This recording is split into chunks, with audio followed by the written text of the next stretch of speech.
work. Just do a live cam how to design an ESC. I'll definitely tune in for that one. Oh yeah.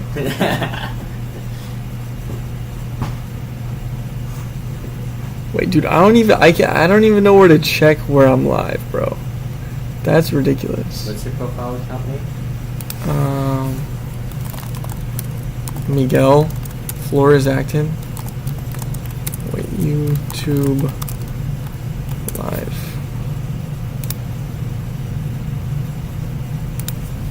Wait, YouTube studio live stream. Yo, I can see you. Wait, really? Yeah. Dude, I don't know how to go to the. Oh, there's not that much latency.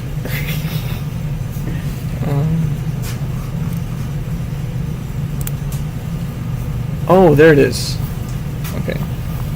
Wait, I'm gonna move this to 7.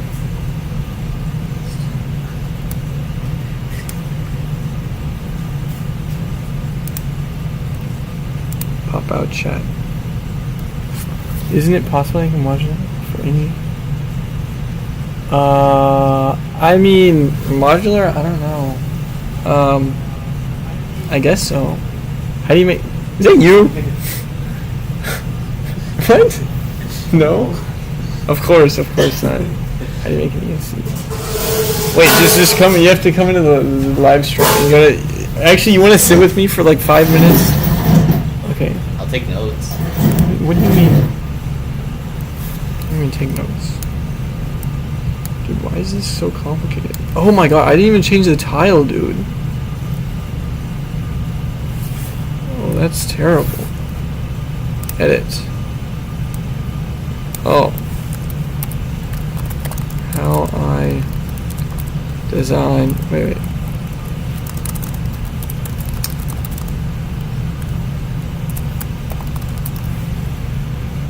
Okay.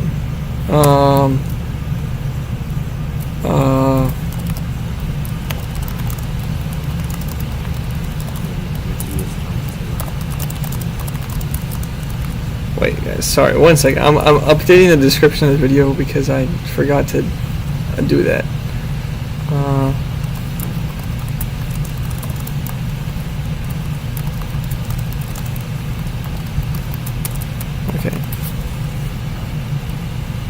Okay. Save.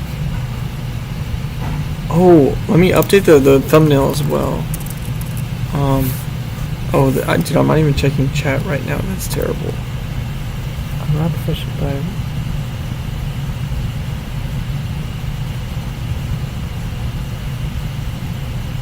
Oh, that's pretty cool. That like the modules like scale. I know you can do like things where you have multiple phases together. And each module is like a few kilowatts, and you just have a bunch of them. Okay. I'm probably gonna crop out like the beginning of this. Okay. We're gonna go all the way down here. And we're gonna find the MATLAB PCB. And we're gonna crop it. Oh wait, no, I'm doing it backwards. Oh, I see. Yes. This one. Okay. Cool, man.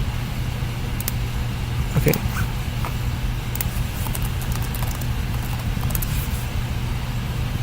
Okay. But yeah, okay, guys, give me 1 second. I'm sorry. Downloads. Okay. God damn it. Yeah, but hopefully plan to go through like making a circuit board that somebody sent me. Like from 0 to hero. Whoa. It's like the Python people. Yeah. So like at the end of this, fully designed board, and I've hopefully explained as much as I can. Dude, I totally forgot to do the thumbnail. Oh my god. Oh my god, it's not working.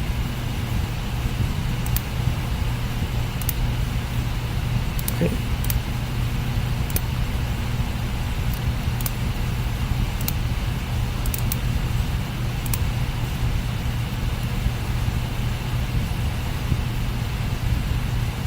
Download.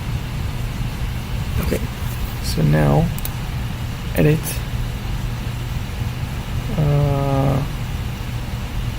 How do I change the thumbnail? Oh. Change. File is bigger than 2 megabytes? Oh my god.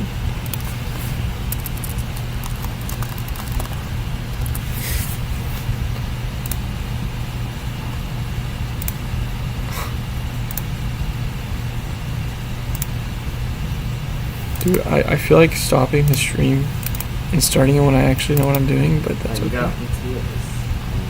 Oh, there's 5 people watching me just edit a photo? Yeah. Because no, 6 people. Oh, okay, that makes me feel better.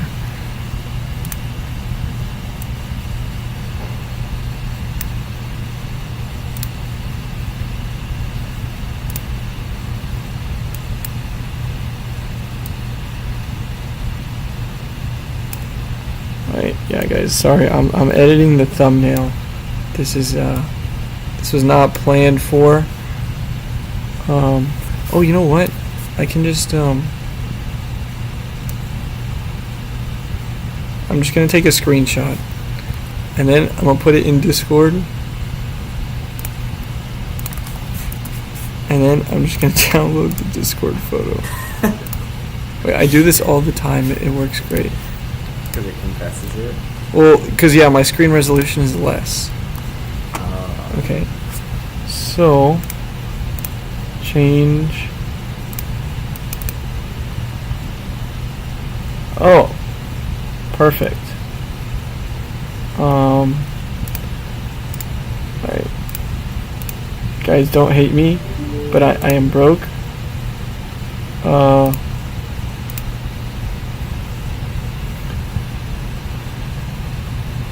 Okay, should I put ads on low or medium? It's a 0 to hero, so you have to put it on low. If you're gonna call it 0 to hero, you can't put it on medium. What? Because the Python people do it for free. So therefore you should put it on low. Okay, well I guess okay, I'll put it on low. Okay guys, I put the telling ads during porn mode. It's been 7 minutes. Okay, yes, sorry. Okay, well no, it's been 3 minutes. What are you talking about? Oh. Okay. Yeah, this came up for 7 minutes. Okay, so I think it's reasonable to start now. Oh, let me add the Discord. Yes. Oh, and if y'all are on the Discord, I should probably send the link in chat. Invite to server. Oh wait, dude, why is this always so complicated?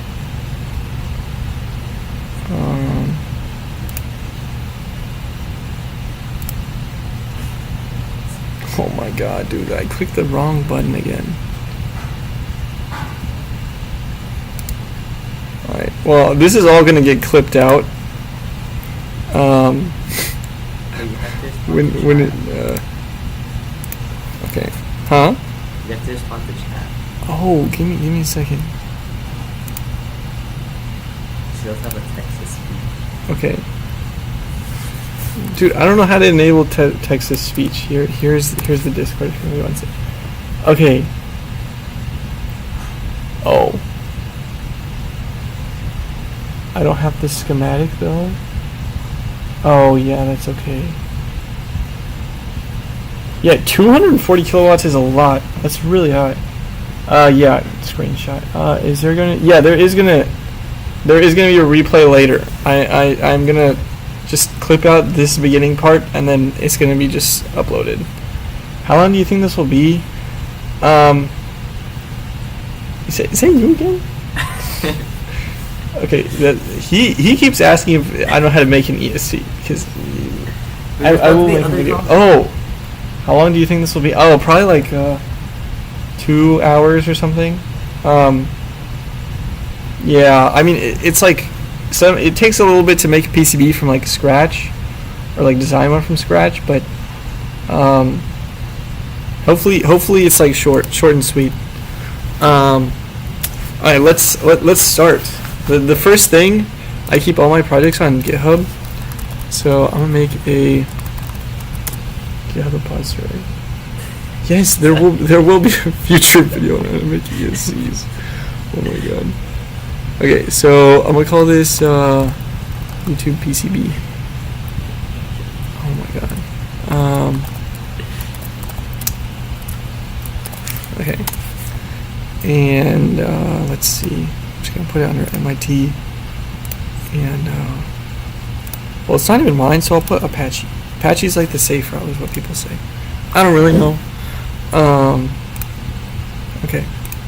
So now, okay. What software? This is KeyCAD. Yeah. Or this is Linux. I'm on Linux right now.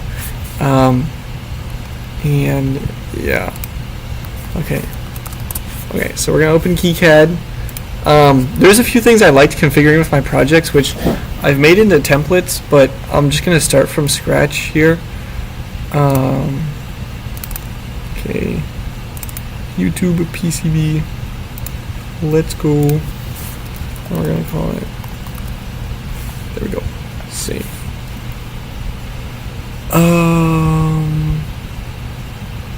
No, I think I did in the wrong folder. Okay. Are you gonna head out? Oh no, I won't follow along, but I have to download KiCAD from my other computer. Oh, you don't have KiCAD on this computer? No. Oh, It's open source, so it shouldn't take long to yes. download, right? I'm 20. Yeah, and I turned 21 in 4 months, about. Yeah. Oh, see, KiCAD added it where you have it shows the Git stuff. Okay, but anyways, I'm gonna try to keep this short and sweet.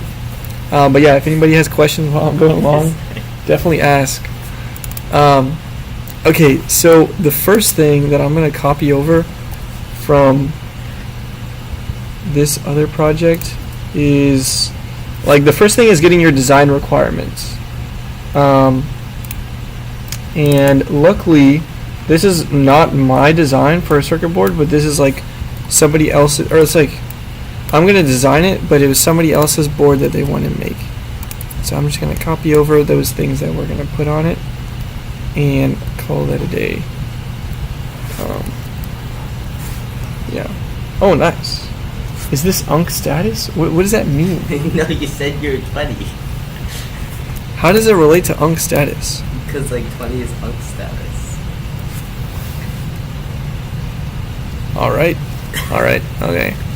Okay, so I think the first thing to go about is power. Or let me just break down what this circuit board is going to be. Oh, see.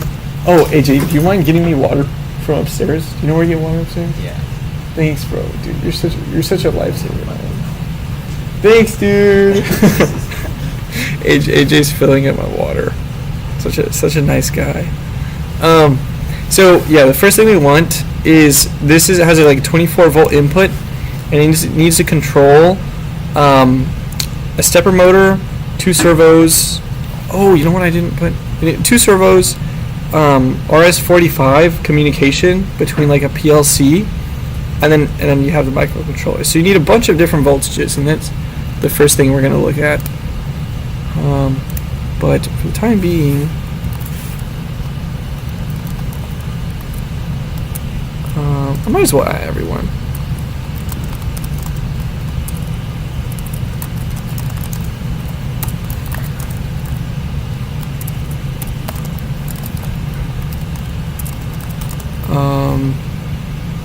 Yeah, I'm very organized, obviously. No, I'm not. I'm so behind on things.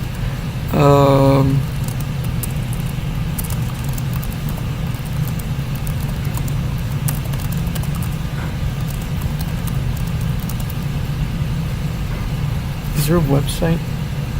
Is there a website now? Sample Center? Oh, I mean, I could get a sample board, but I think they might have just the schematics of it. And then the datasheet's honestly pretty good. They have good datasheet for the chip, which is nice. If anyone wants to join, I'd be...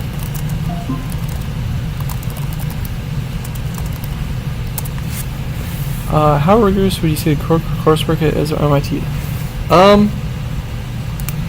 It's that's true. It would be good for testing. The coursework is kind of it's definitely like rigorous. I decided I'm not gonna go to school anymore, and I'm gonna start a company with a friend. But that's just my situation. Yeah. Okay, you only live life once, you know. Yeah. Okay, so the first thing is. Oh, thank you. The first thing is the 12 volts to 7 volts. So there's 2 servos, and each one is 4 amps. How did I get into MIT? I just built a lot of stuff before I got here, and then I just wrote about it in my essays. Yeah. Anyways, thank you. Anyways, what was I saying? Yeah, so there's 2 servos, each one is 4 amps, and so the 24 volt to 7 volt needs to be, we're probably going to put 10 amps on it, just for like a little bit of headroom, and if you ever want to add extra stuff in the future.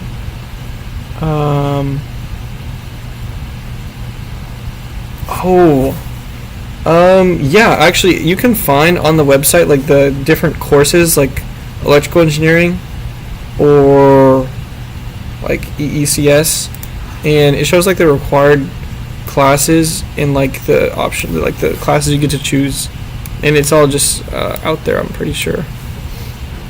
Oh yes, I did get a haircut. My hair was way too long, and I also decided to brush it for the first time.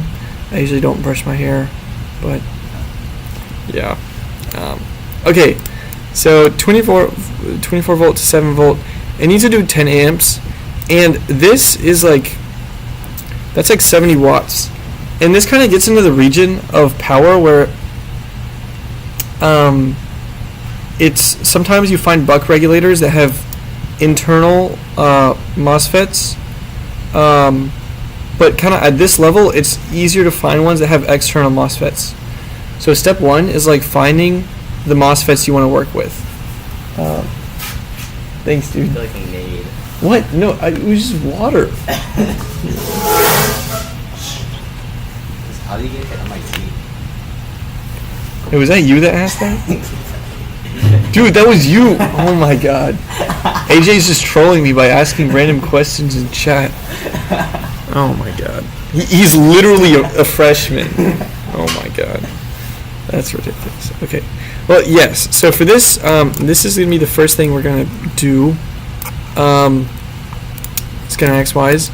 And the nice thing is there is JLCPCB.com /parts, and this is where I find all my parts for my projects, because you can not only get the circuit board, but you can get it assembled. Screen recording view. Oh yes, it'll be available after. I'll keep it posted. I'm gonna clip out the beginning where I was just setting things up for 5 minutes. But yes, yeah. Because I know people. No, I'm not. Dude, I'm not sponsored by JLCP. That's him, by the way. Like AJ's not in the camera, but he keeps asking questions. No, they did not give me a sponsorship, sadly. Anyways, we're going to look at their transistors, and we're going to use some MOSFETs. Where are those MOSFETs? And honestly, the sorting tool could be a little better, and it comes from LCSC, which is like the parts distributor. Oh no, I just send it. But like I have good confidence, and I don't think there's only been like one circuit board out of the many I've made that did not work first try. What? What is true? You just gotta be confident. Huh? You can't tell that to a beginner.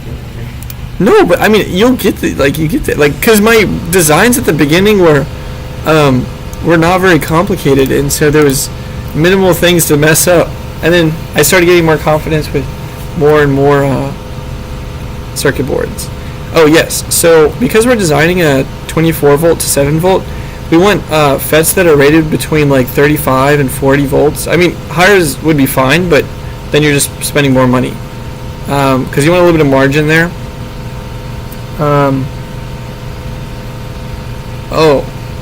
Beginning question. Yeah. I was kind of explaining this while you were getting the water. I was listening to it. But it just it's like a controller for somebody.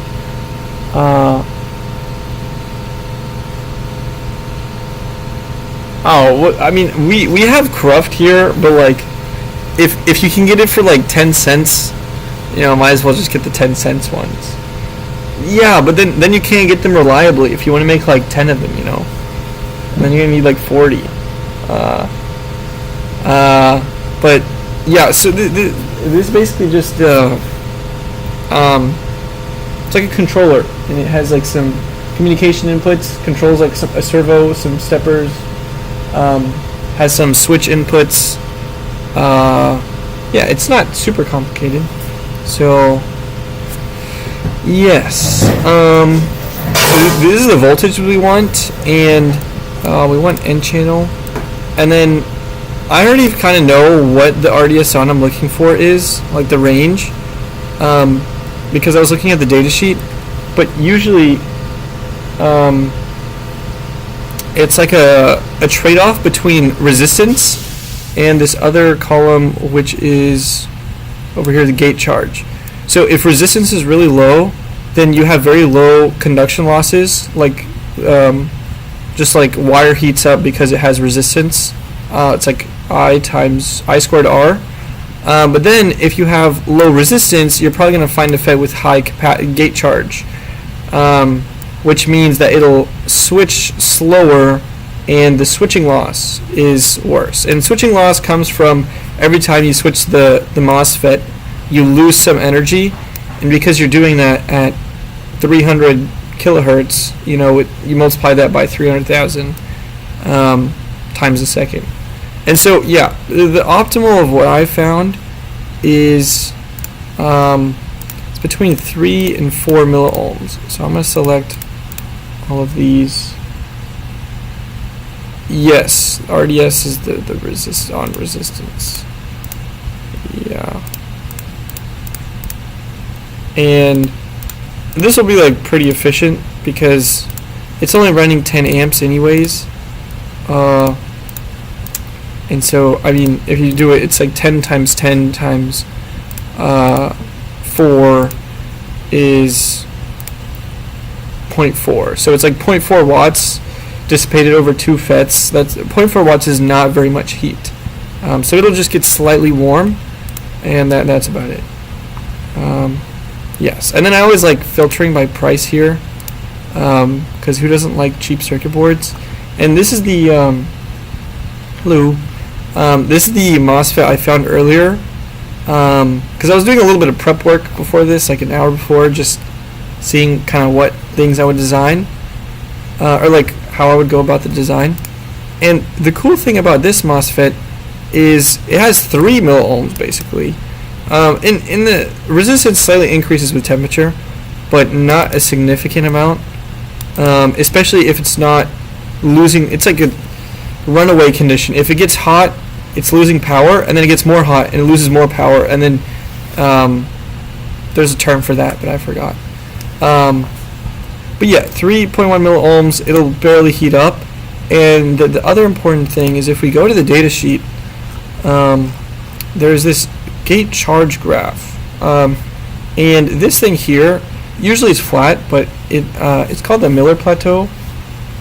Oh, what do MOSFETs do? MOSFETs are switches, and so on a power supply you have one switch that connects to the 24 volts, and it makes the inductor current go up, and then the other switch goes to ground and the inductor current goes down. and so your current is going to be like very steady if you switch fast enough, and then you get a regulated voltage out of that.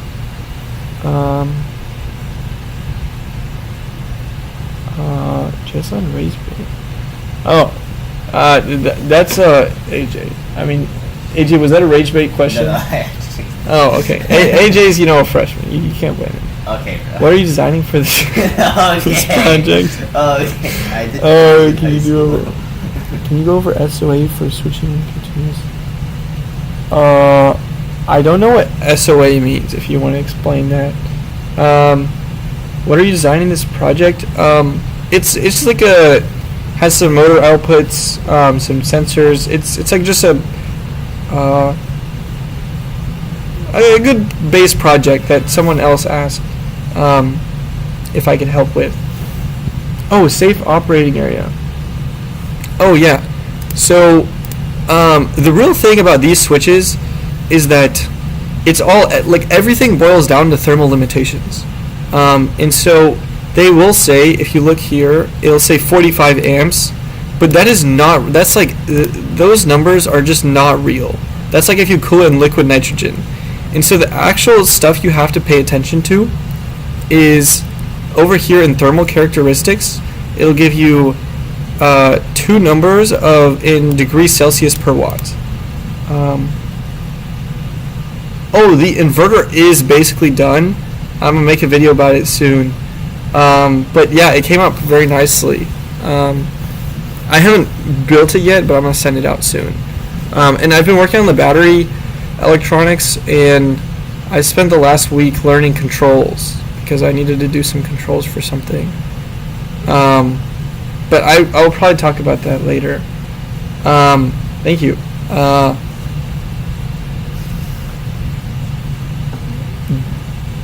Genius? I don't know what genius means. I guess genius? I don't know. AJ, you can be the meme mod. You want to say stuff in chat? Oh, he just also said Gebius. Oh, I don't even know. Yes, but anyways, the thermal characteristics. If you look at thermal junction, okay. If you don't have any like actual cooling on your PCB, bro, 100% has UNC status. Okay, I don't even understand what that means. But assuming you have like just a normal PCB that doesn't have like a heatsink on it, the first number is what you care about. 50 degrees Celsius per watt, and that's saying on like a normal PCB conditions, it can, for every 1 watt of power dissipation. Oh, okay. Well, damn, that's tough. I have UNC status then. But for every watt of dissipation, it'll increase 50 degrees Celsius, and usually it'll tell you that the maximum temperature for the silicon is like 150 C, which is like super high. But realistically, like you want to keep things below 100, and on something that's going to be kind of just there, especially like this small circuit board, I want to keep things under like 50. So that means I should dissipate about 1 watt max per each FET. We love our own. It's nice.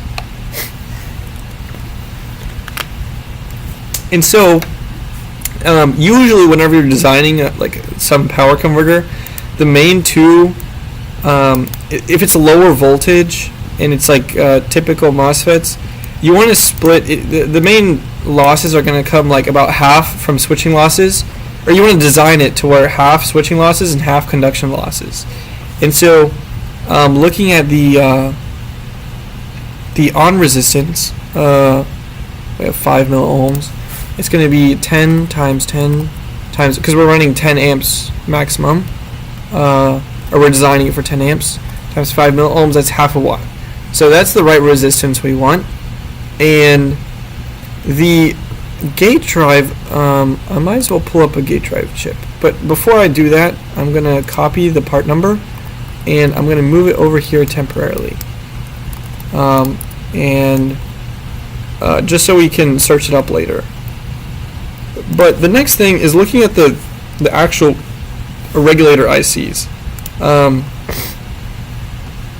So on JLC, they're under power management and DC to DC converters. And I always just like do in stock data sheet. And then we're making a buck converter. A buck converter is just like it goes down in voltage. It's like the basic one that's everywhere pretty much.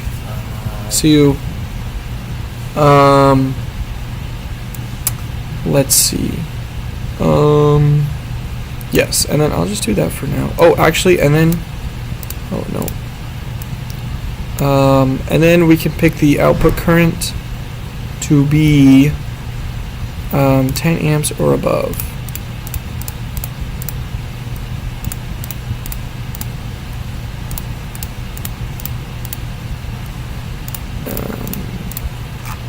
And actually sometimes you don't want to pick the output current because it's an external.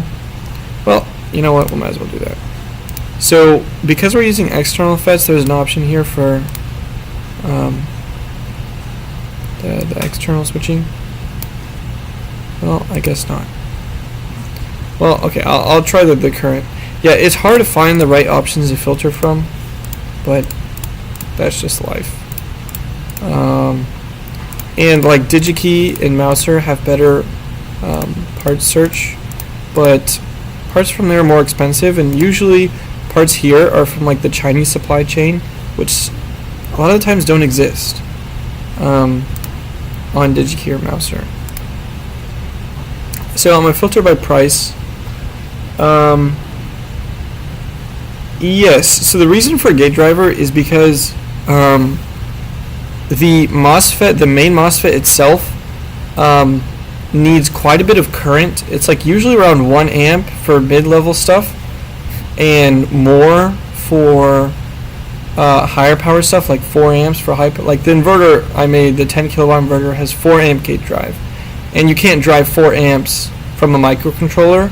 And the reason for 4 amps is if you think of a capacitor and you pull a current out of it, it'll cause the capacitor to go up and down in voltage. And so you want to charge and discharge the gate, which has some capacitance, very quickly to get it to switch fast. And you need the high current of the gate driver. So it's like a MOSFET for the MOSFET. Yeah. Okay. Built-in. Oh, and another thing is that we want to filter by voltage range, because a lot of these buck regulators, we need it to be at least 25 volts, or at least 24 volts, so 24 or above. And the cheapest one I found was this one. And the datasheet for this one is kind of bad, but if we go further down to like a TI part, which is similar but not exactly the same, we can look at the output drivers, and you look at the resistance. They might even say the current. I don't think so. They don't say the current, but you just use a discrete. The gate drivers have a push-pull setup. So it's 2 MOSFETs actually, and so one turns it on and one turns it off. It's not just a MOSFET with a pull-up resistor, because pull-up and pull-down resistors are slow. And so this controls 2 MOSFETs synchronously.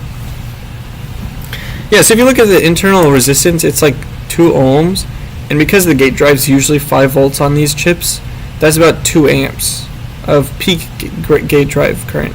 And actually the MOSFET has some resistance, so realistically it's like 1 amp of gate drive.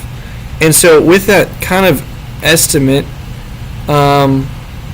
we can look back at our MOSFET, and what we can say is the switching loss, you can estimate it by 1/2. Well, it's actually, because you have turn on and turn off, but like worst case scenario, if you just remove the 1/2, it's going to be current times voltage, so input input voltage, which is 24 volts, times output current, times the turn on time, which if we go back here, we basically want to find the charge from, there's a really good, there's like TI resources on how to calculate these losses, but what it basically comes down to is the gate threshold voltage. Say worst case is like 1, and so we look at this graph and we start at 1 right here, and then we find what the difference in charge is between here and the end of this plateau, and I'll probably call that like between 1 and 7, and so that's like 6 nanocoulombs if you kind of like the units there. And so if we drive 6 nanocoulombs with 1 amp, it'll charge / discharge in 6 nanoseconds, because it's just you multiply or divide, but yeah, it's just like if you do 1 amp, coulombs turns to seconds, and so 6 nanoseconds, which is really fast, but that's okay because it's a small MOSFET. So as we were doing earlier, it'd be 24 volts times 10 amps times 6 times 10 to the negative 9,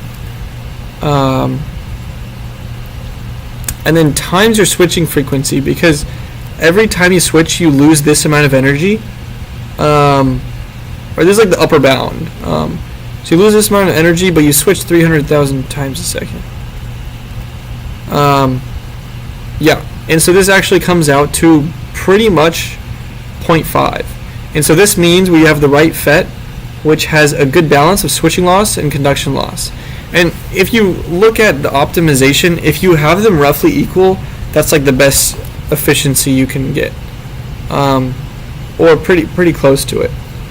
And so it's good that this is 0.4 and the conduction losses were also about 0.4.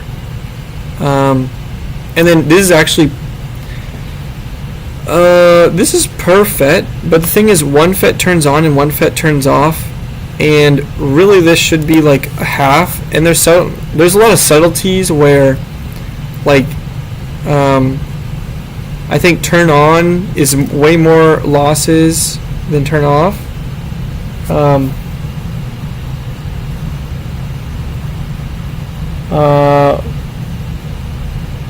Oh, yeah, I mean, I've just like plugged in this equation into the search bar so many times that it's just kind of been ingrained in my brain.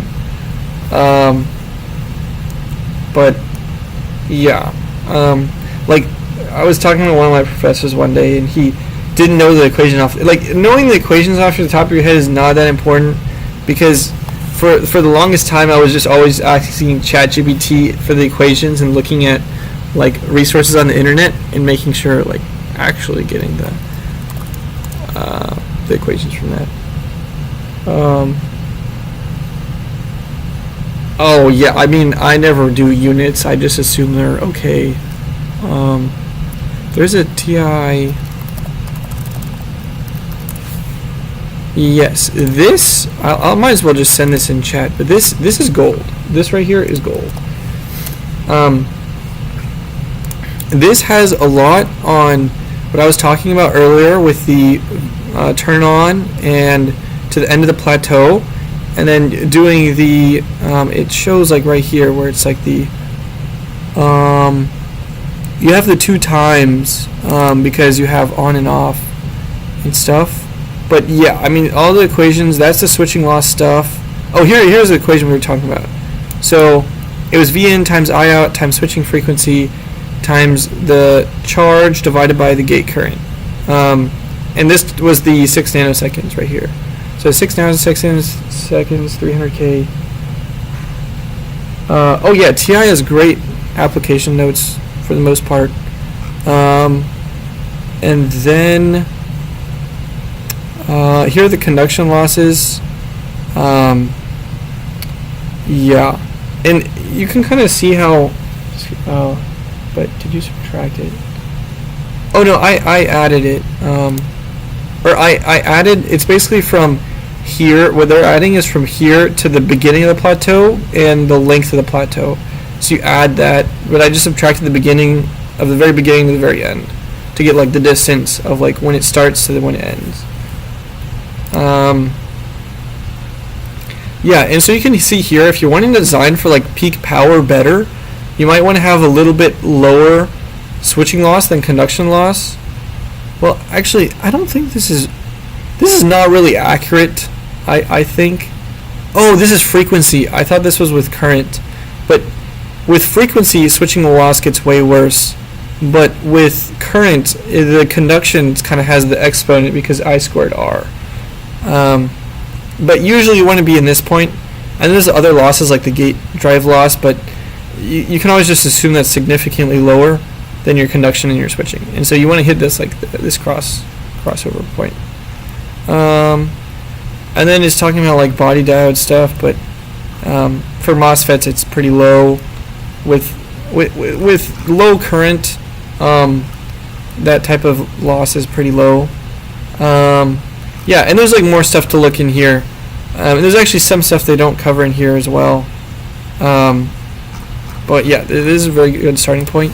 And another paper I really like, or like a application note, is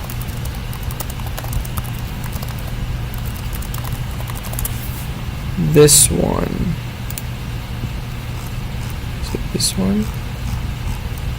Yes. So EPC, which is efficient power conversion, they make like a bunch of GAN FETs, and whenever you get to like high, like really fast switching and high power stuff, like inductances matter a lot because they'll cause like ripple voltages and things you don't want.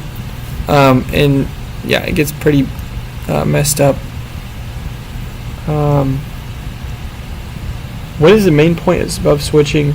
Oh, the main point above switching faster than 10 kilohertz is ripple current. I'll explain that in just a second. So yeah, they show how like you basically want to have the smallest loop possible, and then you kind of realize that it's all about loops. Like so much about power electronics is literally just make your loops smaller. Please post that one too. Oh yes. Yeah, and so actually I was trying to design like a GAN inverter, or I was thinking about working on one, and yeah, this is like gold for power electronics, because GAN is the extreme case of you'll have really high changes in current, like dIdt and dVdt. Well, dIdt is the main problem with inductance, but you'll have really high dIdts in GAN, and so if you can like figure out how to do proper layout with this stuff, like everything else becomes very easy, relatively compared. Like GAN, if you can make GAN stuff, then you're set. But yeah, like this should be no problem. It's 300 kilohertz. That's like nothing crazy. And then talking about the ripple current from the motors, because motors are inductors basically,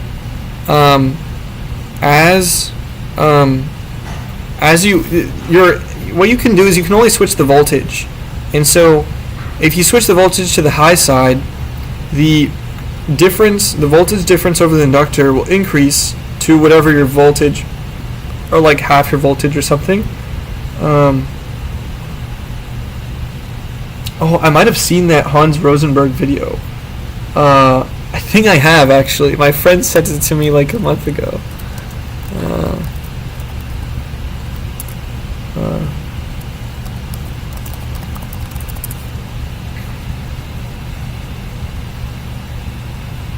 Yeah, I've watched so many of this guy, like different people's videos. I'm a YouTube grinder. Anyways, oh yes, so you have like some inductance, and so if you don't switch fast enough, once you switch to one side, so you can only switch above and below. When you switch up, the current starts increasing, and then when you switch below, the current starts decreasing. And if you switch too slow, the current will be way too choppy, and your motor won't run smooth. So the faster you switch, it's like the less time it has to be increasing and decreasing, so it's like relatively steady as Don't buy his course though. It's oh yeah, he like mentions his course in like every video, and me and my friends kind of make fun of it. But you know, props to him to trying to sell his course. Anyways, yes. Oh my god, I got so sidetracked. This type of package, is that noticeable at all speeds or mainly low? What do you mean by speed? Like the motor rotational speed, or like switching speed?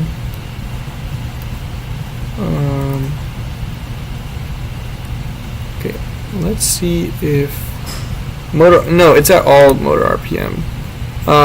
And technically, it's actually relatively worse at. Oh, what's up, Elijah? I haven't seen you in a while. Dude, I'm doing a live stream on circuit board design. Yeah, I'm gonna say hi. Like right now. Yeah. Oh, okay. Yeah, this is chat. Fired. But yeah, it's at low. What's good, Elijah?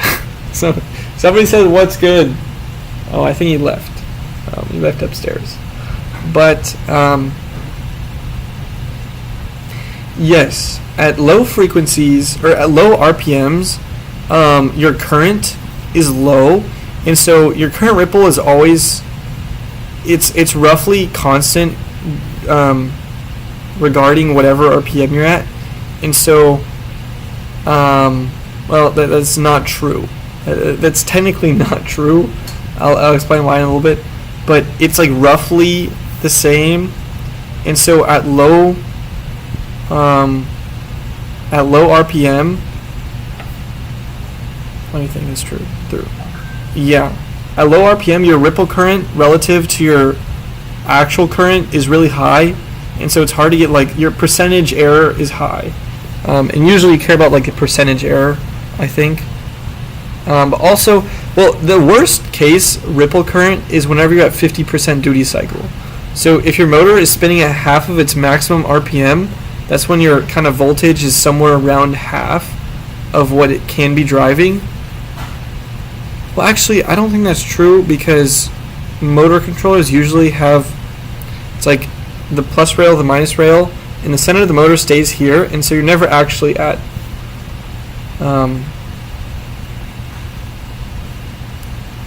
that.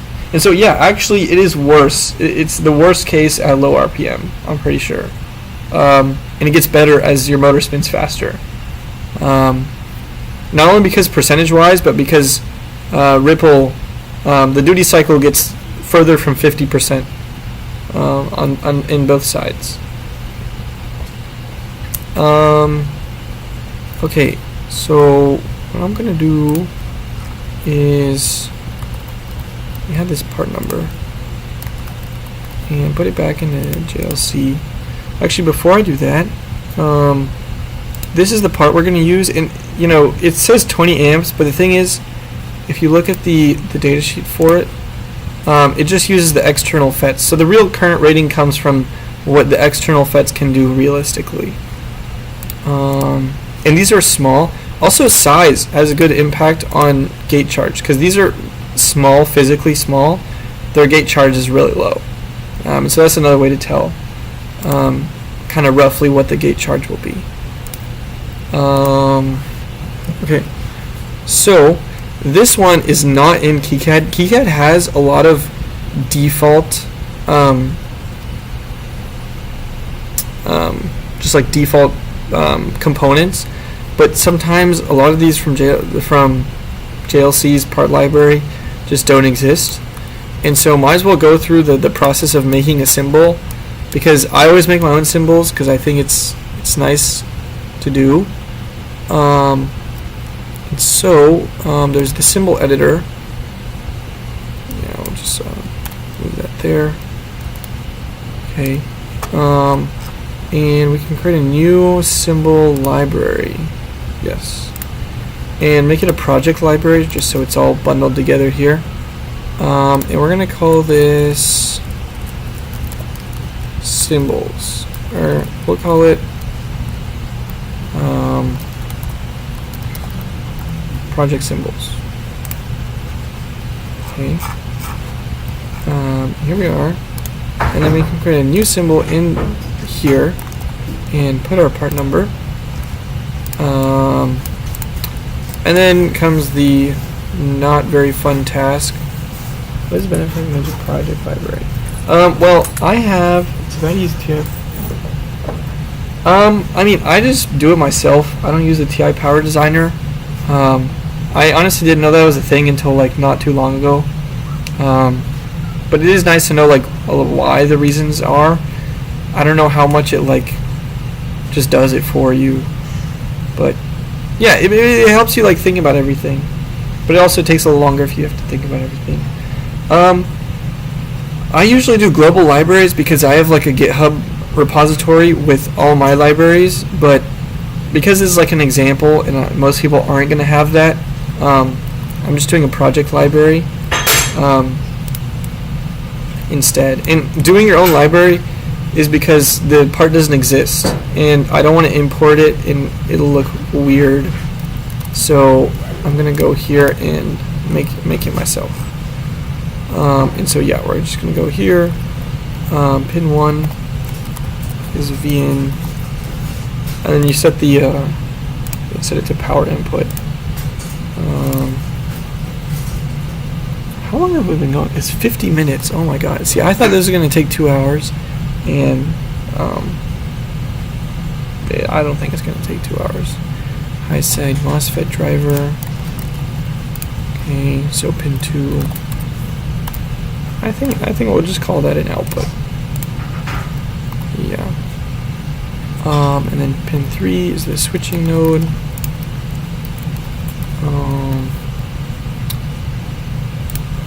And that's more of like a passive because it's just reading the voltage. Make a part 2. Yeah, I could make a part 2.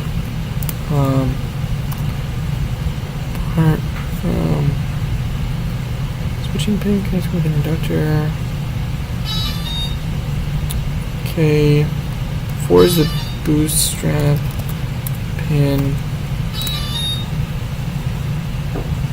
That's the Common robot. That's the Ares, the big robot they have. Boost is like, I don't know. We'll just also call that passive. I mean, I don't think the input output really. You gotta slow the questions down and let them cook. Oh, I mean, no, the questions are great. I feel like it's not that many questions. LG. Okay. 5. That's also an output. Yeah, sometimes this is tedious, but I think it's worth it because it's just like it's like a good standard of quality. And sometimes I just don't trust the stuff that they have on the internet, and you import it, and like the pins could be wrong, and it just doesn't look pretty either. I really like making my Keycad like schematics look very nice. So, and it makes it more readable as well, I think. Okay. And then these last 2 pins, or not the last 2, but what these are is the current sense on the output shunt.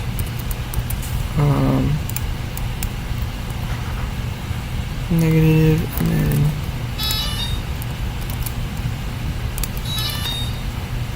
okay, I think that's the frequency select. Yes. Sweet. Okay. So that's enough for now. I usually put VN ground down there, VN at the top, and then switch there, there. Usually boost goes up here. There's the other thing, you can like arrange these where like it makes sense. Sometimes they arrange these and it just doesn't make sense, and it's like, what? Who is making this symbol? Because they just make it automatically. What is robot in the back? I think that's just the ESC. Elijah, is that the ESC? Yeah, sorry. Oh, no worries, no worries. Yeah, I think he's calibrating the speed controller to some extent. Yeah, there's like the VESCs and they're pretty nice speed controllers.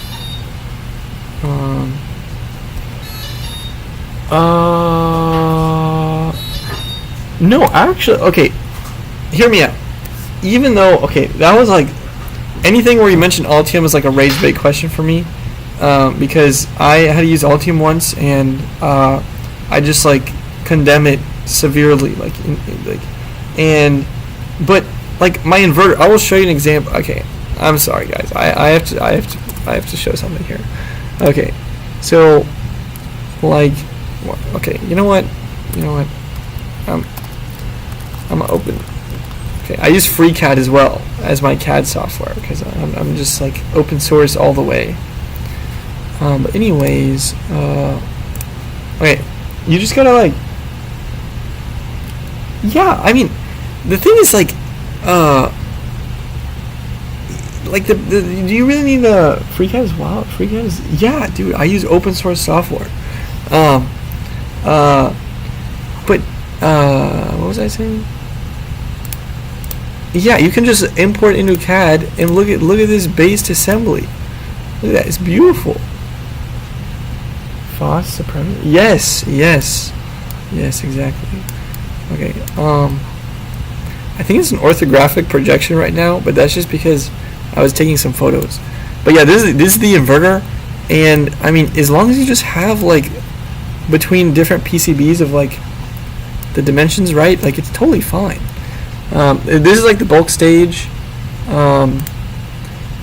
These are copper bus bars for the power. That's like the high frequency caps. There's a lot more caps like right underneath ceramics. This is the logic stage. And then if I hide all these bus bars, and yes, this is the power board. Are the bus bars standard? Or, oh, I'm just gonna machine them. Yeah, like you can make such good stuff with just KiCAD and FreeCAD, and it's like so chill. Oh, and then these are the shunt amplifiers. And actually, I think the biggest loop inductance I'm gonna get from this thing is literally because literally the resistors move up. They literally have this loop area from like the big loop here. Yeah, I think I like the way it looks too. It's very cool. But yeah, that's the loop area right there. And it should be relatively small. Hopefully that doesn't interfere with the amplifier too much. CAD stream. Oh no! I was just going on a side tangent. Yes, this is all on my GitHub. It's under like big FOC or something. But it's still work in progress. I haven't ordered it yet. I need to order it. Okay. So back to making footprints. But yeah, open source software is really cool. On the spot when you're working on this. Yes, I just figure out what I want to do, and I will. Working at 3D model elements. I mean, for components, like circuit board components, like KiCAD has almost all of them built in that you'll pretty much ever need. I think, yeah. But besides that, you can find extra stuff on like just the internet. I just search up a model for something. ChatGPT. Oh, well, ChatGPT doesn't give models, but sometimes it helps on learning new things. I was trying to speedrun learning controls, and I did it in like 4 days, like learning the basics to get like a stable system for another circuit for my mono wheel. Yeah, it was pretty cool.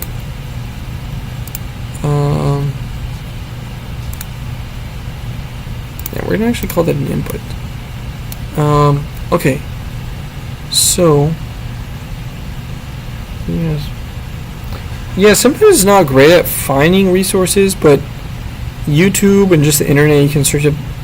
It's good at guiding you on what you trying to need to learn, and then you can search for the resources on YouTube or something. That's what I tried doing. Oh, that's cool. Linux CNC is cool, but you know, the real chads over here don't even use G code. I'm gonna make I have a plan on making a. Actually, I'm gonna go on to another side tangent. Because why not? I mean, it's just a live stream. Oh, I mean, I'm just running on my laptop right now. It's like an Acer Swift X14 or something. It has a graphics card, but I'm running Linux right now. It has like, low-key, it does not have enough RAM, and so I'm at 54% right now, and it always gets like way too high. Sometimes it even crashes, but because it ran out of memory. Anyways, yes, I'm gonna go on another side tangent.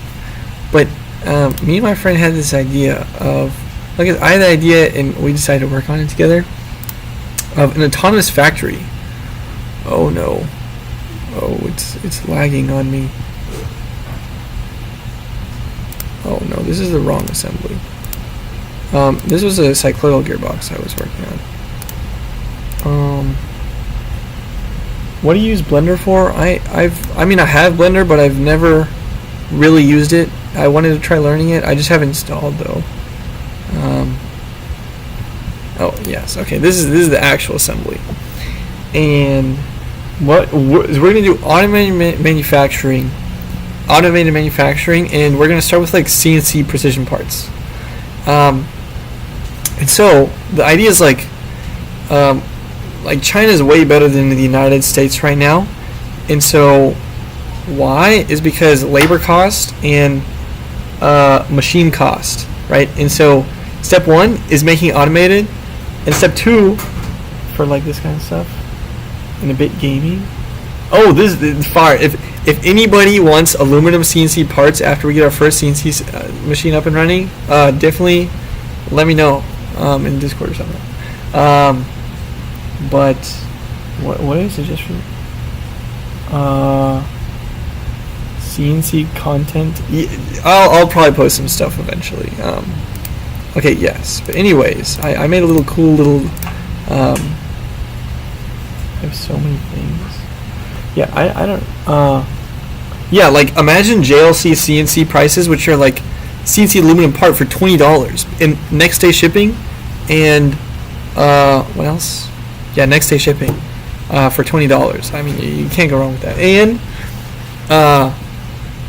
And you know, within like, let's say 25 microns, like that's pretty good. That's like 1 thou. Oh, I mean, it's like a normal laptop. I like having a GPU because I would do some like, I sometimes use my GPU for like compute things. And it's also like runs better. Drone shipping, that's just funny. But yeah, like a laptop with the GPU, like just like some GPU is usually nice. In this day and age, you know, 16 gigabytes doesn't. It's like okay, but not fabulous.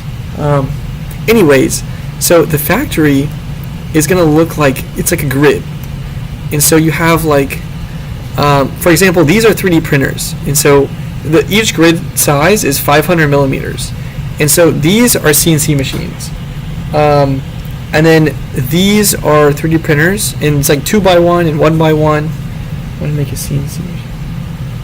Oh yeah. Eventually we are going to do PCB manufacturing as well. I want to do that. I also want to do that. Making vias is hard. I have a friend who's working on the via problem, and he has all the chemicals in his like dorm room, and he's trying to figure out how to do the via process. But yeah, palladium chloride.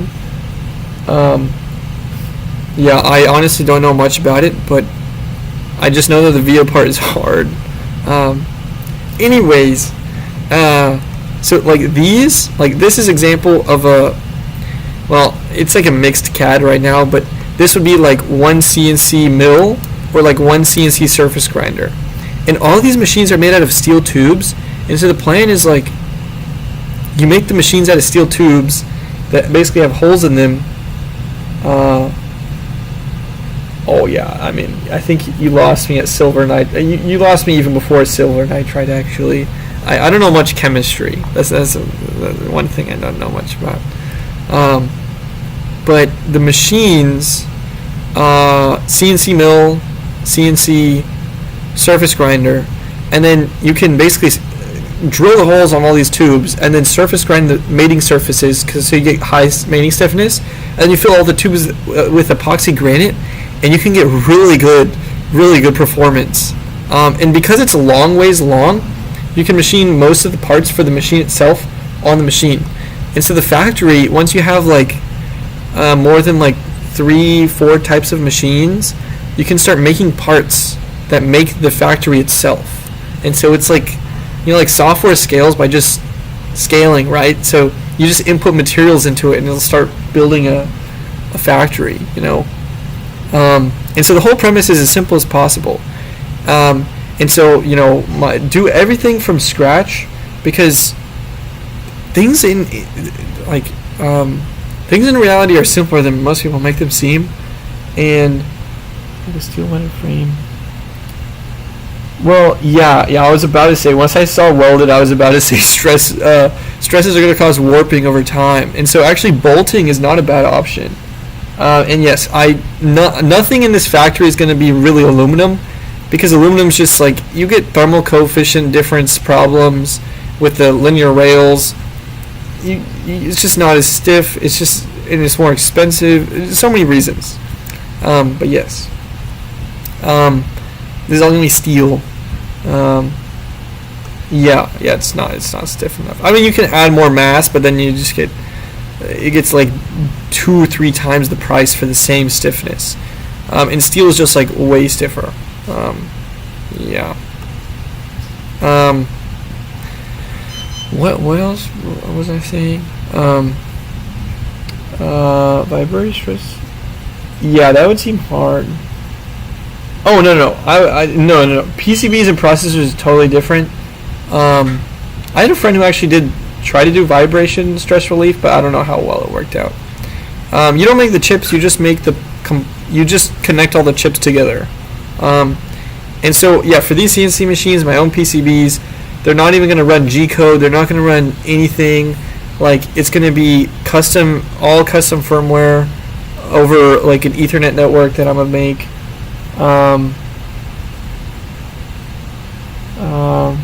Parts, square foot, time go with this.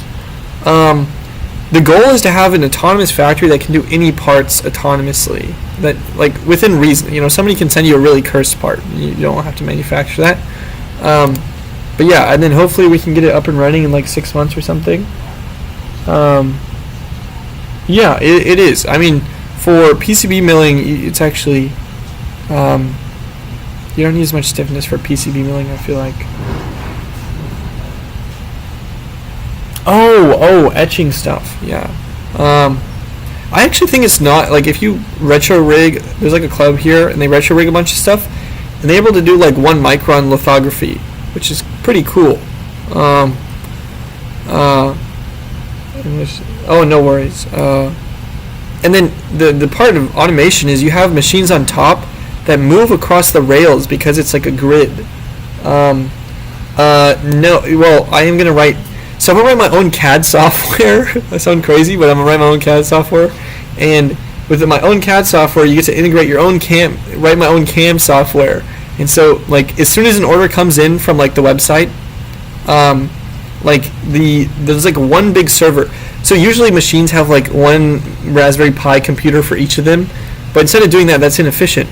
They all connect like directly to Ethernet on like 1 microcontroller that's the motor like PCB, and they all connect to Ethernet, and you just send Ethernet frames, and it's like basically just like a hardware connection to a big server, because server compute is more efficient, like cost and stuff like that. And so it's 1 big server, and the server does like the CAM slicing and stuff, and then it sends all the G-code over the network. Or it's not G-code. G-code's not efficient because it's float 32. Oh, it's me and my friend right now. So, and we have done nothing yet. I mean, this is just some work I've done previously on like trying to design the machines, but yeah, it's just I'm the only engineer. He's like the business guy. Yes, it's going to be done in 6 months. What about yes, I'm going to try to make a pick and place machine eventually too, because PCB design is be so nice, just because we're doing all our custom PCBs as well, and so it would save us money. And oh yes, so part of the automation is that these machines can move. They're basically semi-robot arms that can pick up parts out of the CNC machines and move them either between CNC machines for jobs, or like bring them to the packaging area, or take them from the stock area, and hopefully it's like fully autonomous. Any updates on the monowheel? Yes, the power electronics are still in progress. I had to learn controls for like a certain circuit, which took a while. But now that that's done and the circuit is okay, the BMS, it's like all for the battery system right now. Should be done soon. I guess that's enough talk about the factory. How do you access machine? So at the beginning, there's only going to be a few machines, but towards the end, the plan is literally have like a crane. So 2 options. One option is to have a crane that literally just takes the machine out of the slot and then brings it to a service area. Or option 2 is, a similar company has done this. It's Avocado. And they do the same thing but with grocery packing. So you see, like, they have like these type of machines that go above on a grid. Yes, it's gonna be fully automated. Mounting stock. The jaws is gonna be hard. That is one of the hard parts. Jigging, or like I forgot what you exactly call that. And so this, but for CNC machines, and different machines, and Avocado. Yes, I'm gonna make a video on the monowheel once it's done. And so,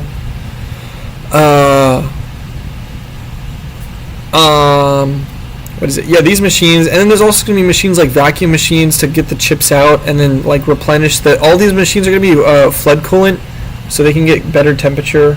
No human in the loop, exactly. So like, there's gonna be a stock bin. It'll like be fully autonomous. Like overnight, you sleep, you wake up. Human only pays. Yeah, exactly. Yes. And hopefully, the thing is, these are all gonna be efficient. And I'm designing my own motor controllers and all this stuff. And so, like, the electricity cost people are saying is going to be kind of high, but I think, like the cost works out. We made a whole like paper or like a memo of like, this is our idea, and we did like the math, and we have some really good margins if we get this to work. Okay, I'm gonna get back to circuitry design. How do you completely unplug the machine? That's a great question. I think pokel pins are really sus. So I did not think about that one too hard. Which is why I'm also thinking, the option 2 was you have basically bigger machines of the rollers on top that it's like big enough where you can have a person sit on it and it rolls to the location, and then you can just do maintenance over it, or like unplug the things and then the crane can take it out. I don't know, something like that. Like that's not the hard part. I mean, there's a bunch of different hard parts, but yeah. You're on your live stream now. Oh, what's up, Sean? No. Are you in the live stream? Oh, I guess not. Oh yeah. I hope it goes to the moon is the plan. I was talking about my manufacturing, my factory. Wait, Sean, come to the live stream, bro. Dude, I was making a symbol and I got so distracted. Yeah. Is that a gate driver? Oh, it's a converter. Yeah, it's a buck converter chip. Nice. Yeah. How's life? It's okay. I've just been studying. Mm-hmm. I hate motorsports, dude. I want to be done. Sean made a makeup portfolio video as well. I think you all recognize him. Pretty funny. Yeah. Yours has a lot of views too. Dude, this is why I'm not going to class anymore. Dude, me and Muhammad. Oh yeah, I ended up not working with Aaron and Robbie, but For their startup? yeah. Oh, what's their startup? Or I think they're still brainstorming, but I've convinced Muhammad to work with me on the automated manufacturing. Who's Mohammed? He's like a friend I made in San Francisco, who lives in Boston, and he's graduating in January, and so we're just gonna like go full time on the automated factory. Like, Dude, and I think we can raise like some money to get started as well. Probably. So hire like That'd be pretty 2 engineers or sick. something. Yeah. That'd be pretty sick. Yep, that's the plan. Live life, dude. Dude, I just can't get a job, man. Like, I just could not like work for somebody for like 10 years. Well, I mean, you can just move around. Yeah, but then you're just working And for you can different also people. get a degree and then get a startup. You know, just a Yeah, thought. yeah,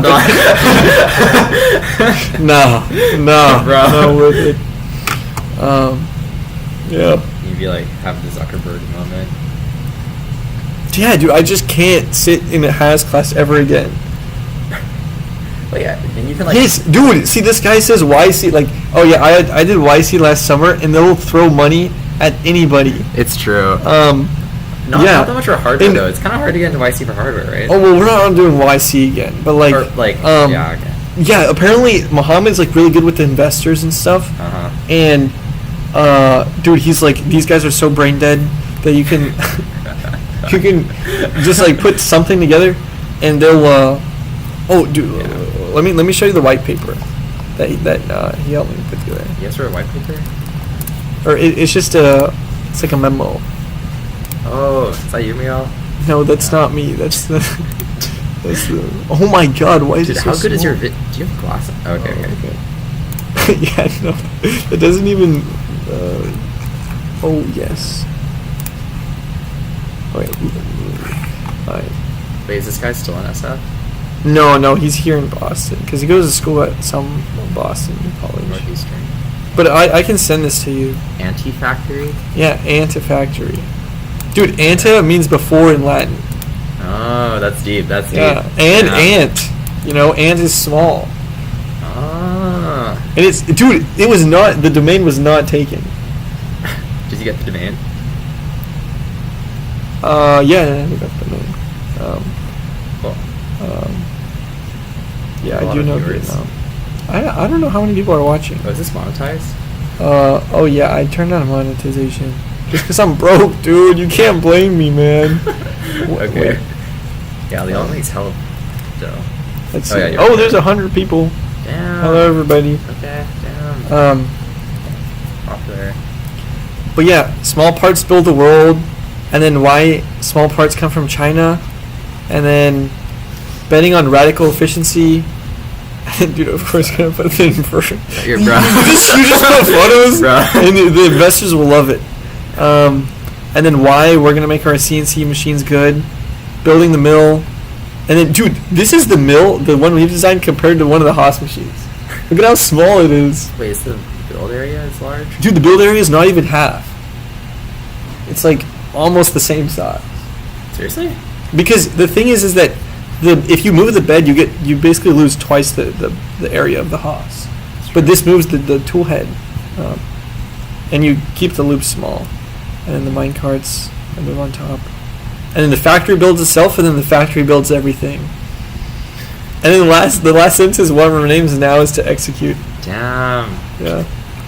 I'll send it to you if you actually want to read it. Yeah, I'm down. Yeah, send it to me. Got the call to action. Yeah. You know, Eric, like, he applied to a couple accelerators and basically ChatGPT'd his entire application, like his Oh, entire really? white papers, and he got into all of them. Oh, Crazy. nice. Yeah.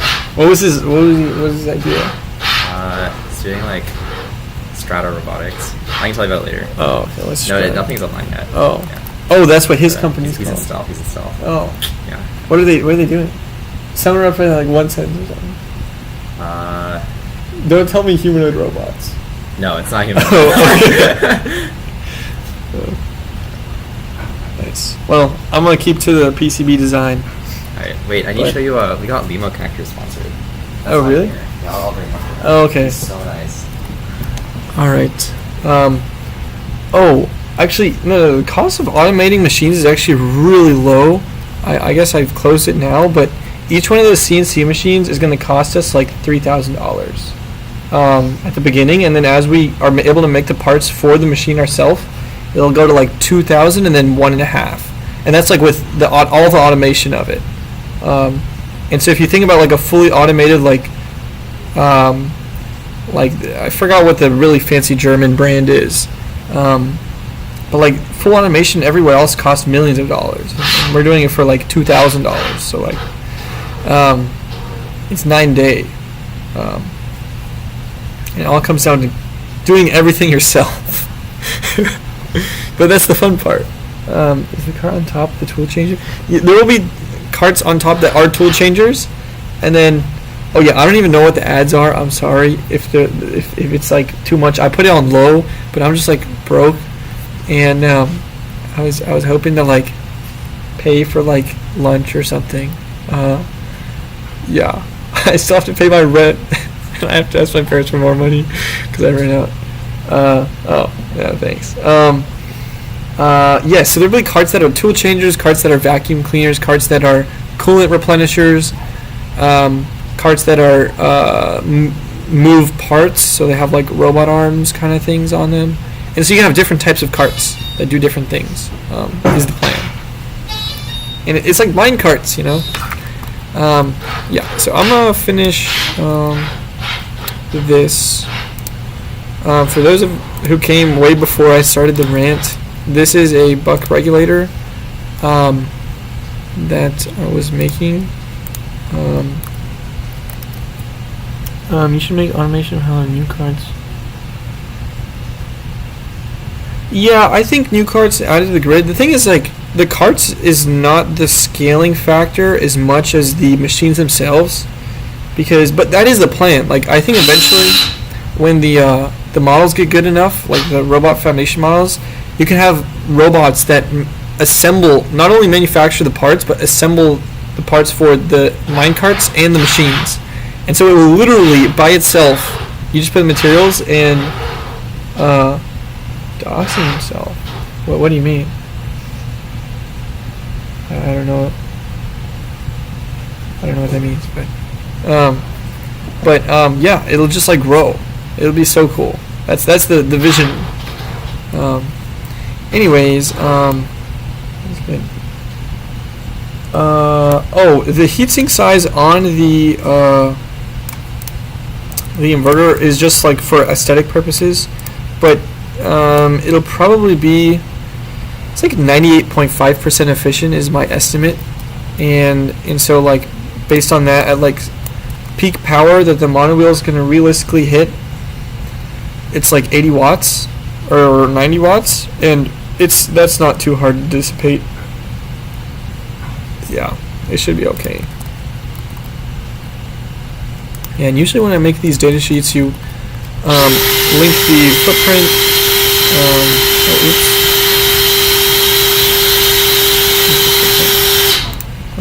And then the description. Oh, that's all good. And I'm just gonna slide this in there. There, and then the footprint. Yeah, they usually tell you the footprint in here. It's SSOP 10. And yeah, this is the nice thing about Keycad, is that it has all the footprints you can possibly think of. And so, here's your friend. Oh yeah, this is like a makerspace, so it's like kind of loud, using like drills and stuff. What are you making, Elijah? Somebody asked in chat. I'm setting up the receiver for Kratos. It's a 30-pound combat robot. Yeah. I don't know if that was audible of what he said, but it's for his combat for the combat robotics team robot. It's called Ares. They're a 30-pound robot that they built, which is pretty cool. So SSOP 10, and there's different sizes. Oh, and then a big thing is to get the right pitch. And what it looks like is, sometimes they don't tell you directly, or at the bottom of the data sheets is where they put the size. So D and E are 4.9, 3.9.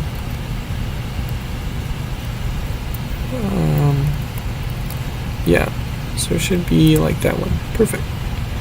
So now, oh yeah, it brings all these guys. We can just put these here, put that up there.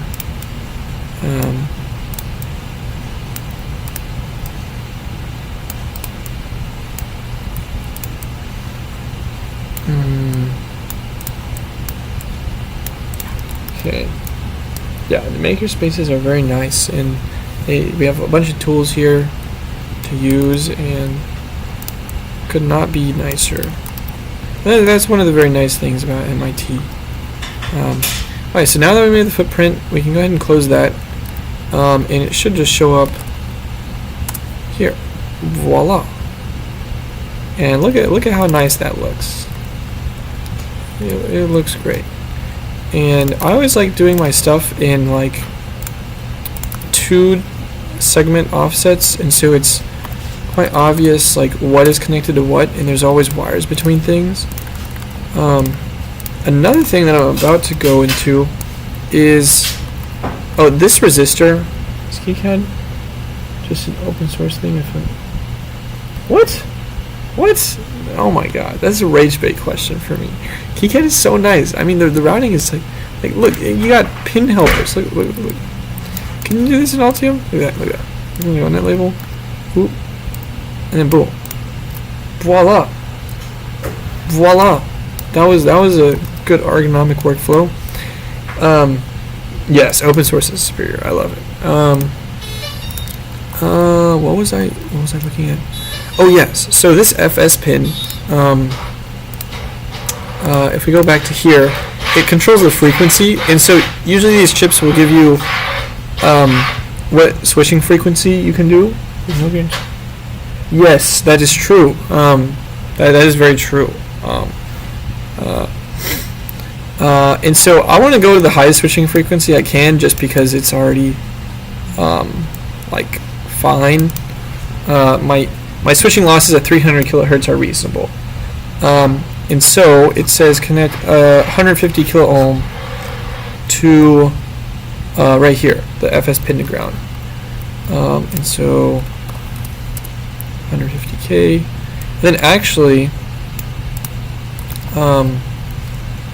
these end up like, see, my memory just keeps going up and up in usage. It's like up here, it's like clipped, but yeah, I don't know why. Anyways, and then the cool thing is, like this pin, I actually want it to be a little lower. And then we're just gonna update to symbol. Boom. Alright, and then now it looks very elegant. And then another thing I like doing is, you know, here everything's green, and it just like doesn't please my eye, and it's kind of confusing, and there's no like color indicators. But what you can do is you can actually label things based on what they're connected to. So up here in the schematic settings, there's a bunch of different settings that you can do. It's basically a lot of the similar things you can do in Altium. People diss on it a lot, but you can actually do a lot. And so we're going to go to net classes, and I want to make a new net class for power. And I'm making a new one for ground. And you can make different net classes that have different colors. And this is like the coolest thing. Just like default lines, so they look the same. But for ground, I want it to be like this gray color. And then for power, I'm gonna make it this red. And then you can do regex matching. This is the cool part. So if I do for ground, I can just do ground, and it'll match to all ground labels. Poland. That's funny. Yeah, and so I can tell it to do everything that matches this regex pattern. Select ground, and everything that matches this. So this just means slash plus just means plus. It's like slash means escape, and then slash D means a number, and then just a V, and then dot star means anything after that. And that will, you'll see later how that matches to, like if I have like, well, I might as well just put 24 volts up here. Well, I messed it up. Oh, I know why. Because, yes, so dot means any amount of, or wait, no. Dot means like any character. And so I'm just going to do dot star there. Because that means any amount of any character, and then I need the digit and then a V. And that's like good enough matching where it'll get the 24 volt tag. And then any ground I put is going to be white, and then anything power is going to be red. And that just makes things so nice visually on like where power and ground are. And then I'm just going to move this over. And then usually put labels on everything, so everything is labeled at least. And then we can go back here and keep doing the okay, actually edit library symbol. What it looks like is that what they have in the schematic is something like this, which does actually come out a little nicer looking.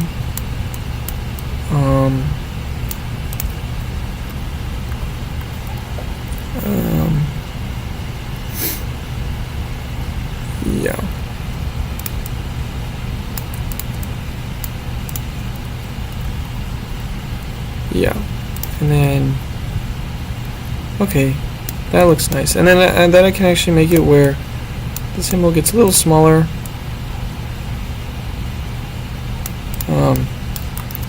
And that looks fine. And I'm just gonna update that. Oh my god, this is gonna be a very long. Oh my god. Okay, there we go. Okay, there. So now it's nice and smaller, and I'm actually going to move this over here. W colon. See. And now, there are actually in some cases, if KiCAD probably has the MOSFETs that we're looking for in its library. So I'm going to go ahead and copy that and put it there. And go to here. And these are a specific name, DFN. And so what might happen is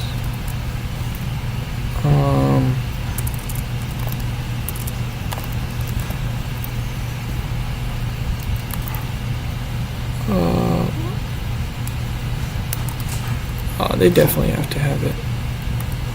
Oh, somebody texted in lighters. General. Did I leave my water bottle on lighters? I have no idea.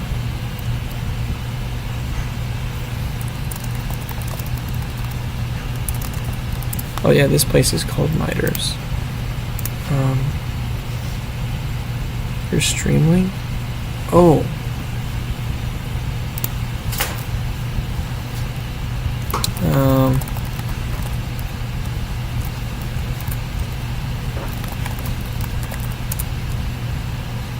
Oh, oops. It actually,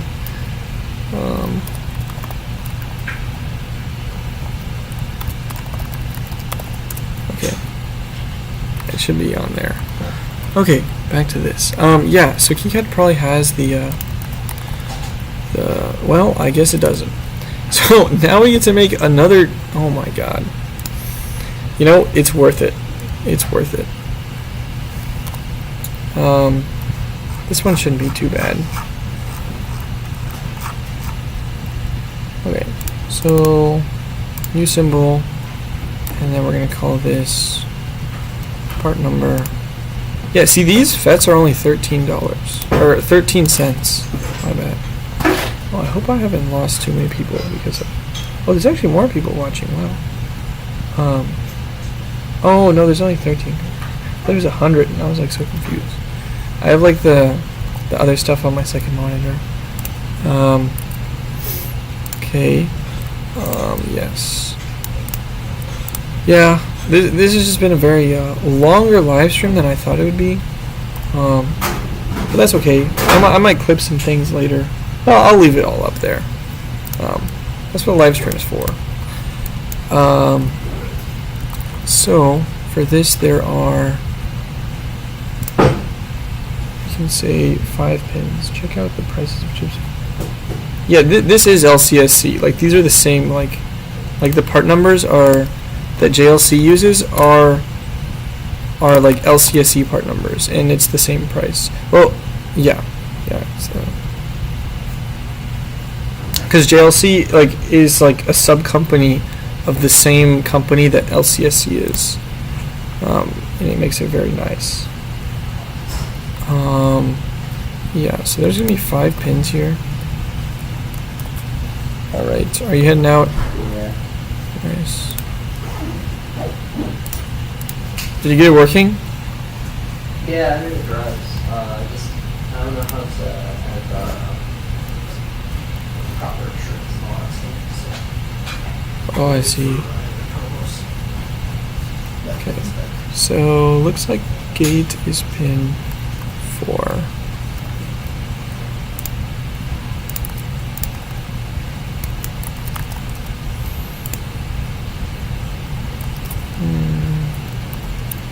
Then source is pin 1, 2, and 3.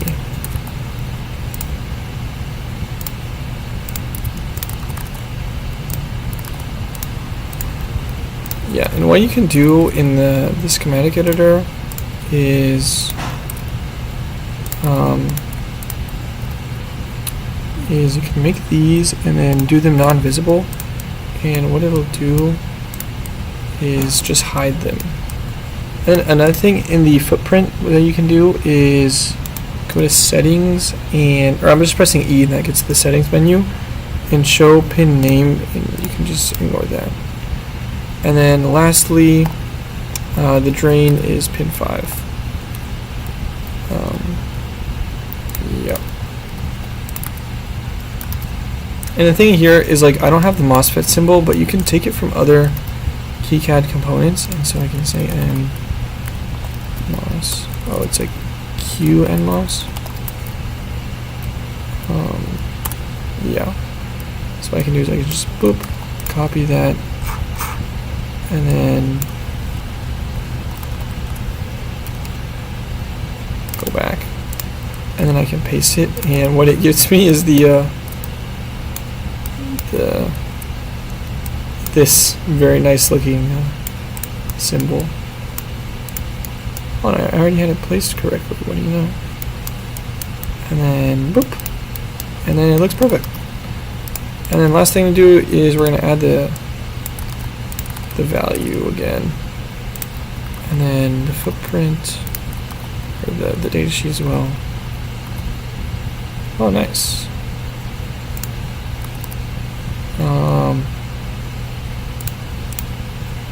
Oh, oops.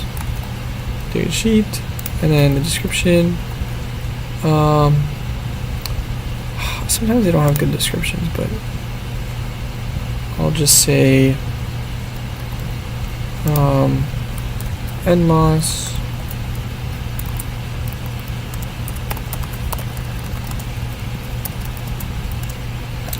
3.1 milliohm, and then however many nanocoulombs it is, because it's like the main important numbers are the resistance and the gate charge, 17 nanocoulombs. Yeah, so I always underestimate the time it's going to take to, and this is the footprint. I always underestimate the time it's going to take to do project, but that's okay. Okay, one of these has to be the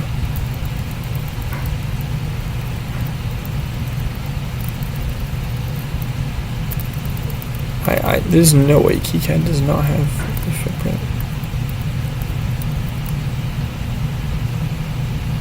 Yeah, I think it's that.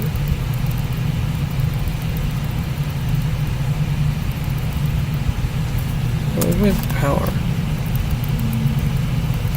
Oh, yeah. Okay.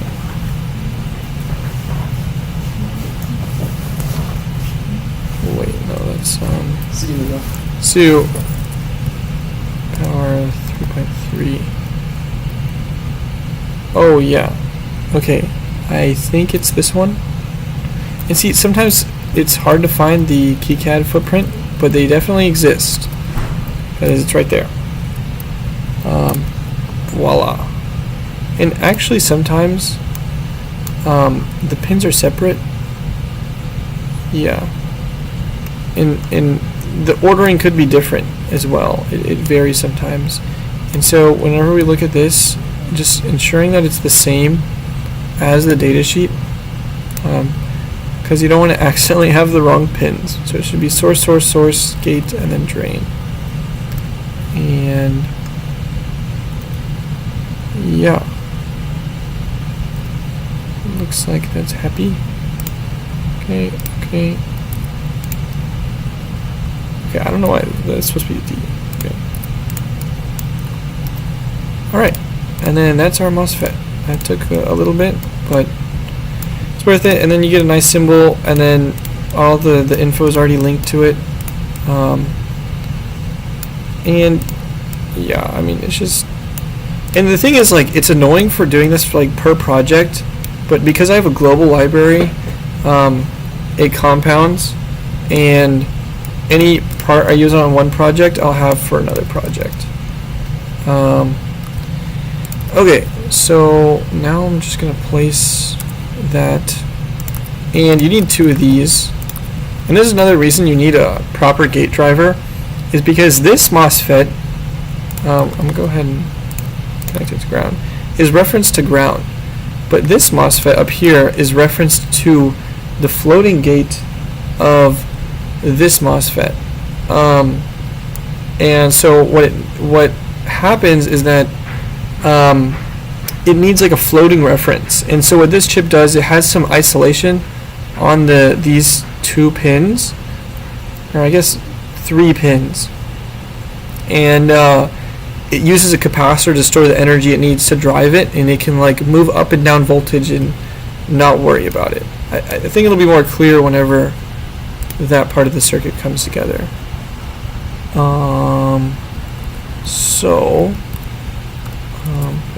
Capacitor, and so the capacitor goes between, okay, I'm gonna do, sometimes whenever the routing doesn't work for a schematic, it's just easier to just label them and then connect them. And so what these labels say is, if I connect 2 things here, even though the wire is not actually connected, the labels say that it is connected on the schematic. It just makes the life easier.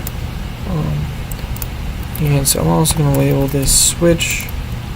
And then on the schematic, it connects between the switch and the boost pin. So we're going to go like that. And then boost. And then this value is typically 100 nanofarads.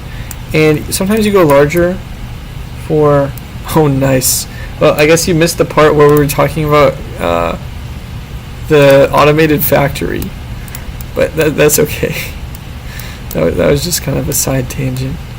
Am I tripping? Yeah, I am tripping. Yeah, and so 100 nanofarads is like plenty for small MOSFETs, but as you get to bigger MOSFETs, it just has to be, well, I might as well explain this. If you look down in the datasheet, there is 2 values. I've heard different things, and so I'm not 100% sure, but the output capacitance is 434 picofarads, and as long as you're like, oh, message retracted. Oh no. As long as you're above like 10x and like 20x is like totally happy above that value in capacitance with this capacitor, then it's fine, because this capacitor stores the energy that leaves here and enters the gate of this, and if it's more than 20 times bigger, then there's not very much voltage drop on the voltage over that capacitor. So now move this a little more over so I can connect to that. So another thing is going to be these are the shunt measurements, and then you also get to choose a shunt resistor, which is a resistor that has a voltage drop over it based on current, so the regulator can measure current.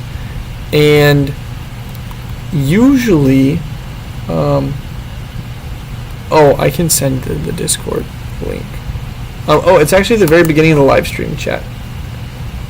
I don't know if it's possible to reach that, but let me know if you can. It was at the very beginning, I think. I put the Discord link. Yes. So, the resistor drops voltage, and it lets the chip know what current is actually flowing, and so that can do current limiting, but also it helps for the control mechanism for how it actually becomes stable and properly stabilizes the voltage. One thing I realized I should have done is sometimes there's a lot of things for power converters and stuff that is done not because it makes the system better, but because it makes like the noise better, because sometimes you have really bad noise properties, and so because Arduino, oh yeah, Arduinos are nice. I don't know if that's what you meant to say, but so this resistor here, they recommend adding it. You know what? Yeah. Yeah, I think sometimes you can make a schematic smaller, but it's not worth it because it obscures the meaning of what is actually happening. So I'm just going to leave it like this. And what this resistor does is it's some small value, like, oh, what's up, Sean? Dude, forgot the snappers. So nice. Oh my god, how much do these cost? Oh, actually, you got sponsored, right? Yeah. They're $100 each, though. The heck? Wait, is that it? You push it a little bit. Yeah. Oh my god. Is that nice? It has like a double seal. Yeah. They even found red O-rings. And that's it? Yeah. Oh wow, these are very nice connectors. Damn. Yeah. How hard is it to crimp the wires for it? I don't know. Well, it's like the standard Douglas whatever crimp. Oh my god. It even has shielding? Yeah. Oh my goodness. Yeah. Which one's the shielding pin though? Or is it just like around the mating surface? There's like a shield around the entire. Oh yeah, I can see ring, that. That down. So these are even better than the Auto Sports. Yeah, they're like double the price. Oh my god, that's insane. Yeah. That's They're made in crazy. Switzerland, bro. Of course they're made in Switzerland. Yeah, I'm told they're the most popular defense drone connector. Why do you need this for a drone? Don't ask me, bro. Oh my goodness. Alright, well I'll see you around. Yeah, let me get the Discord link. Somebody in chat was asking.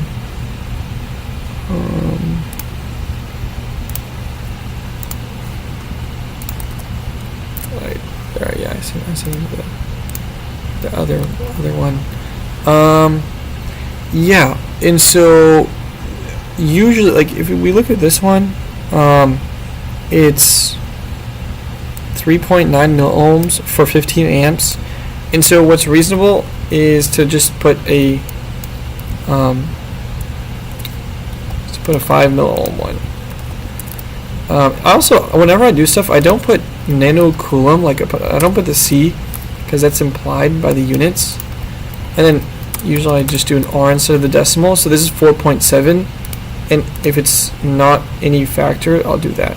But like if I have a capacitor that's 2.2 microfarads, I'll put 2U2, and so the U is just way more obvious to see than the decimal point, and it just like improves readability in my mind.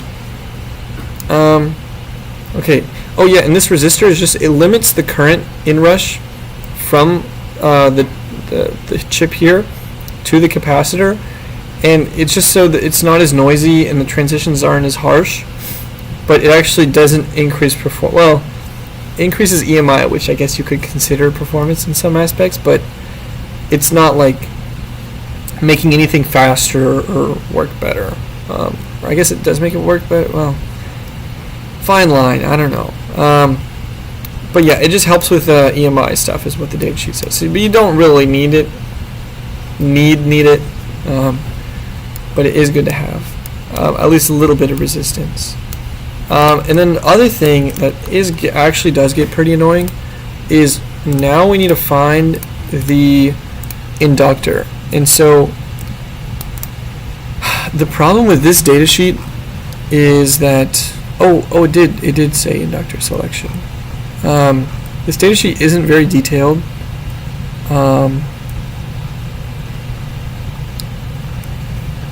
Let's see. Low current operation. Okay, so the first thing it wants you to select the frequency, select the MOSFETs. Oh, another thing we have to make sure of is that the MOSFET has decent on resistance at 5 volts. And it does, but that's like kind of borderline.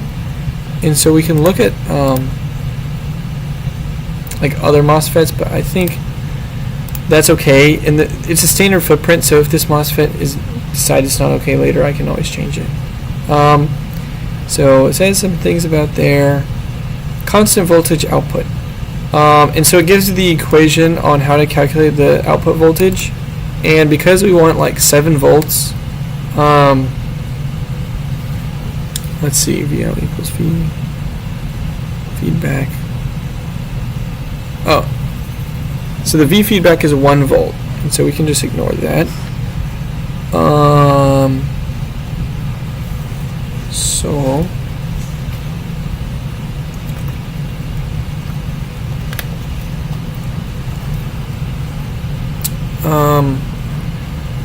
So if we assume like the top resistance is, okay, so we want 5 volts, or 7, so we need a ratio of 7 to 1 here, and typically, let's see, it shows that the feedback values are in like the tens of kilo ohms range. So the higher you go in resistance, like it'll still be a resistor divider, but the more sensitive it is to noise because there's less current, and you have like a baseline current noise of a resistor because of some reason.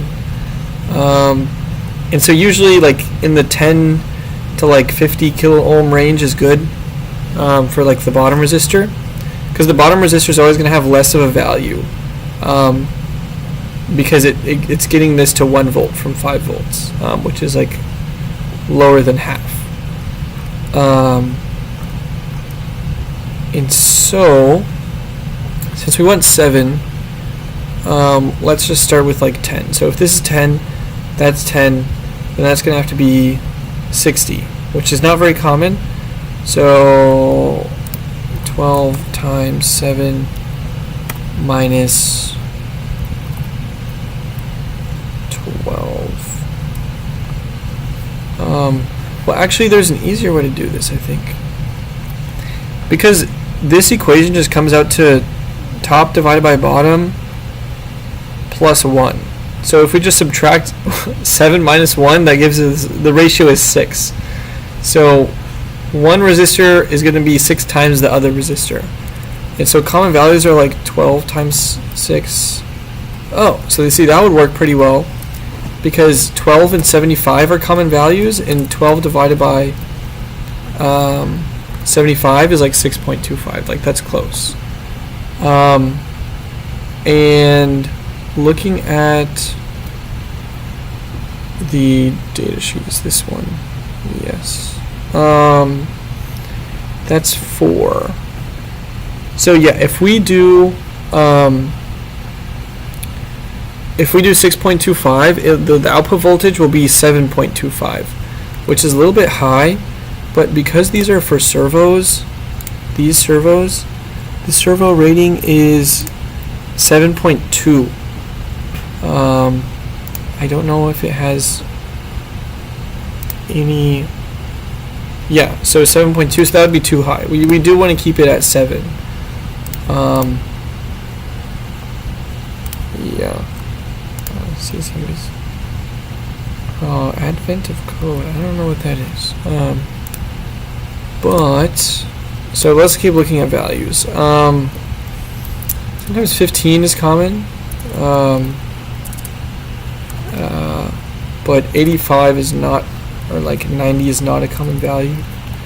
So like 100 or 15 times 6, 90 isn't common. 22, 130 isn't common. 20. Oh, see, this could work. 120K is common, and so is 20K. So if we go to JLC's basic parts, this is like where a lot of the resistors and capacitors are that they get you assembled very cheaply, and we're going to go to 0402 size and click apply here, and I think they should have 120K. I really hope they do. Oh yeah, very nice. So 120 quick kilo ohm and 20 kilo ohm, and perfect. I mean, it's extended. That just means it's like I don't know. Extended with the check mark is also good for assembly. Both of these they won't charge you extra costs on assembly. So we can copy the part number and put a resistor and put 20K. And yeah, so what I do here is I add a field and call it LCSC and then put the part number. And what that does is when I export it, it'll just export very nicely with a plugin I have. Or it's just like a plugin you can install, and it makes it very nice to just like easily export. Like 3 clicks and your PCB is ordered with assembly. And then another resistor, and this one's going to be 120K. Actually, I wonder what.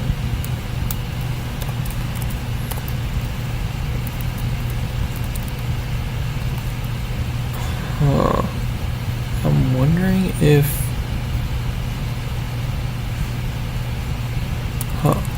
Please read about my 5.1. Yeah, that's too high.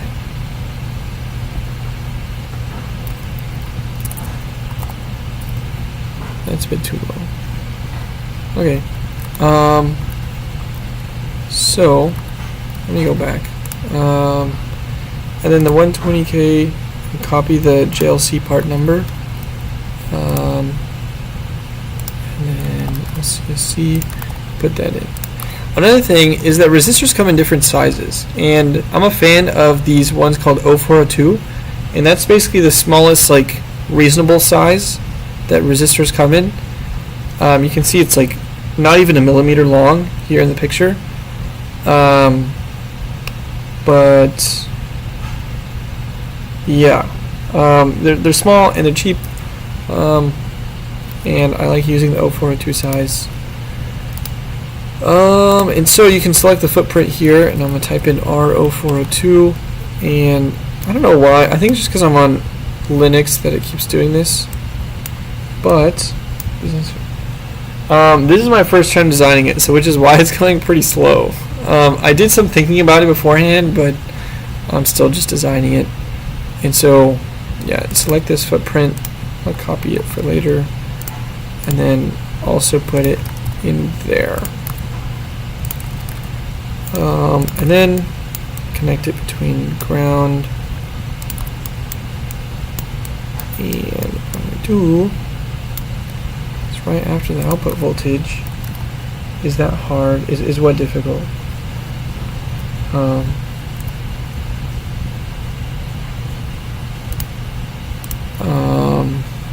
Yeah, since the output voltage is going to be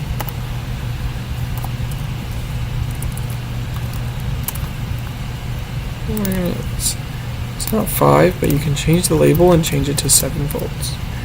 And then this is going to be the feedback voltage. And because this is FB, and this is FB, those are connected. And then we're going to put our inductor, handy dandy inductor. We'll move this over here just so it's not as much in the way. This as well. And then we're going to move the inductor there. I'm actually going to move this up. Do you want to do spin power? Oh no, I do everything SMD. This day and age, it's definitely, like, unless you're going to, like, you know, hundreds of kilowatts, then everything you can find is pretty much SMD. Like the super high power stuff gets through whole, but yeah. Or like sometimes you have things that bolt in, but how do you use signal integrity? You know, you just like I have like a mentality of like, there's like signal integrity tools that like they'll run analysis checks on like a bunch of things, but I mean the JLC assembles it for like really cheap, especially if you're doing like 5 or more boards. It's like 0 upfront costs and it's just worth it. It all just ships together. It's very nice. Back to like the signal integrity, like the signal integrity is like a layout thing, right? And so there's a bunch of tools for like Altium and stuff that will analyze how you've laid it out, but like at the end of the day, it's like a validation of like, I did this correct. And if you're doing the right things from the get-go, like it should be okay. Like whenever I'm routing this power here, you make sure your loops are small and your EMI isn't going to go everywhere. Yeah, so it's like a design, like in design consideration that I think you don't actually need a tool for. You just need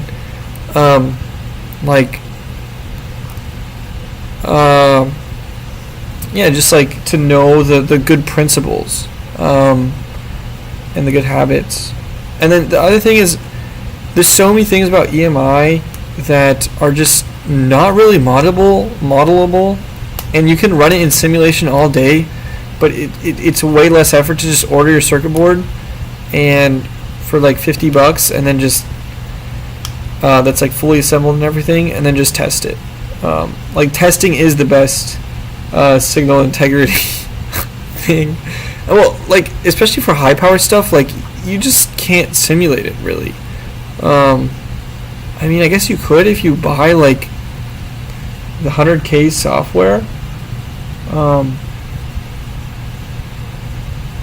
What without simulation? I'm not sure what you mean by that.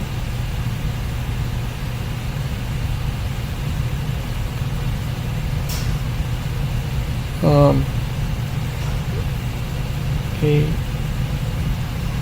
Oh, dude, that's like a story reference for the inverter. Yes, me and EMI are friends. Well, entire time straight to printing. Yeah, I just like said it. I mean, yeah, you do like schematic level simulations. Like KiCAD has a nice built-in spice simulator, so you can literally just here and like whatever value you put in here, it just simulates that. And these are not simulation symbols like this, but you can add sim models to them, and like special stuff like this is a simulated voltage source, and you can actually just put the simulation in the schematic, which is really nice. But like you'll simulate like nothing on the inverter I simulated because there's nothing to simulate, and a lot of the stuff that's unknowing is not like ringing or anything. It's like the controls, getting the controls right, and really all the like in ideality the inverter works with, it'll have no ringing, right? But the thing is, it's the output capacitance and the board inductance that will make the simulation actually worthwhile and tell you what ringing is. And that only is valid if you have the right model. How long will what take to complete? And sometimes you just like making a model for your MOSFET takes longer than making your whole design, because making proper models for MOSFETs is really hard. And unless you have like, I guess you could have the graphs, but yeah, I mean you do basic calcs and they'll tell you if your power loss is okay. I mean, if you're getting the right output voltage and current, that's like a programming thing. If your microcontroller is running the wrong code, it's not going to work. But yeah, a lot of it's actually firmware, and the hardware itself is only like half the battle when it comes to like motor controllers of that sort. Okay, I'm gonna move this back up.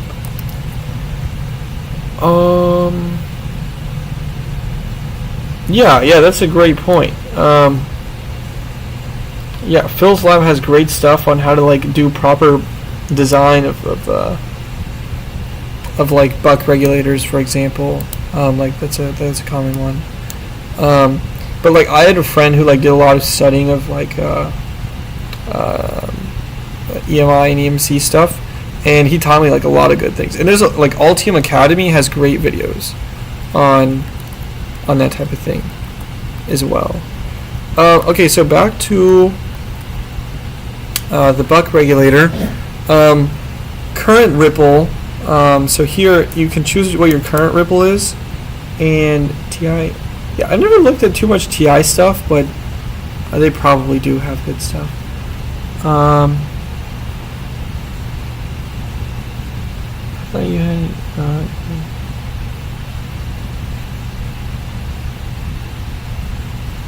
Oh yeah, I did a lot of stuff before coming here, and actually this is part of the reason why I'm dropping out to start a company with my friend, because I after making the YouTube video and it got like views, I kind of had a reflection of like, wait, like my skill sets are like pretty good, and then I thought about it and I was like, I've learned 95% of what I know not from classes. It's either from YouTube, the internet, and like some from my friends. And like MIT's like, I realized like the main thing that it does for you is like putting smart people in the same room. And yeah, classes are useful, but a lot of the, like classes don't even. Oh, like I'm leaving school. I'm not getting a degree. And the stuff that I want to learn, like controls, doesn't even fit in my schedule. And so instead of going to class, I skipped class to learn about controls. That's the strat. No, just kidding. Like this is very specific to the situation I'm in. But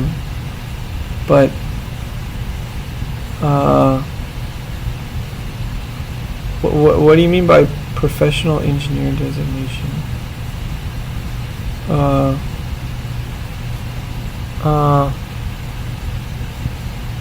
Yeah. Nah, bro. That's funny. Yeah. I mean,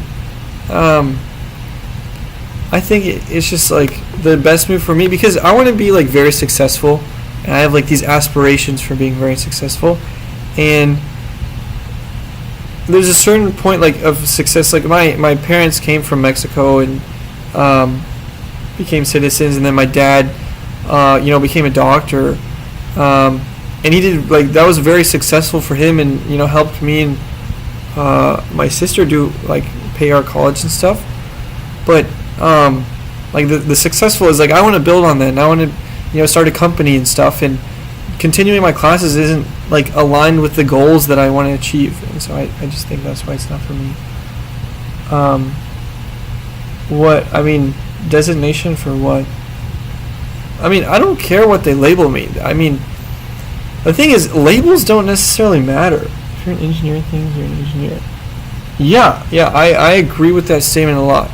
If I engineer and I design my own humanoid robot, and I build it and I start selling it to people, like I'm not necessarily going to do that specifically, but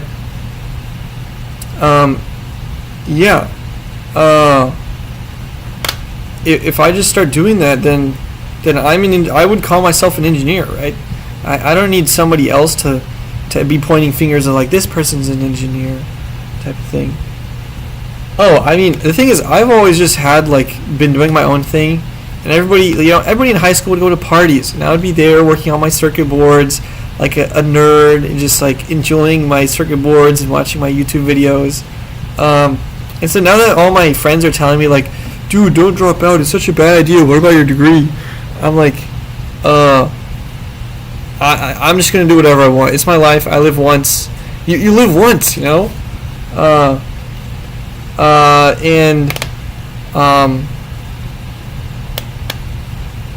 year and a half to finish school is a lot of time where I can potentially have a company that's doing really well by that time, and experiment and that type of thing.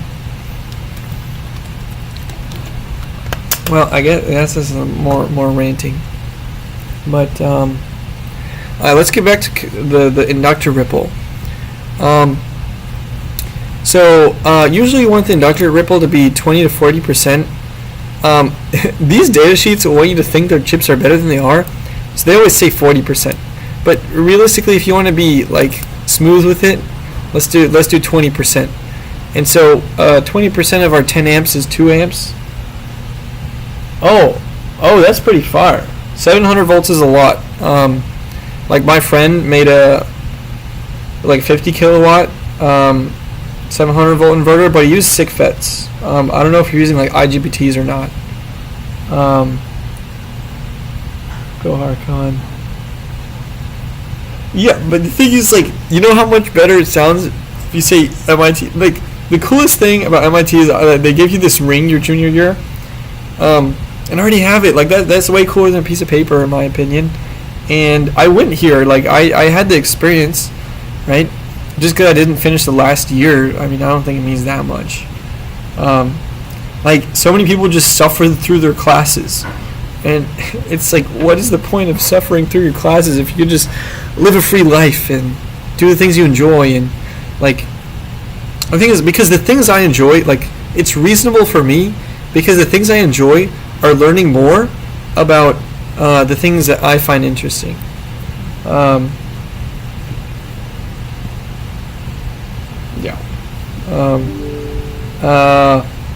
IGBT. Well, actually, I don't know. I can look right now, but I think. Let's see. If you're doing 710 kilowatts at 700 volts, that's 1, 2, 3, 700. So you probably need 20 amps of rated. Oh, I see.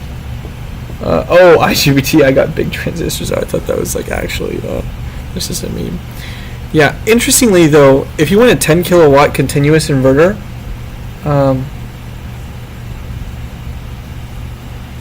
I think that's actually a great project to start with designing. Actually, my first PCB was just an Arduino with 2 other things on it, and there's actually a lot of good tutorials for that on YouTube and stuff. The RTC unit might be the hard complex part, because I've never used one before. I don't know exactly how much it entails, but I think you're probably I think it'd be a good project. It'd be cool. Oh yeah, so the phase currents can be very. Oh my god. Oh my god. So the phase current, if you have 10 kilowatts continuous, like is actually like times square root of 2 of what the continuous like input current is, and so yeah, it's 20 amps. And so I don't know what efficiency you're trying to hit with the 10 kilowatt inverter, but well, let's see. What is reasonable power dissipation? 10 watts of conduction losses. So that's going to be 20 times 20 times 0.01. Okay, so anything with like below 20 milliohms.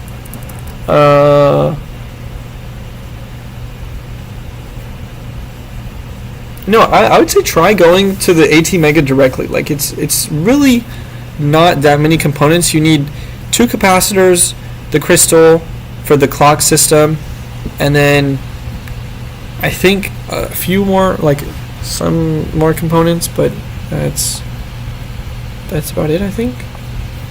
Oh yeah, we're gonna look at SiC FETs.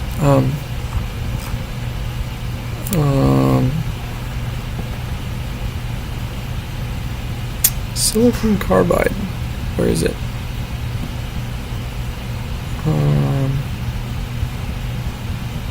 Wait, is it really not there?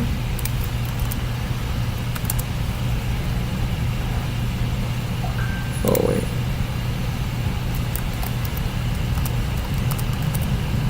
Oh, here we are. Silicon carbide devices. Okay, stock.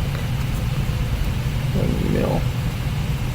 Oh, invitation. Yeah, let's see what is rated up here. I'm gonna go in the kilovolt range.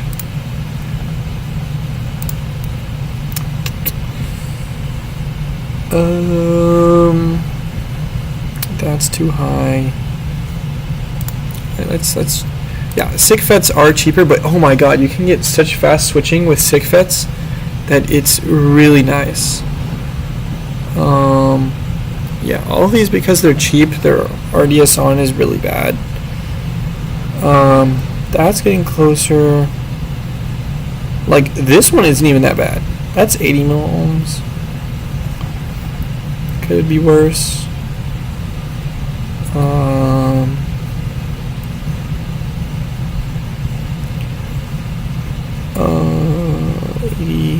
80. Oh, see, like this one's nice. This one's 250 and it's 60 milliohms. Like, I mean, that's still significant heating, but oh my god, you can get, if you find like a 20 to 40 milliohm FET or silicon carbide FET, oh my god, your efficiency is going to be like 99.5. Oh, it's going to be so far. Oh, look at this one. Look at this. 40 milliohms. Oh, look at it. The beautiful right there. This will, oh, actually the one thing about silicon carbide stuff is you do sometimes need to drive negative voltage if you're switching fast, but you can just switch it slow and it's really not that big a deal. One thing to watch out though with high voltage stuff is one of my friends designed a SiC FET inverter, and the thing that beat him really bad was if you're switching fast is the output capacitance, which luckily, you know, 125 picofarads seems pretty low, but you know that energy is you know, discharging and charging every switching cycle no matter what. So if like you're going at 50 kilohertz, or that's kind of high, but like 20 to 25 kilohertz, then yeah, that'll add up to some extent. I don't remember exactly how much, but that's one thing to look out for. Hello. I'm gonna be back. I'm gonna go to the restroom, but be back in a sec.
I'm back.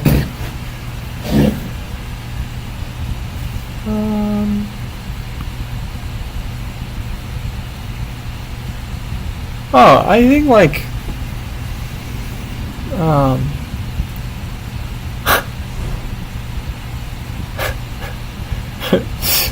I don't know what an auto transformer is specifically, but that's kind of funny. But yeah, don't get expelled. That'd be bad.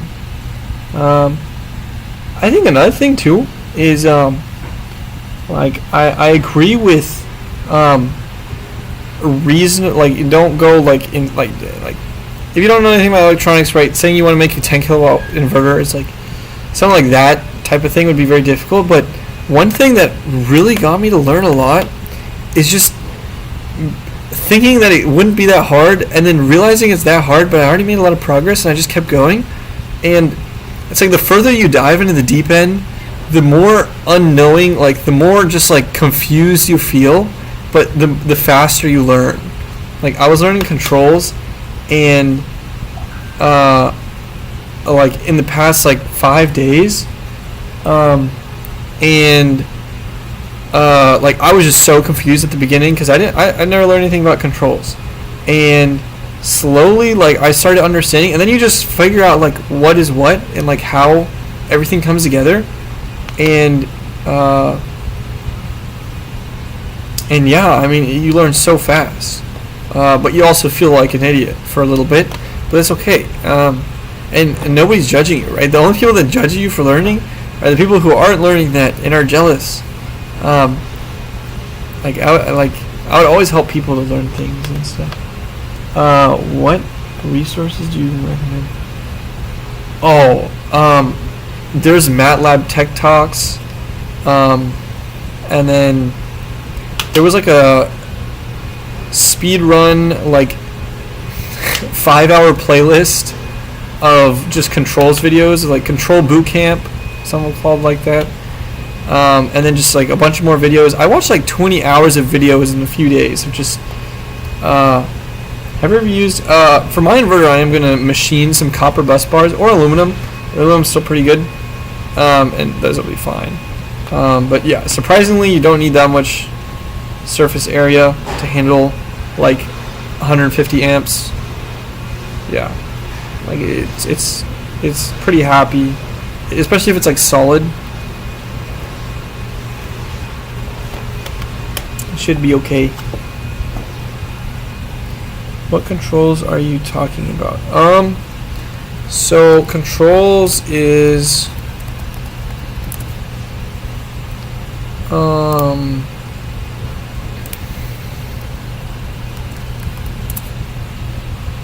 okay, there's literally no images here, but controls, it's like a system that, I mean, the main thing is it all comes down to heat. Like there's these like IEE, IEEE ratings of like what is rated current for this size of wire. It's all just jibber jabber, right? It's for people who don't want to do the math. Yes, controls are like taking like a model, which is some system that reacts in a certain way, figuring out how it responds to the frequencies and stuff, and then usually it's either making like an observer, so you can estimate or you can predict other states of the system based on only some of the states that you read from your sensors, and then the other part is creating controllers is like one of the biggest parts of it. Is how do you make a controller that takes the output, feeds it back to the input in a way that makes the system stable. I don't know how to explain that better because I'm still kind of new to it, but yeah, it's like making systems stable using, and you can run a controller in code, or you can make a circuit that has your control scheme, so you can use another circuit to control another circuit in like a very crude sense of like you're using the capacitors and the inductors and the resistors to create time constants and like low pass filters and high pass filters. It's quite cool. and then there's like poles and zeros and that type of thing. But yeah, there's probably better people to ask about that. But yeah, about the SIC FETs, yeah, you can find them.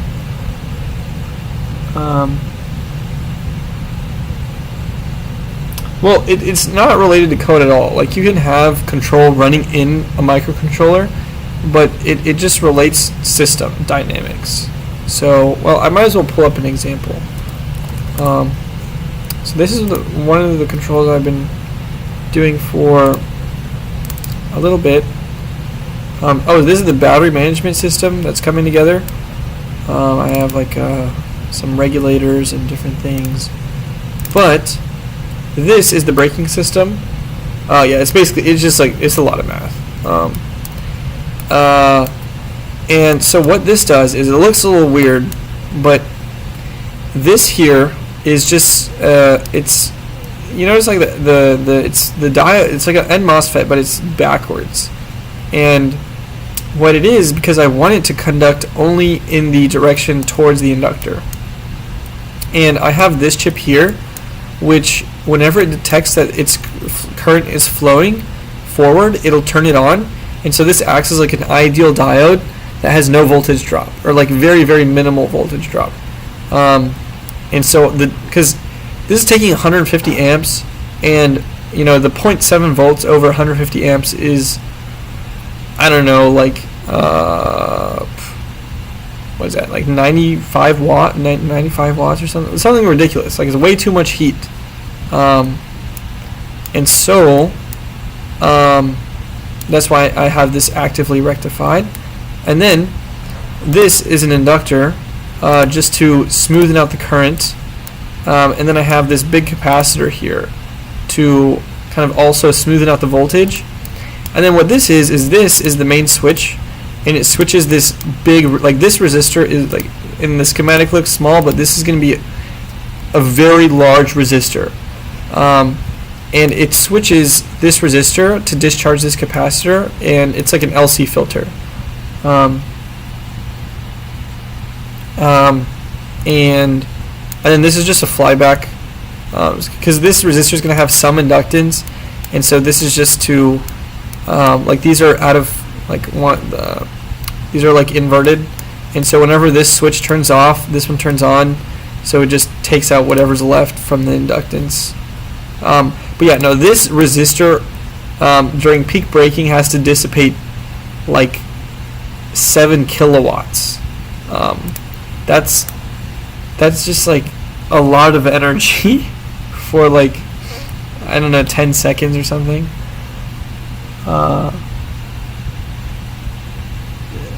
The 300 amp will not work, like,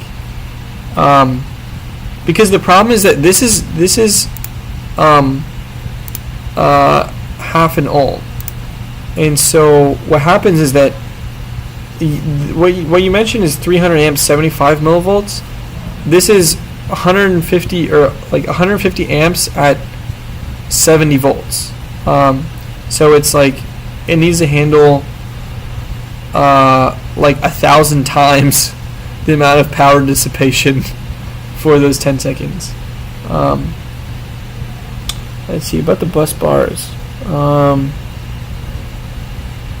I mean, one thing to be careful about bus bars is knowing what frequency everything is running at, because you get things like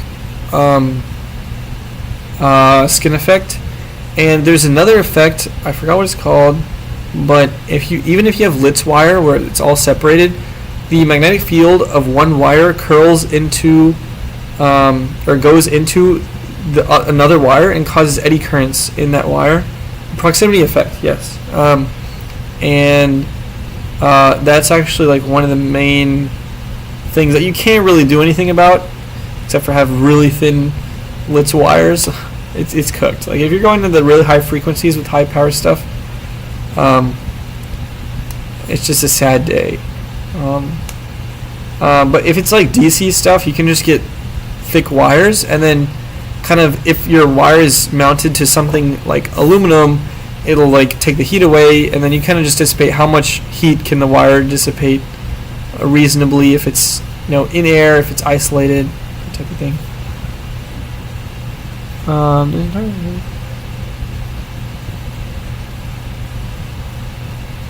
Yeah, that's controls. Nowadays, controls are kind of getting pushed to like just the circuit stuff, I feel like, and a lot of other things. Well, I guess it's also in other things, but like on the software side, it's not as weird. It's weird when you have to do controls with like passive components, like more resistors and capacitors to create a feedback network with like an op amp. Like that gets cooked.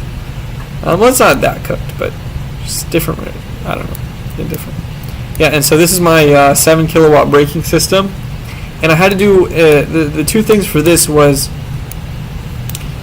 this capacitor here. Well, okay. So what I want to do is I want to say like the microcontroller gets the battery gets an input from like the bus, like the communication bus. And it's like, hey, set the braking current to, what are those red X's? Oh, it just says don't place this. This is going to be a through hole or like a external solder thing, and so it's not an actual part on the PCB. Like I'm gonna make my own capacitor and make my own resistor and make my own inductor, and yeah, that's why. It's not like a part I'm buying. Well, specifically, it's not a part that's for assembly. Like it's not a part that's on the circuit board. Like the inductor is gonna be like soldered on, or it's like bolted on. Because like for the monorail is a big wheel, and so for the resistor, I'm just making a big piece of wire that basically bolts to the frame, and so as the resistor heats up, it just heats up the entire frame evenly. Because if you just buy a resistor that's like this big, it only does 100 watts. I have to do 7 kilowatts. 7 kilowatts is an insane amount of heat.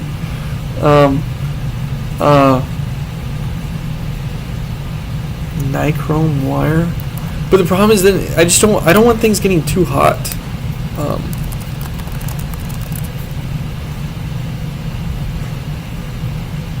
And I just need thermal mass, because the amount of energy I'm putting in is peak amount is like 6 kilowatts for 10 seconds, and that gets you from 60 miles an hour to 0. Yeah, this is the regen.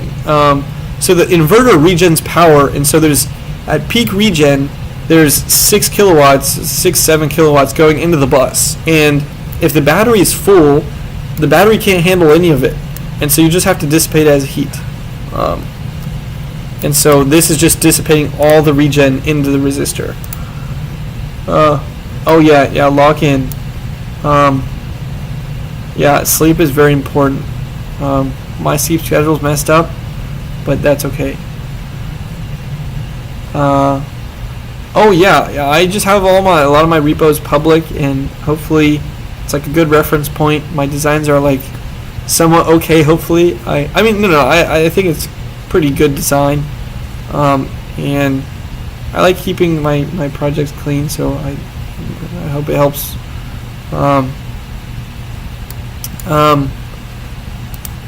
Oh yeah, so the controls for it,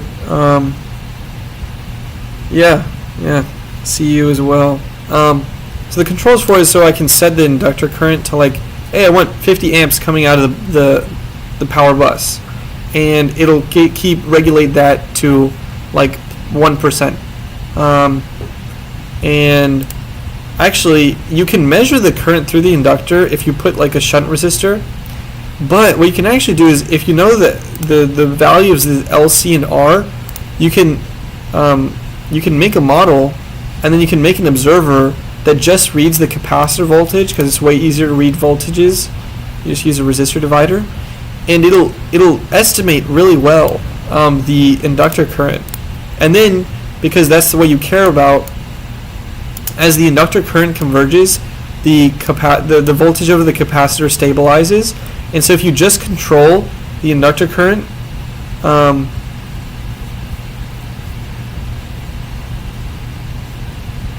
oh, sweet. Yeah, I remember doing my rangefinder project. It was pretty fun, and that's actually how I learned a lot about electrical engineering at the beginning. It was like my starting point. Sweet. Oh, nice. Oh yeah, so what I was saying is if the inductor current converges to a stable value, then this also stabilizes, the capacitor voltage stabilizes. And so you have an observer which measures the voltage to get the current by knowing the model, and then the second part is feeding back the current to adjust the duty cycle to make the current stabilize quickly. And so that's like the controls. I still haven't done any programming yet, or like programming of the firmware, but I did it all in Python of like doing the simulation for the model and stuff. So hopefully it should work pretty nicely. For here, I think we left off of like figuring out what. I'm waiting for advent of Rust. Oh, somebody's talking about Rust. Rust is fire. Rust is the coolest programming language. Yes, so for this inductor, usually when sizing inductors, we were saying 20% current ripple is a good place to start. And so, I assume F is frequency. So I'm going to put a new tab here. And let's say V out is, what was it, 7 volts divided by, we're switching at 300 kilohertz. And then we are, the inductance is to be set. We're going to set that later. And then 1 minus V out is 7 divided by V in is, what's V in? 24. And actually an interesting thing to see here is the worst case ripple current is at 50% duty cycle when V out is half. Oh wait, no. It's at the opposite end. So the lower V out is, then the closer to 1 this gets, and the worst case it gets. So yeah, if you're going from a really high voltage, like if you're going from like 70 volts or 50 volts to 5 volts, like that's about as much as you can go with a single stage buck regulator before it's just kind of absurd and your duty cycle gets really small. So yeah, you never want to go above 10 to 1. It's kind of what I've heard around. And then yes, so we divide by our inductor value. So if we do 10 microhenry, that's 1.6 amps of ripple current, and our target was 2 amps because 20%. And so yeah, I think we're just going to go with 10 microhenry. And then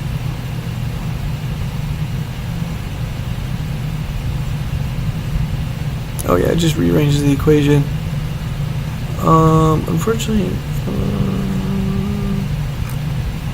oh yeah, it just talks about other stuff, about the price and things. Now inductor shopping is always its own thing because they're not as common. This is like electrical engineering. What this is right now. So inductors, I mean you can look at power inductors, but I think I can find one that's surface mount, hopefully. And we're looking at 10 microhenry. You know, it might not exist because 10 microhenry for 10 amps is kind of high. It might be on the higher end of what you can find for assembly or like surface mount assembly. And then, oh, another thing is we can calculate what the resistance should be, and so usually the resistance of your inductor, of your shunt, and of your MOSFETs is somewhere in the same like order of magnitude. So we're looking somewhere for 5 milliohms. So we can actually see here that a lot of these are in the range we want. Let's look at these. Oh wow, those get pretty big. And this is why it's nice to switch at faster frequencies, so you don't run into having to have huge inductors.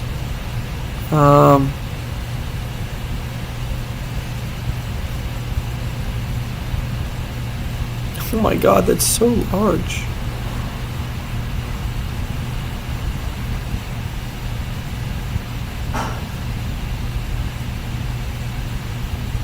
Oh my god.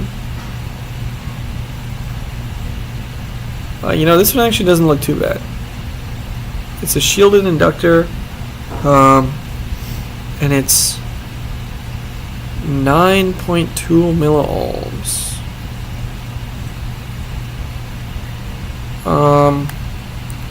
And if we look at that, this is actually why it's beneficial to use higher frequencies, because then your passives get smaller, but then you have higher switching losses on your FETs, and so it's like a balance. How high? It's like a balance of if your switching losses increase too much. And like for switching converters, if you're using external FETs, 500 kilohertz is about as high as you usually go. If they're like small, like my inverter for the mono wheel is 25 kilohertz, which is like, usually you want it above 20 kilohertz for power stuff, otherwise you can hear it, because audible range is about 20 kilohertz or lower. And so yeah, really high power stuff gets to 25 kilohertz. Oh yeah, GAN is just absurd, but like that's not typical. Also, SiC FETs can get like pretty high. But the problem is, like, if you're switching GAN at 1 megahertz and you're also trying to do high power, the DIDT is just too high. Like, you can do GAN at 1 megahertz, you can still hear 10 kilohertz. You can still hear it. But like, if you're doing 100 amps on a GAN FET at 1 megahertz, it's just gonna explode.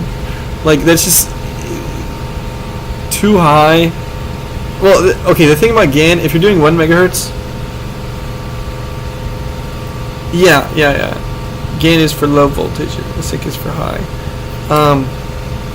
The problem is with GAN, if you're at 1 megahertz, you need to switch really fast, so you have low switching losses, so the FETs don't just overheat instantly. But then if you have high, fast, like slew rates on your switches, then your DIDT is just like so high that even if your loop inductance is like 0.5 nanohenry, your like induced voltage, or like your ringing on the output will be just ridiculous. Like on 100 volt GAN, and you're running at like 60 volts, you're gonna have like, let's say 30 volt ripple, and it'll just blow up. So if you're doing GAN for power, you can definitely go into like the few hundreds of kilohertz though, reasonably. I was trying to do a really high power GAN inverter. Started a little on the design. Oh yes, silicon carbide FETs you can cool way better because they're bigger. GAN are so tiny, you have like no surface area to pull the heat out from. I was trying to make a really high density 5 kilowatt inverter, and I was doing the math, and if you exclude the fact that the electrolytics would be like right next to the battery, you could hit 1 megawatt per liter of power density. Like, it sounds insane, but I think it's actually possible. With like a little asterisk that the electrolytics aren't in there, for like the bulk capacitance, but all the ceramics fit in the volume. I might as well just pull it up.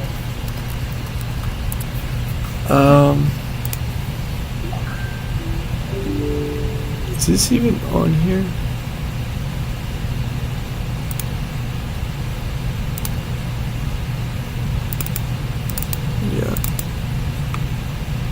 Yeah, this is actually absurd, and it's really funny to think about. Like, yeah, it might not work, but look at this. Okay, GAN inverter, and this is like an STM H7. No, dude, the efficiency, each one of these, like the total power dissipation from this inverter is like 20 watts, and it does 5 kilowatts, so it's like 99.5% efficient. And these are the phase sensors. The PCB might have to be crazy because that's a BGA chip and stuff, but the dimensions of this are like so tiny. It's like so flat, and so my friends are trying to do the world's fastest drone, beat the world's fastest drone record, and yeah, if you make these, you just mount it to the fin, and then the battery is here with the electrolytics right next to it, and then you have your 4 motor controllers around it. So that's why you get to call the electrolytics not part of the inverter, and then you then you hit the 1 megawatt per liter metric. And yeah, because it's 20 watts, like you just have an aluminum thing over this, and then it mounts to each one of the fins that hold the drone motors, and it just passively cools it. You don't even need water. You don't even need a fan.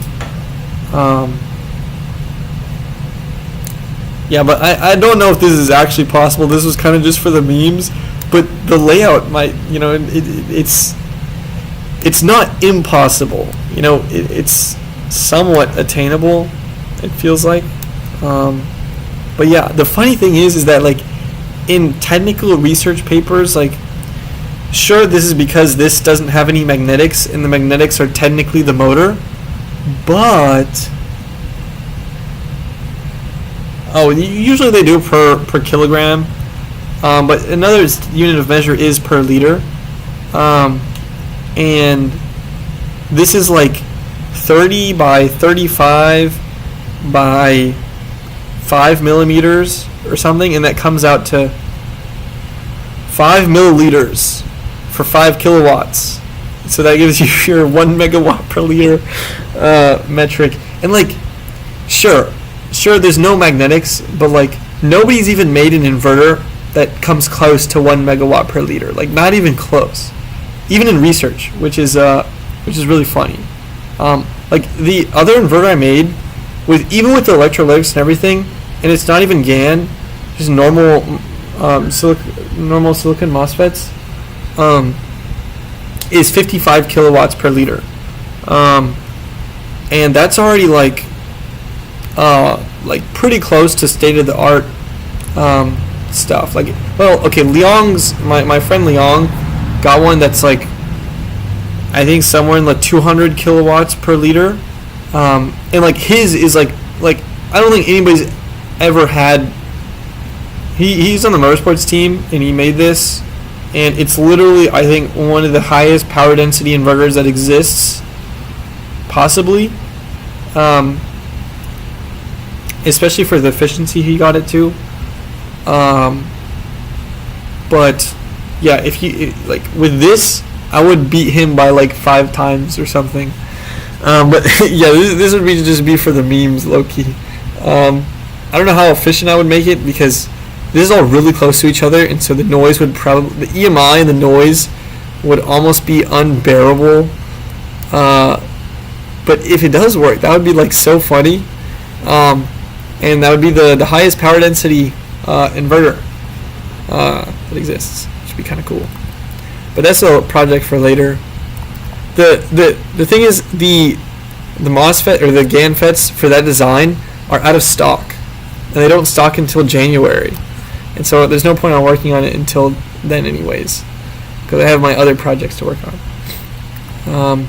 Oh yeah, so we were looking for, oh my god, See, look at these just massive inductors.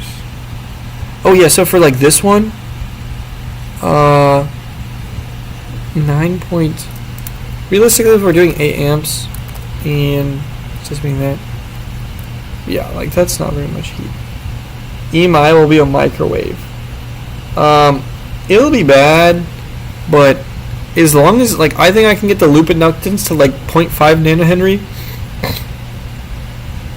and so like it'll be bad, but like it won't break it. Like anything around it is going to be sad, but that's okay. And the inverters are orthogonal to each other, the ones that are near each other, and so that should be okay as well. And then also the gate loops are orthogonal to the power loop. You know, there's a bunch of guidelines that they give you on the data sheets. But yeah, you know, I think I'm just gonna use this massive inductor. It's so large, and it's also more expensive, but it's shielded. See, these are unshielded, and so, well, kind of, but usually the these fully shielded ones are a little better in terms of like the magnetic field going everywhere. So I'm just gonna use this. Like, sure. Oh my god, it's 90 cents more. Oh. I don't know. What is the saturation current here? Oh my god, this is such a terrible data sheet. Oh. Yeah, you know what? This one's actually smaller. Oh, come on. Is this one even smaller than that one? Well, this one's cheaper, but it's a bit bigger. I like this one. This one's the smallest. And it's the most in stock. So I'm gonna put the part number and come back to making the footprint later, because I'm definitely gonna have to make a custom footprint for that. I think it's SMD. Oh yeah, look at that. It's SMD right there. And actually, what's really interesting is on some inductors that are more coiled, there's like a there's a reference pin. Oh, not there.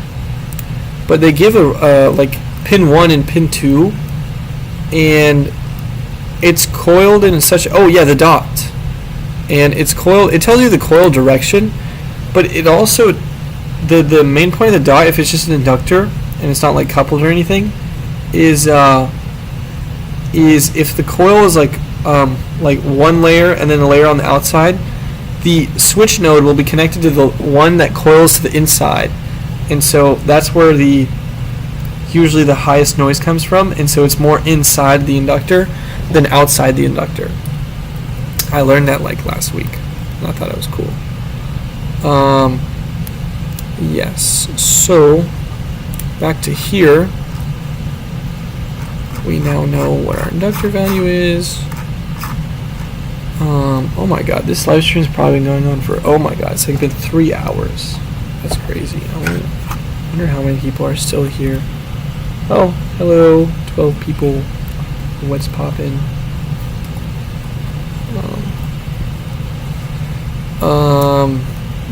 Yes, so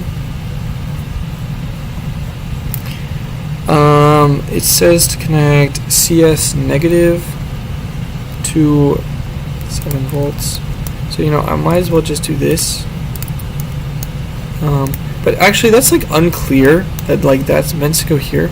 So you can actually double label something and they will just like label together. So I can just label like that, and then I can label this CS positive, and then I'll just put that right there. And this is just so it can measure the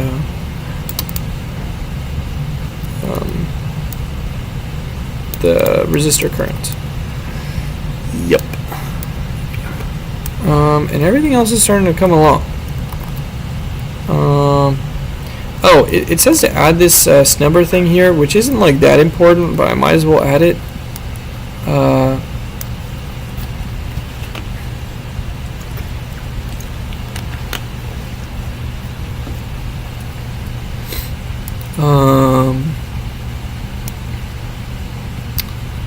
Yeah, I just might as well.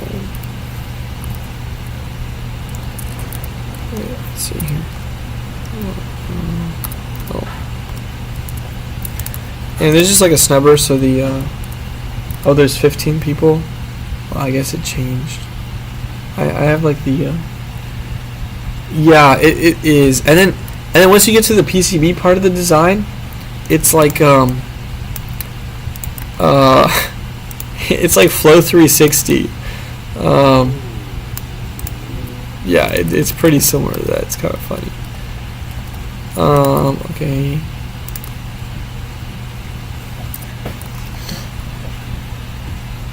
Yeah, so this adds, see, the thing about this is that this just heats up, but it dissipates a lot of the high, like the high switching transients, and it'll cause there to be less noise. And you know what?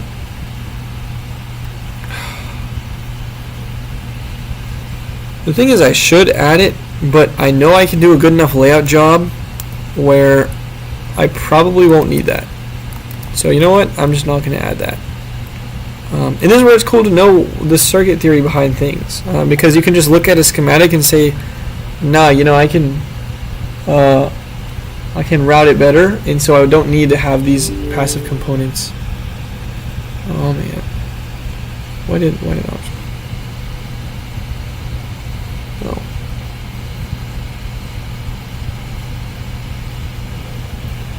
One second.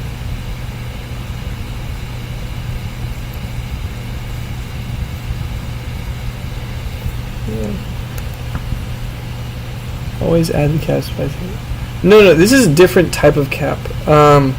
This is a cap with a resistor. It's like a kind of like a snubber in this case. And I don't need a snubber because I can do the route it where the loop inductance is really low, so it should be fine.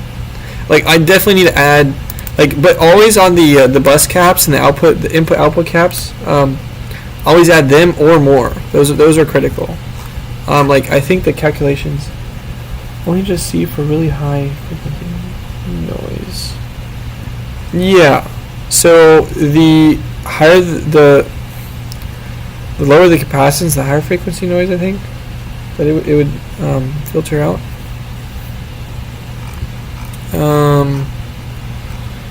It says here input capacitor selection.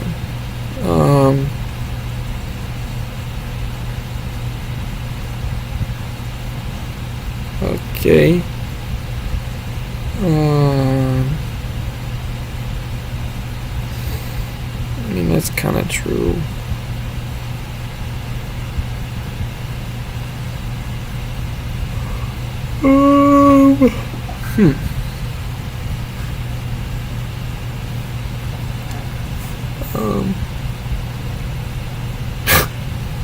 Yeah, let me put 15 millifarads on that. Actually, I'm gonna show you. Okay. So this is our spot welding setup, and we have 5 2.6 kilofarad super caps in series, and then this nice K-weld thing. But yeah, you basically can just spot weld nickel strips like there's no tomorrow, and then you just keep this connected to a constant current power supply, and it works great. But yeah, kilofarad capacitors, it's insane. Oh, check Discord. Let's see, electrical. Oh man. Is that 15 millifarad? Is that 15 kilofarads? Oh my god. Oh yeah, that's a big that looks like a transformer. with multiple windings. Oh, auto transformer. That's so funny.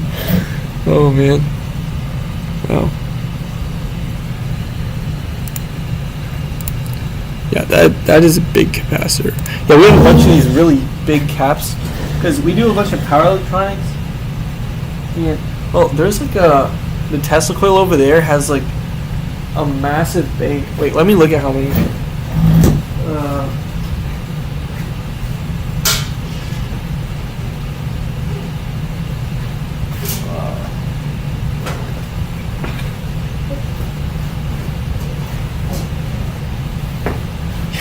The total input capacitance or bulk capacitance on the Tesla coil driver is 120 millifarads at 300 volts, which is just absurd. Let's see what happened to our. We had one just hilariously large cap. We had a whole shelf of capacitors, which is really funny. Yeah, I don't know what happened to the main funny capacitor. There was also a really big. Oh, yes, this is the funny one. This is just, I think it's a film cap, but it's just like a huge bypass capacitor for Tesla coil stuff. 1.2 kilovolts, 560 microfarads. It's really funny. Yeah. Oh my god. Is this oh, that's not. But yeah.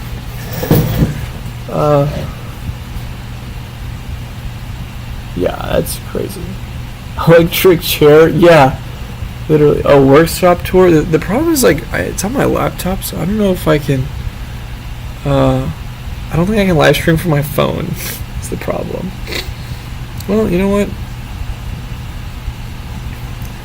I could. But this is basically most of it. It's just this room, and we have the mills and CNCs over there. Oh, we actually do have these things called the God capacitors, because if you touch them, you see God. Is it the joke? But they're literally the size of a stool. I don't know where they found these. I don't know what type of capacitors they are, but they're this tall, table height, and they're this wide and this long. And I don't remember how much energy they stored, but they're really high voltage, and so they would charge them up. We somebody made a guillotine, the thing that would chop people's heads off, but but instead connected the one electrode to the top and one to the bottom, and put pieces of food like an apple or a melon, and you drop the top part, or you charge it with a high voltage power supply, and then you drop the top, and as soon as the blade got close to the apple, it would arc, and then I think it would just ionize the apple completely, and it didn't explode the apple, it would vaporize the apple. Literally there was no remnants, and some people that were at the front, this is styro pyro type of stuff, and the people at the front are just a little wet with apple juice, and also you have to they are Yaki? Oh no, these are just charged separately. But if you connected this to the wall outlet, the MIT facilities would hate you, because you would just destroy the waveform, or the power grid. Yeah, no, well, I guess not. Well, apparently, so much stuff on MIT campus. This is a rumor I heard. So much stuff on MIT campus is non-power factor corrected. And if it's something is not power factor corrected, it has the current peak at the top. That instead of being a sinusoid out of the 120 wall outlets, it's slightly dipped on top. It's just it's sad. which I don't know if it's like a Boston thing, but the local grid here is kind of sus. But what else? Oh yeah, and you'd also like have to close your eyes or like wear sunglasses, because as soon as like nothing. Oh, that's funny. Nothing in Mexico is PFC. Yeah, you just say, well, I think you have to pay more. Well, do you pay for real power or reactive power? I'm not sure. Because if you pay for real, then there's no incentive to actually make your stuff PFC. Yeah, you have to get sunglasses, because whenever the guillotine comes down on like the apple and stuff, it's just like a flash of light. Oh, really? I didn't know that.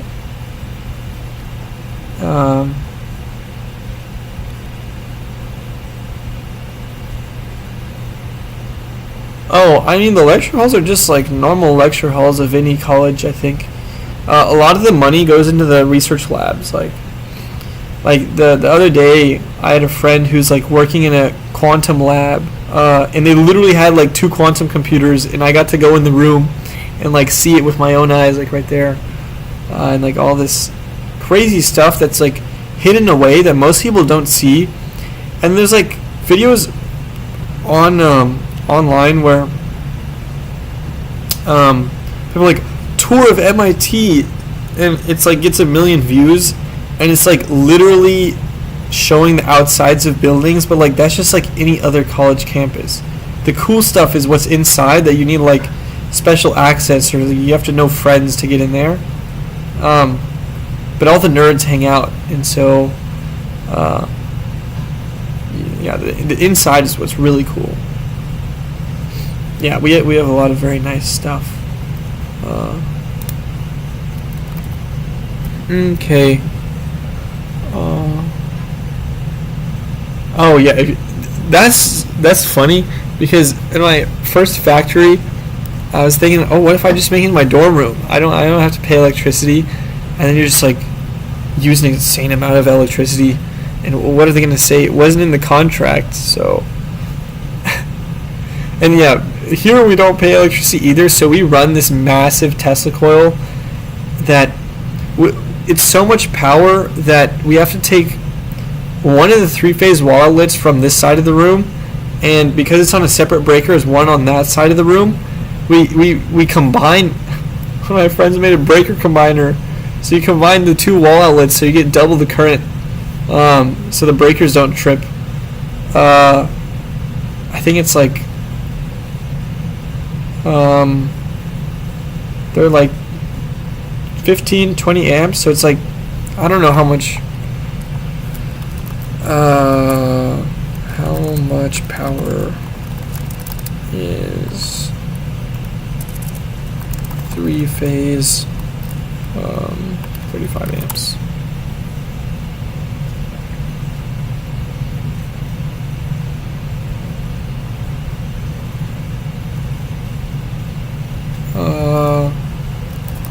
Typical 3-phase voltage US.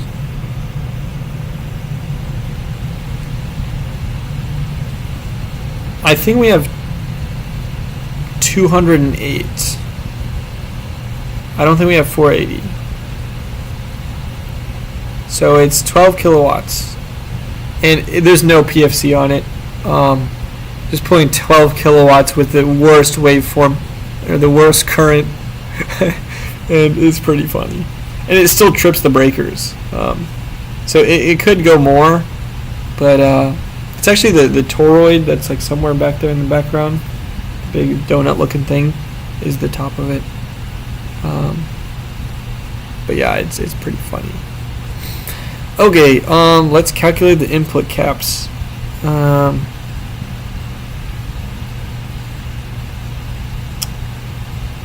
Oh man.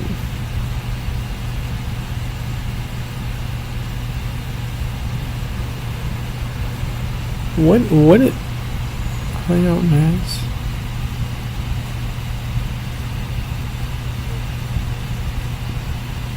Okay.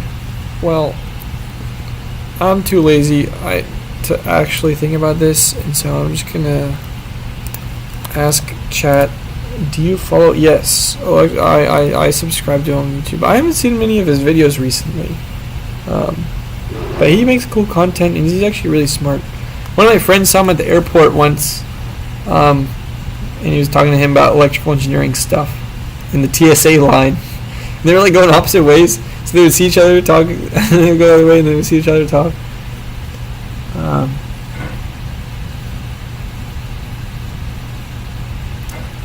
Dang.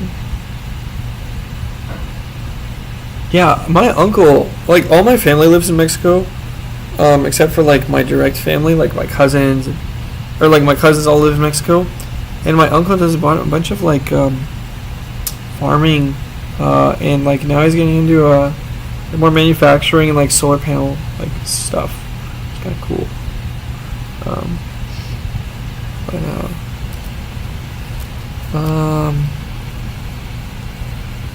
Yeah, so what is good input capacitance?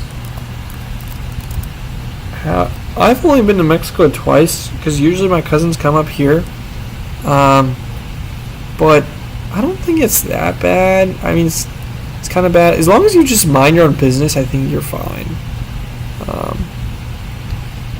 Like, if you go up some random mountain road that, like, it's probably, you know, cartel territory in, like, the mountains, like, that's a bad idea. And, like, yeah. But, like, as long as you're, like, minding your own business, I think it's totally fine and, like, pretty safe. What is good input capacitance for 20 volt 10 amp out buck? Alright, see, this is the strat here, guys. You just ask ChatGPT, and then it tells you things that are wrong, and then you just double check with Grok, and then Claude, and then DeepSeek, and then nothing can stop you.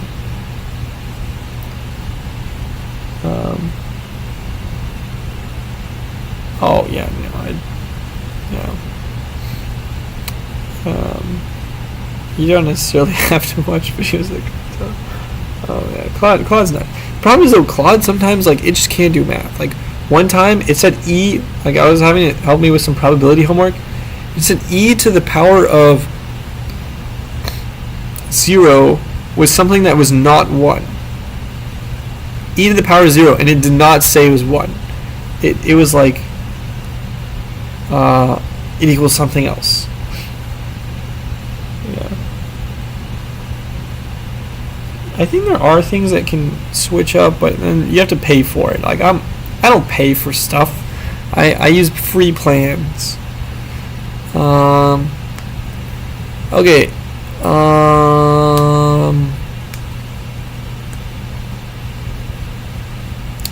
Okay, so I need about. Oh, another interesting food for thought is like typically one 1206 capacitor that's like relatively low ESR can do like 1 amp of ripple current. So that's a good point of like if you know. Oh, interesting. Yeah, I've never used Gemini much. So what it's saying, so here, like, I'm not worried about ripple current rating. It's more of like I need more capacitance. So what it's saying here is about 330 microfarads. One capacitor, not necessarily of each type. Well, I mean, yeah, the electrolytic helps. Electrolytics are just cheaper, but if you can get away with all ceramics, then it's also fine. And usually you can just get away with all ceramics, and then it's just like lower profile and nice, and it's not expensive. So in their example, they used Yeah, they use 470 microfarads. Okay, so I just need 470 microfarads. So I'm gonna do two 220s, or I just need like 500 total. Is the plan? Yeah. And what is our input voltage? It's 24.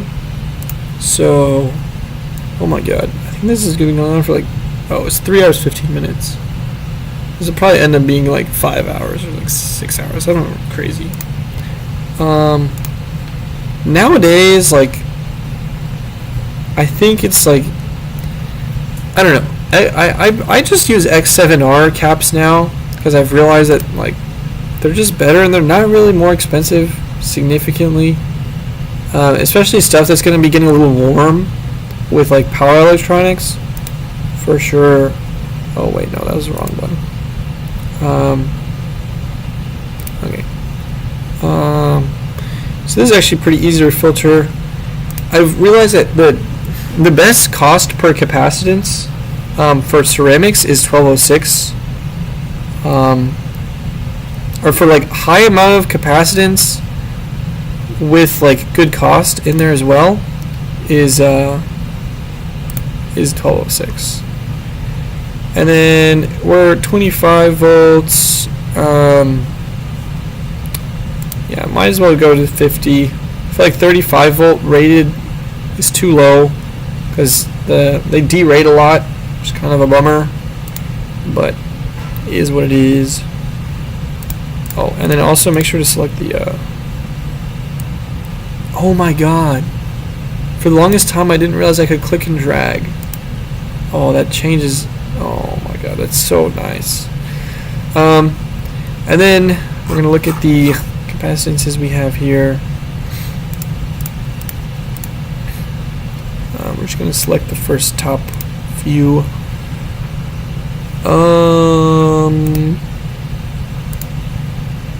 Okay. So here's where the cost analysis comes in. Oh, really? Oh, because I feel like I was never able to click and drag. It was always just click manually. See, this is nice.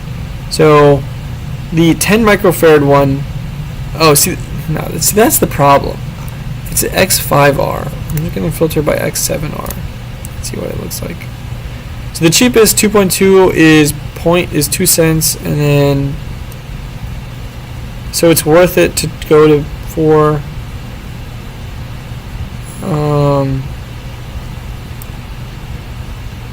And it's worth it to go to 10.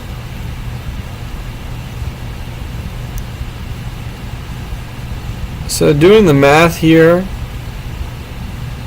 I would need about 50 ceramics, which is kind of just too much, low-key. So yes, I will mix them. But yeah, these are the best per dollar. Well, the fact that I'm already mixing them, what I'm gonna do instead is just use the basic parts, because they are not gonna charge me extra for assembly. So we're just gonna go 1206, X7R. Oh, see, that's not even bad. Oh wow, that's actually good. Oh, wow, that is good. Okay, wait. I'm tripping. I'm just gonna use a bunch of these. I thought the basic parts usually are lower on the capacitance side, but this is a good deal. 3 cents. I'll take it. Alright. And what I like to do on this is I usually connect that there. And so it's like a bus type of thing. And I'm going to put, well, let's ask chat. What mix of MLCCs and electrolytics. Well, actually, because it's high frequency noise, what I would say is because the ripple current is 6 amps, I should probably have 6 electrolytics. So they can handle at least the high frequency stuff. And then the electrolytics can be happy doing the rest. So, yeah. See, the coloring is so nice, because if this was all green, it'd be so confusing of like, what is what, and blah blah blah, and all that.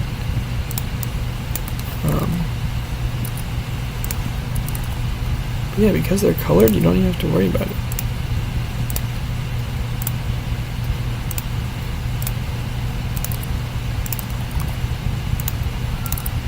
I'm actually just going to move that there, and then move that there.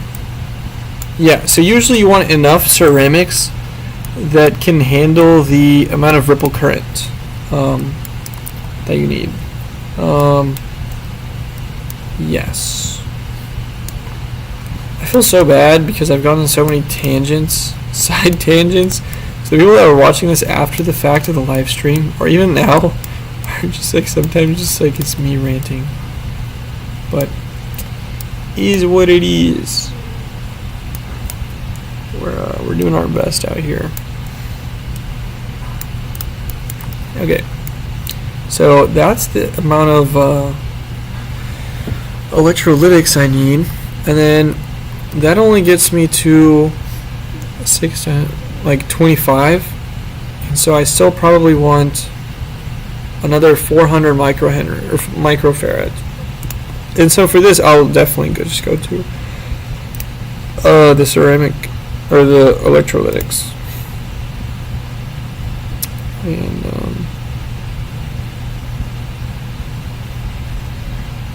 And actually they have electrolytic SMD capacitors, which are pretty nice. And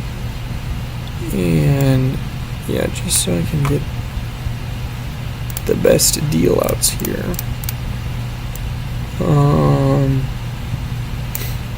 Okay. Let's see.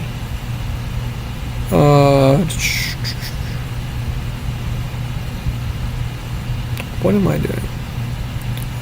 Let's see. Click apply. And filter by price. Other way. There's no images though. Okay, I want a datasheet. And I want it to be in stock. Much better. Let's see here. So for, oh man, that's really bad. 10.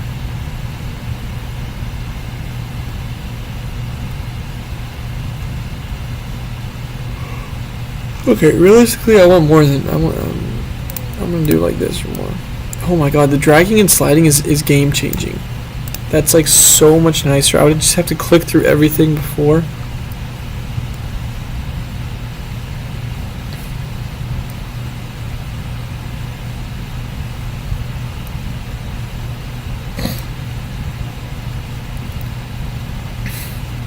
Okay. Alright, 22 is too small. Realistically, like 6 capacitors, so each one should be. Next thing, I need to add shift clicking. Wait, just normal clicking is shift clicking, I think. You can just click and it'll deselect or select.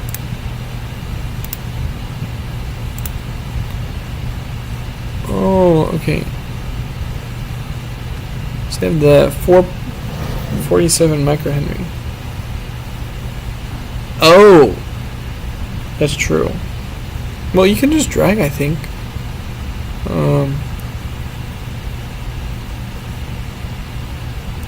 Oh man. If I have 47, then I still need. No, that's still way too many. So I'm gonna go at least. Yeah, I'm just gonna go to 100 microfarads, because like that's just simple.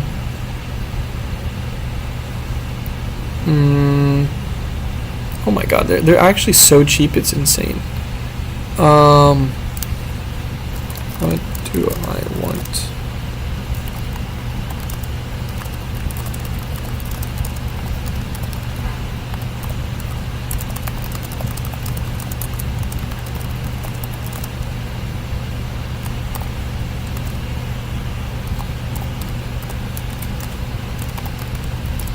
Right. See, chat is so helpful. It gets to where you don't have to think about something.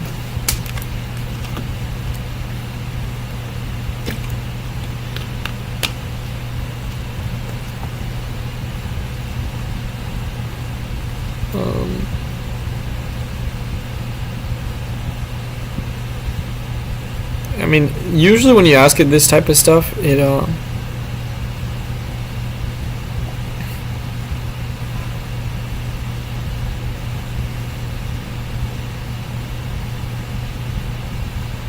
okay, so we'll get somewhere near this, just so it's like happy-ish, but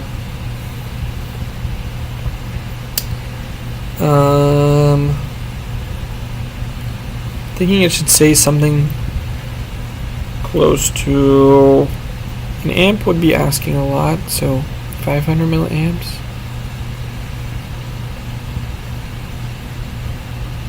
What is that? 140, 140. Doesn't even say.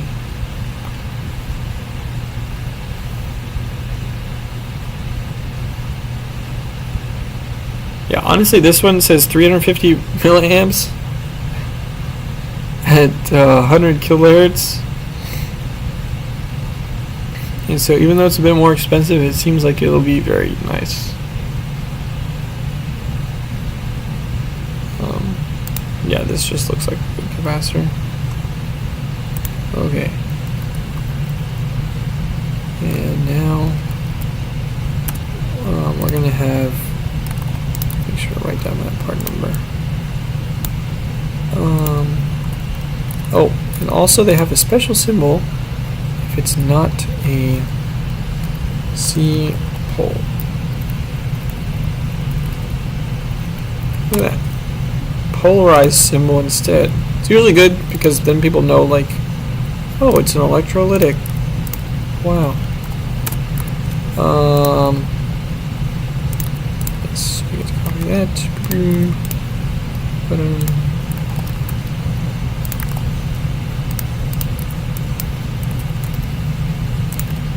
Okay. And then footprint. Oh yeah, you see the nice thing is these are also standard footprints, so D8 L10.5.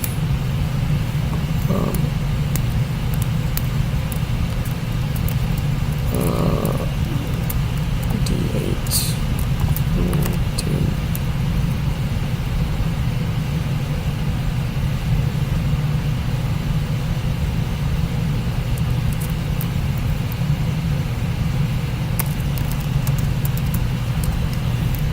Well, let's see if it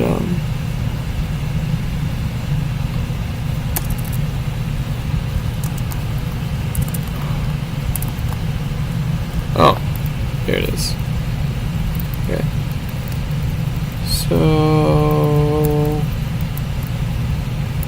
this one. Voila. And now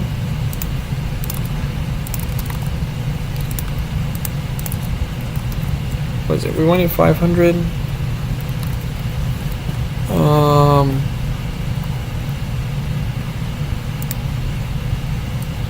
Wait, where is it?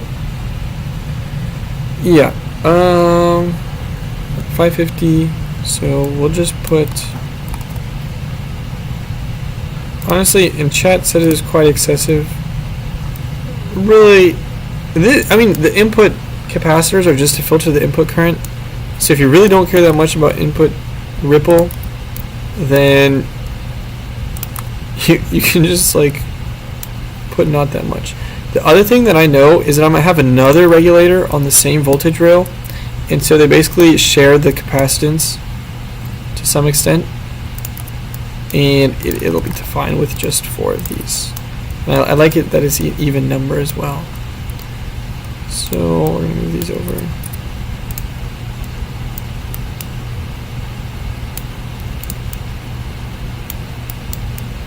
Okay. Nice. And then now we need to do more output capacitance. Yes, I think so. Wait, that is actually surprisingly simple of all the stuff I had to do. Oh, VN needs a 1 ohm resistor. Okay.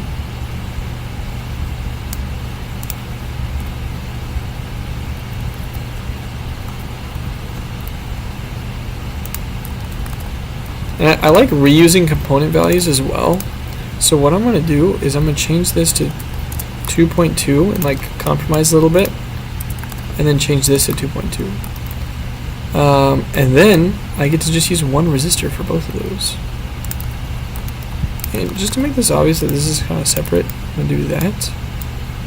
And move these capacitors out a little. Might as well move this one out with it. Move that out a bit. And then it was asking for, what was it? 47 nanofarads.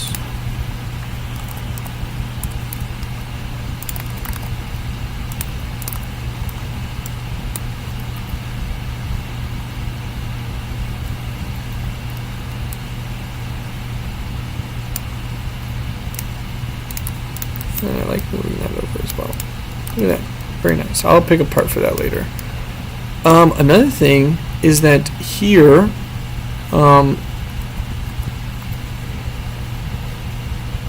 they put a 1 nanofarad capacitor. I think this is just to stabilize it a little bit, or like, let me think. So, at high frequencies, the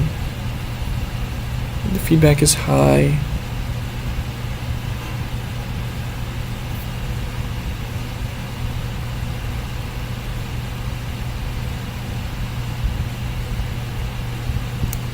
Yeah, I think that just decreases the gain because it'll be a little higher. I don't know. I think it just filters it. Should just filter it a little bit. That's where I'll keep that. And then on the output, really? Oh, I see. Oh, okay. So what they suggest is have most of the output capacitance. That's really strange, though.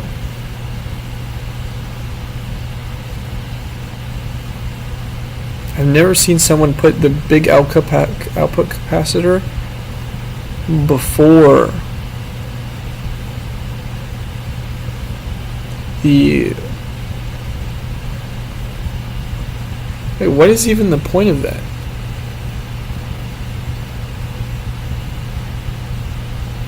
Because if you put it after, then you don't measure the ripple current of the inductor. I'm not really sure why it is that way. But I guess it is that way. Well, if they're doing current control, that doesn't make sense.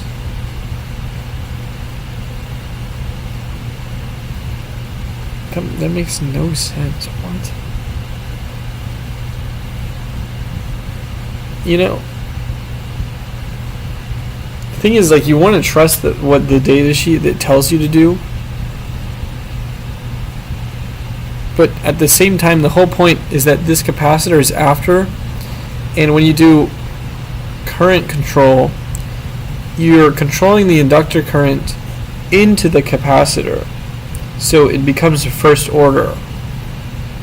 It's like a constant current in the capacitor is a first order like system. You know, I'm just gonna say that they did that wrong. And I'm gonna put it after. I'm gonna put it after. And no one can stop me from putting it after. I think it'll also be more stable, because I really don't think it's supposed to be before. We'll see. We'll see what happens. Oh, no, didn't mean to do that. Okay. Okay. It did say. Oh my God! 1 millifarad? Are you kidding me? That's ridiculous.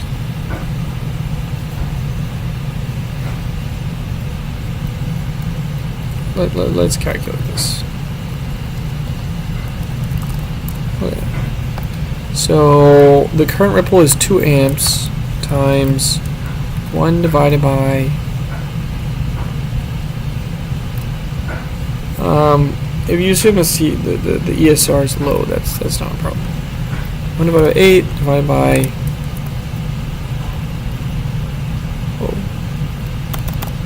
300,000 divided by, and let's say our capacitance out is 1 times 10 to the negative 3. Oh, well, see, that's ridiculous. This is why it's also nice to choose a better, better inductor, because then your current ripple is smaller, which means you don't need as much capacitance.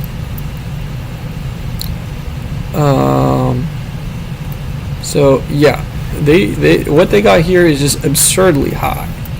Yeah.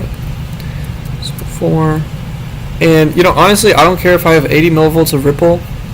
So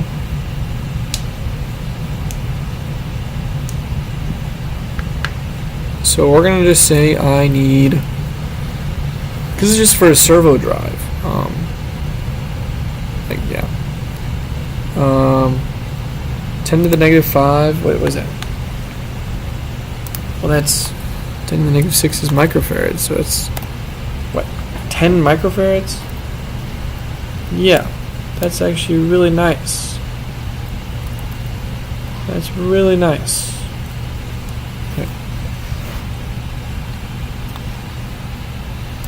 In low-key, you can basically get 10 microfarads by just the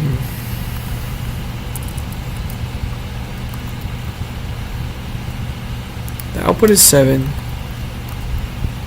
So, you know what I'm thinking? It's really nice to reuse parts. And so if I just use these 50 volt rated for the output, then they don't derate as much, and it's basically good enough. So I'm just gonna use 2 of these on output, because yeah, man, I feel like I'm losing it. Oh, there's 13 people still watching. Hello.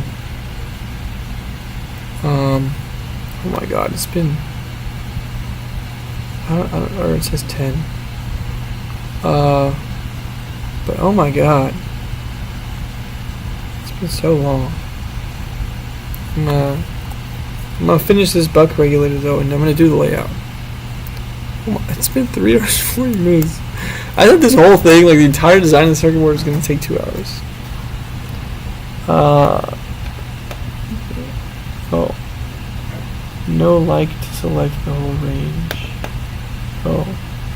How many hours do you work per day? Well, right now I'm on campus as a student, but I wish I was sleeping a little bit more. Let's say I scroll on Instagram for an hour a day on motivational reels, but if you subtract that, well, I'm gonna have to. I'm losing brain cells right now, so wait, before I delete this math, I want to make sure it's right. Yeah, it's actually surprisingly small output capacitance. So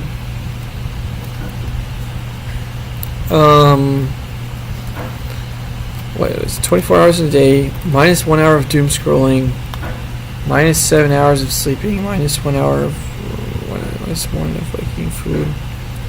I don't know, like I'm just doing my engineering stuff 14-15 hours a day.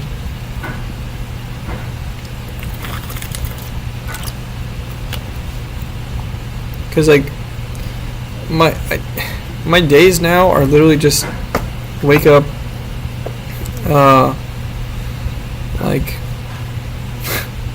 3 hours of sleep a day? No, that's insane. No, I could not do that. Thing is, I just can't function if I don't get sleep. And like right now it's like late, but my sleep schedule just shifted a little bit.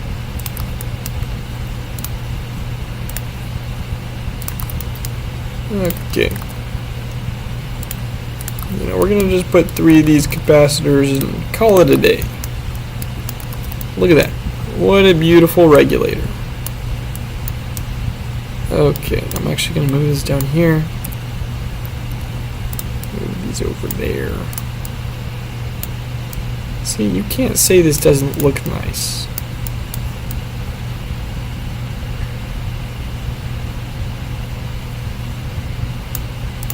Okay, oh well, that's a bit too high. We're gonna, you know, if I bring this one up a little bit, make it on like the same level. A little bit of artwork going on here.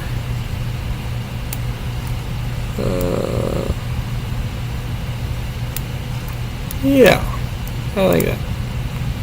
Perfect. Okay, perfect.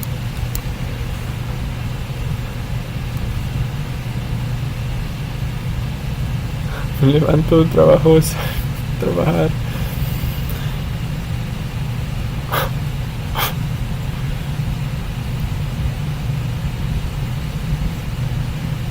Yeah, no, that's crazy. Just watching videos of other people work. Oh. Sleep with the work as well. Oh my god. Dude, actually though, I do dream sometimes about like it's just all I think about is my engineering design work. Most of the time. Like my past few days, I've been while I sleep, I like think about controls because I had to figure it out, and I figured it out in relatively quickly as well. Figure out what I needed for my circuit board. Put it that way. Okay. That's it. Let's go. That's the regulator, and I'm just gonna put a few more parts. Oh my God, Sean, what are you doing up so late? What the heck? Oh, guys, that's Sean Doxson. I didn't realize you were still. Yeah, dude, I just finished the schematic for $1 regulator. Oh, okay, bye. I'll see you around. Yeah, come by Miters more, man.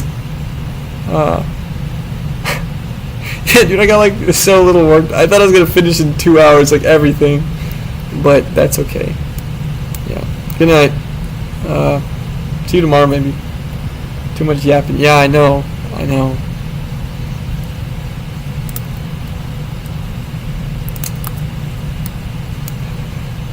Alright. Yeah. Ciao. My capacitors. I need to finish. Okay. We're gonna do the layout, and I think we'll see how we feel after the layout. Yeah.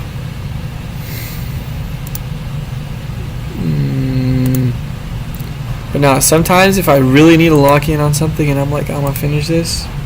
Oh man, I'll pull an all-nighter sometimes. But actually, I realize now that like pulling an all-nighter is not worth it. It's just not efficient. You can be way more efficient if you it's like if you just sleep and then you think better. I realize that not sleeping, like, just like you get brain fog. You know, it's real.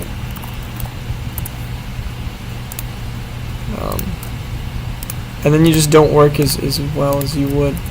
It's like, yeah, there's like a trade-off of like, what is the perfect amount of sleep where I can maximize how much I can think. Okay. Wait, I think we're getting pretty close to getting all the.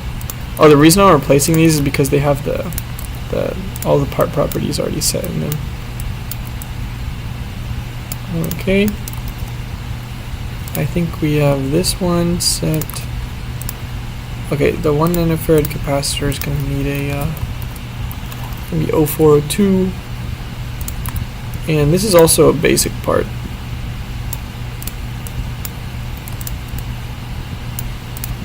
And I'm gonna just go to find that real quick. Components. Oh, I don't know why I went back. Capacitors 0402, 1 nanofarad. Voila. Shebang.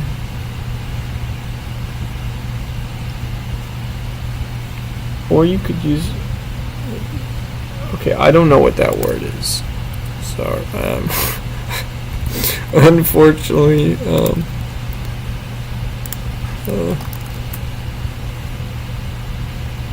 like I know it's a Spanish word, but like,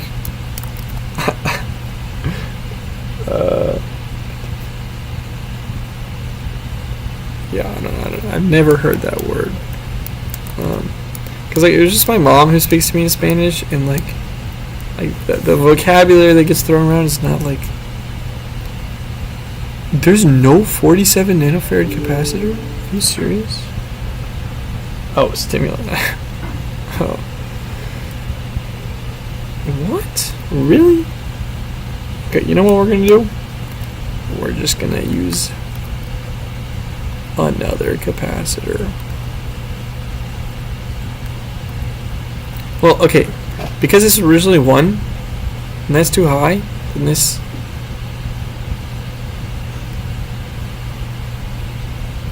I don't know. But yeah, we'll just pick like the next thing up. So we'll do 100.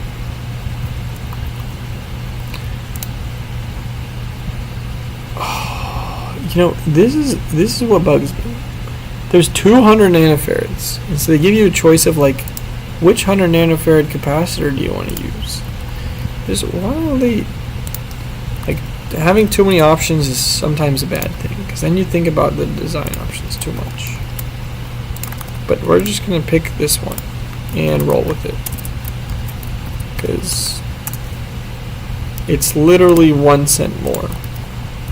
And I'm just going to be like, yep, 1 cent, not going to care about that. Yeah, it's like returning losses. Like, how much do you want to optimize to have like your design be 2 cents cheaper? I think I'm okay.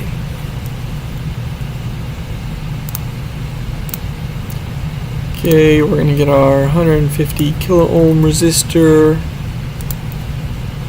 It's also R402. And see, the cool thing is that I've designed different sizes of buck regulators with different chips and all types of stuff. And you get to a point where you've repeated, or like you've covered most of the bases of like general things you need to design, and so if you need like, oh yeah, I need an LDO from 5 volts to 3 volts, you don't even have to look at a data sheet. You just copy it from a previous project of like, oh yeah, I already did that design work. And that's literally what I was about to do for this, but might as well show how it goes through for that. Okay, got that. Got the capacitors. Please tell me I put the part number. Oh my god, I did not put the part numbers for this. Oh yeah, I know. I don't got money. Well, actually, MIT gives you money to do projects. What?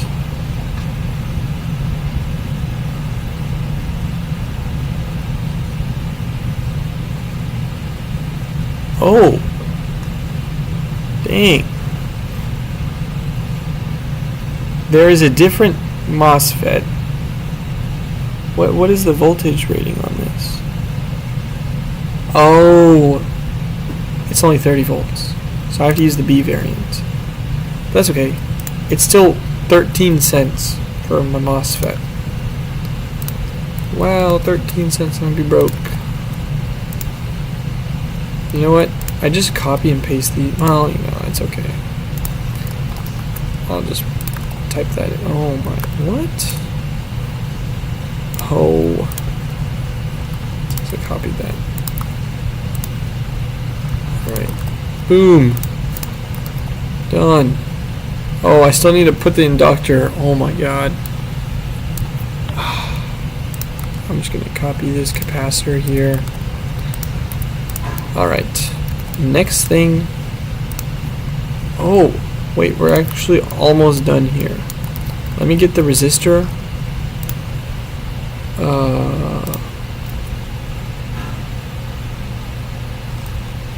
Yes. Oh my god, there's not even a 2.2 ohm. What? Okay. You know what? That's ridiculous. There's only the 0603 size that has 2.2, which is actually not a bad thing because sometimes this resistor and this resistor both have a significant amount of like heat dissipation. So we are just going to go with yeah, I'm going to go with 2 ohms. I'm feeling the 2 today. Oh, let's see what if one is. They're the same price. We're gonna go with 2. We're feeling like 2. Copy the part number and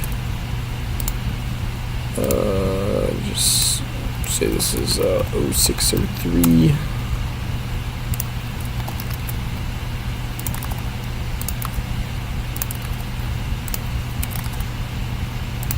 Voila.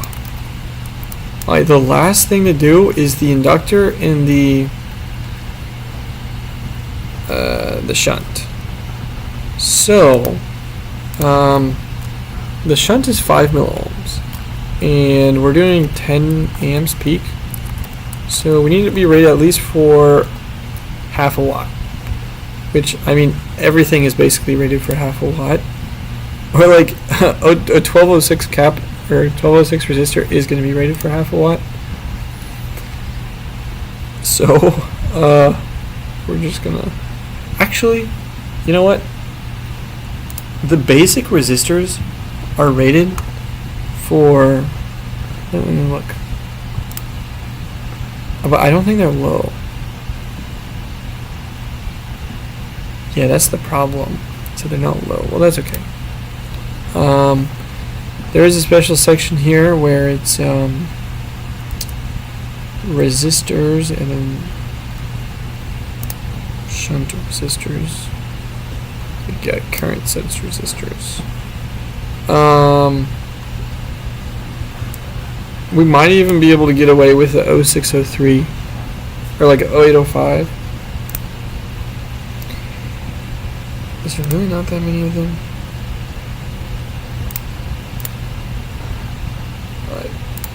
Whatever. Alright. Cheapest. What is cheapest? 2 cents. Dang. Look at that. Well, that's a 2512. It's also plus or minus 5%. That's so bad. That's terrible. Alright, this one's nice. Look at that. 1206. 1 watt. Oh, not 0.5. I don't know why I did 0.5. I'm tweaking.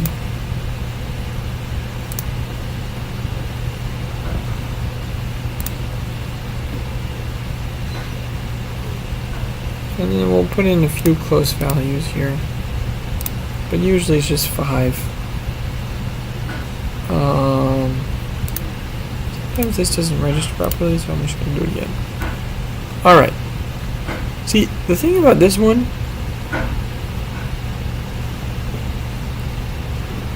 see, it's plus or minus 2%. That's terrible. Like, it should be plus or minus 1%. See, this one's nice. Even though it's 12 more cents, it's 50 ppm, which is pretty good per C. And it's 1206, and it's plus or minus 1%. So 100% worth the 12 cents. Or no, not 12 cents, 1.2 cents. I'm capping. It's worth the extra cent. Yeah, I literally, like, after using JLC so much, you just think in terms of cents. It's really funny. Yeah, I am kind of losing it right now. That's okay. Boom. Boom. It's done. Oh my god. I didn't write down. Oh, that's bad. I forgot to write down the inductor part number. Okay. Let's see. Oh, we've almost hit 4 hours. What do you know? And it's almost 2 a.m. Inductors. Okay. Inductors SMD. Well, I wonder what it.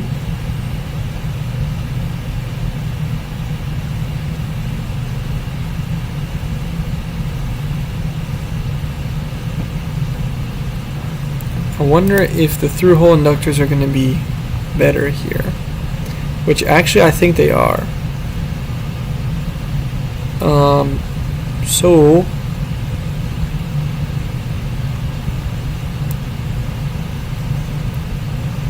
where's the inductance? Inductance.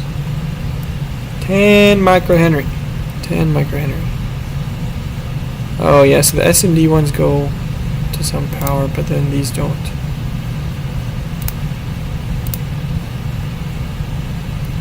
Oh, it's giving me these wire wound inductors. Oh my god. Okay. Okay. Oh, see now that the. Oh, get a coffee, bro. Yeah. I mean, I only drink water actually. I don't drink coffee or anything. You know, it's good for your health. I don't drink sodas. Nothing. Oh wow, this is so much better. Oh, they're literally just toroids. Oh, and they're so cheap too. It's not like $2 from before. And they're smaller. Let's go. Oh man, that one's even wrapped, but oh, they're out of stock. No, that's not good. Okay, so we got that one. Got that one. Okay, see this one says 9 amps. So it probably saturates. Any book recommendation? I never read papers. I don't even read. Well, I read, but like I don't like reading. So I prefer to get all my knowledge from like YouTube. And so that's what I do. And no one can stop me. Whenever I say that, it reminds me of the "No one can stop me, I'm all the way up" song. That's funny. Okay.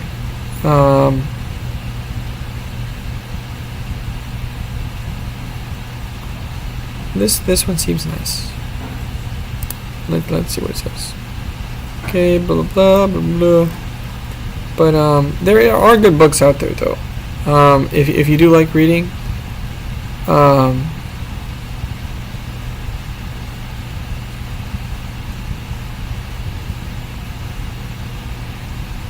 that you can definitely find good resources. Oh my god. Literally, these data sheets are so bad sometimes. They, your eyes must be. No, my eyes aren't burning. I'm just kind of hungry. I haven't eaten, in a bit. I'm just sad that this inductor doesn't have a better data sheet. But because I'm only like peak is 8 amps and this has 10 amps, like I'm just gonna call it a day. And yeah, we're using this one. If anybody says otherwise, they can't. Oh, I did put the part number. When I see a book, I just cry. Actually, that's so fair. Like I remember a professor once. I was like, "How do I learn power electronics?" Because I wanted to like design the inverter, right? And he's like, "Oh, because he wrote a book on power electronics, and then I just like opened the book and then I'm like, yeah, no. Well, like, yeah, it's interesting, but like my freshman year, I read the physics textbook. Like, I just sat in my room for like 4 days straight, just left to get food, that's it, and read the entire physics textbook. And then in preparation for the next semester, so like it would be easy, and I literally forgot most of it.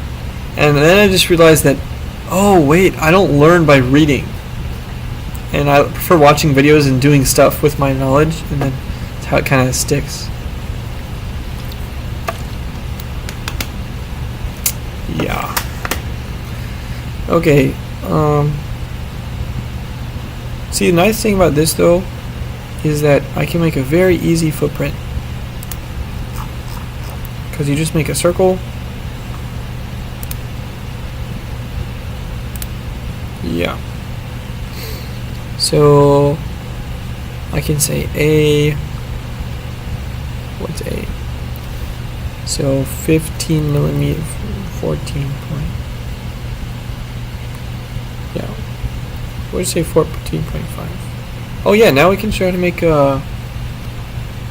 I can only learn blowing faster. Oh yeah. I remember there was one lab in my. The funny thing is that I didn't take an electronics class like ever until last year, and it was like intro to electronics, and we made some simple circuits, and yeah, I learned a few extra things, but it was really funny because I was just like vibing in that class. But one of the last labs was like, it was PWM to a MOSFET in some way that was like a charge pump, and they were like, guys, make sure to not disconnect the resistor or like some load that was on it from the charge pump, because then the voltage just goes up and then your capacitor like pops if it overvolts. And I was so tempted to just like blow up the capacitor, or like I don't know, you can just like connect another capacitor backwards to it or something. Or a capacitor, yeah. Alright, I'm gonna make a new project library. We're gonna call this Project Footprints. Okay. Okay.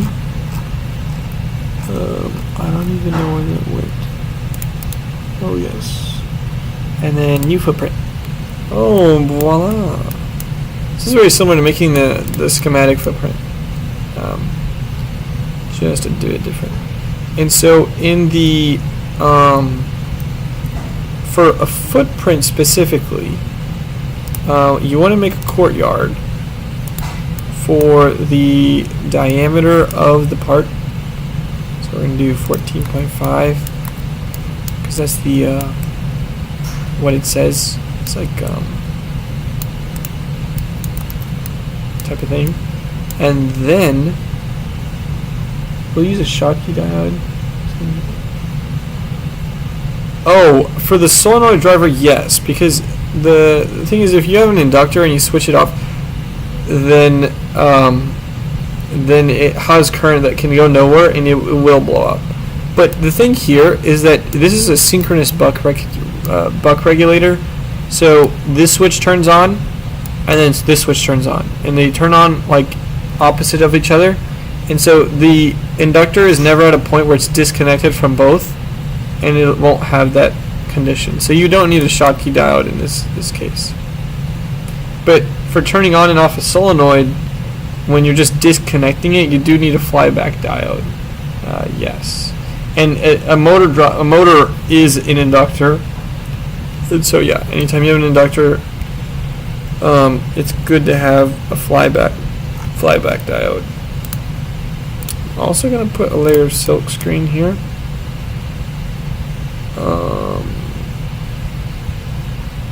Yeah, that's looking fire.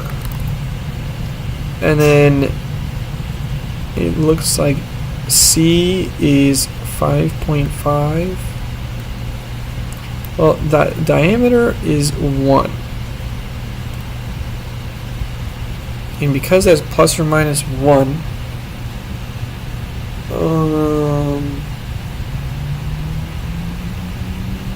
wait, this is so cooked. It doesn't even tell me where. Oh my god.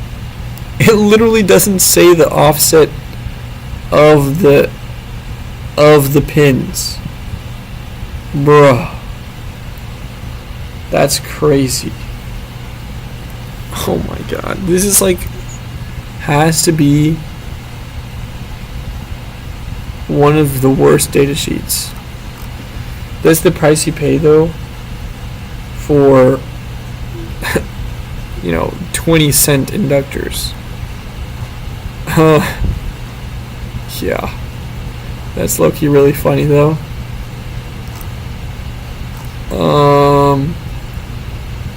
Okay, so the pin diameter, we're gonna do 1 millimeter.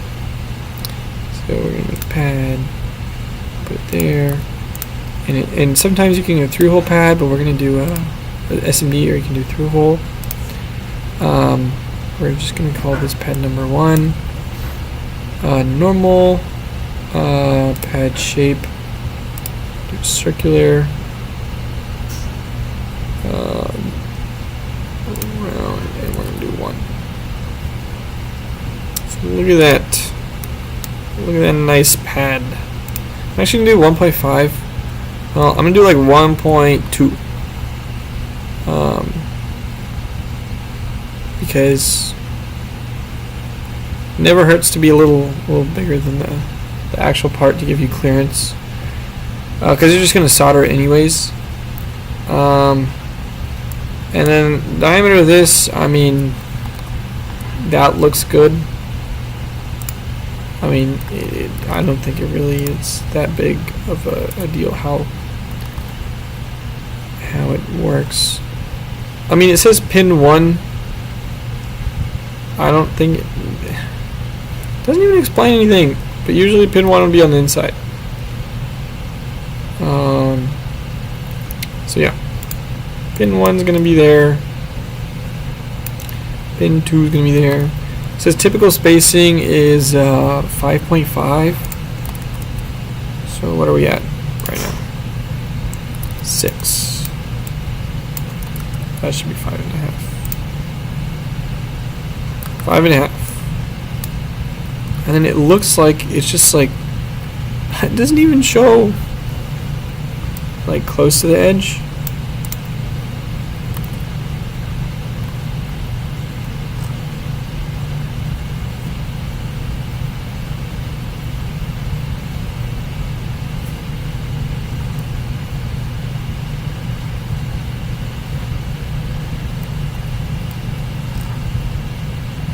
You know, the other thing is, because this is round like this, I'm actually going to decrease this and this. And you know what? We're just going to do that. And then we're going to call it a day. Because I literally don't even know what else to do for this. It'll look a little awkward in the final assembly if it's not right, but that's okay. And then we get to add a 3D model. The cool thing is you can find an existing inductor. You know what? I'm actually going to go here. And then, oh, no, if you go to the footprints. Yeah. Here's where you can find the models. So,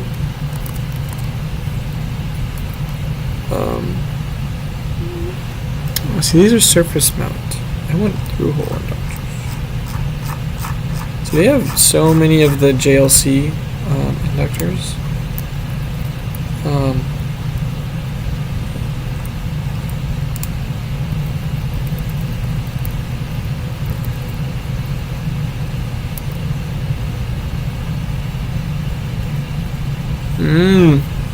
See, even though this isn't the proper diameter,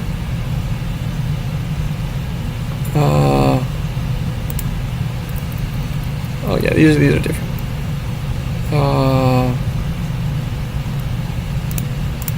Yeah, even though these are in the proper, or like the proper pins, I can use like this 3D model. So if I place this and then I just open it, please have a 3D model. Yes, it has. Oh, that's totally wrong. I'm gonna go to the bathroom and I'll be right back.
Okay, I'm back. You know, I realized that I'll just use this one in here anyways, and then you can just make it not as tall. Oh man, it's so off. That's okay.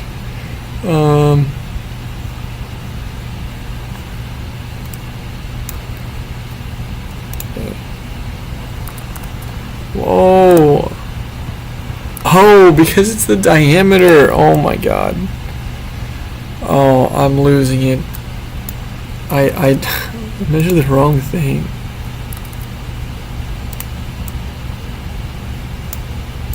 That's why the dimensions just seem so off. Oh. I see now. That was pretty funny though.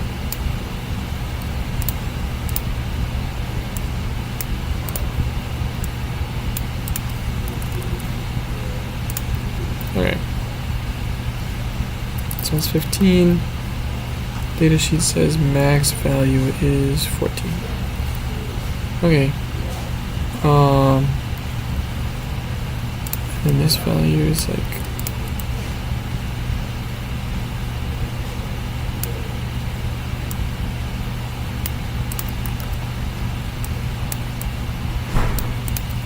I think that's actually okay.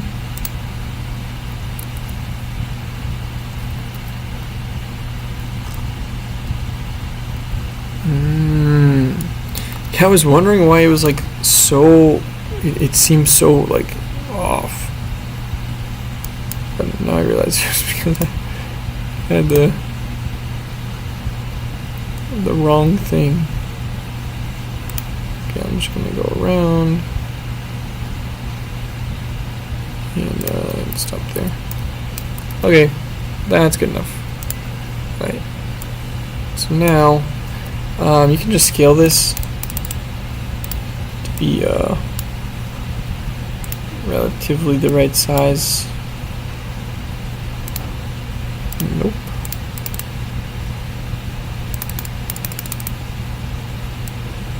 Look at that. Perfect.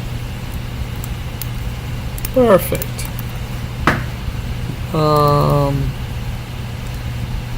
Okay. Yeah, I usually don't put any, okay, you know what? Inductor. Footprint name.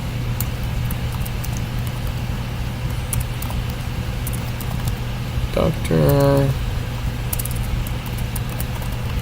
Toroid.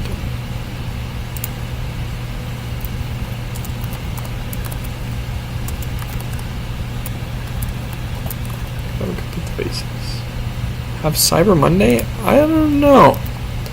I mean, in general, they have. Oh man. Oh, I thought my thing was having a fit. In general, they do have like deals on things pretty often, but I don't know if they have a special Cyber Monday deal. Alright.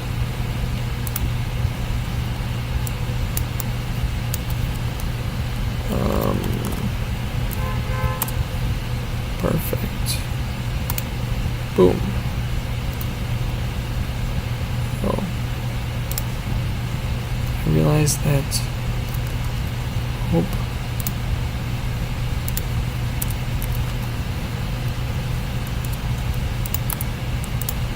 Wait, I need to edit this symbol. It's wrong. What's up, gamers? Garfield Minecraft. Yeah, Minecraft is my favorite video game. But I don't really play video games anymore. You know, the coolest video game. I just want to be more broke. What? What do you mean? Who wants to be more broke? Oh, that doesn't make sense. Yeah, I don't play video games anymore, really. Sad days. But oh yeah, I was gonna say the coolest video game is your life, and you can get to do it. It's like, you know, like the GTA 5 memes. Like, you know, you don't have to go around like killing people, right? But you can do all types of crazy stuff if you want. No, nobody says you can't do something. So why not? Simulink is, oh my god, I've heard the word Simulink, but I forgot what it actually does. But I assume it's something electrical. No, I don't watch any shows or anything. I just watch YouTube and Instagram. But I did watch back in the day, like the first season. But, well, it's a fabulous day because we are now in the PCB land. Oh my god, finally. Oh my, Arch on my phone? Okay, I use Arch right now, but like, Arch on your phone is ridiculous. GZ Doom? I have no idea what GZ Doom is, but installing a GPU driver can be a pain sometimes. But, you know, Pac-Man-S NVIDIA, this day and age, and they took care of all that for me. Very, very nice developers of all the open source software. Okay, so here you can actually, it's kind of getting chopped off by the bottom of my screen, but you can select like text, and what I'm going to do is I'm going to select all the text for the HD graphics. Select all the text for the components, and usually it's a bit large, and so you can change it to 0.5 millimeter. And the font thickness, wait, what else?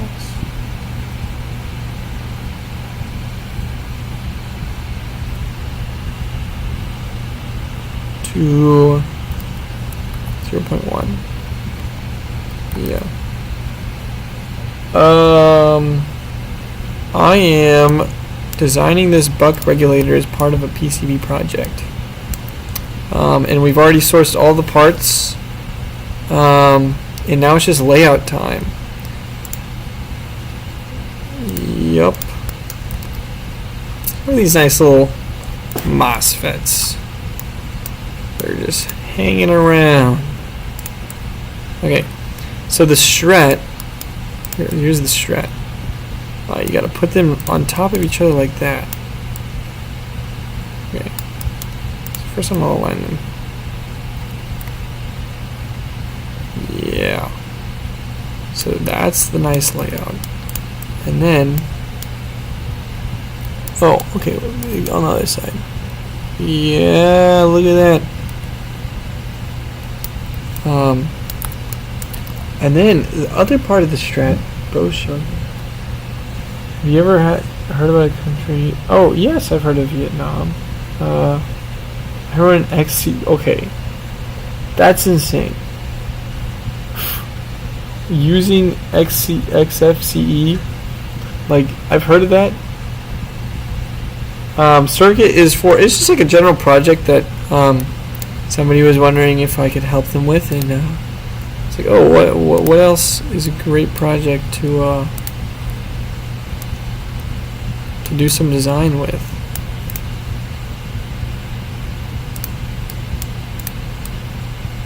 So yeah. Oh, okay, so for here, this is where it gets cooked. So I'm just going to draw some temporary traces. So this is going to go here. That's going to go there. This is going to go here, because that has to be close to that.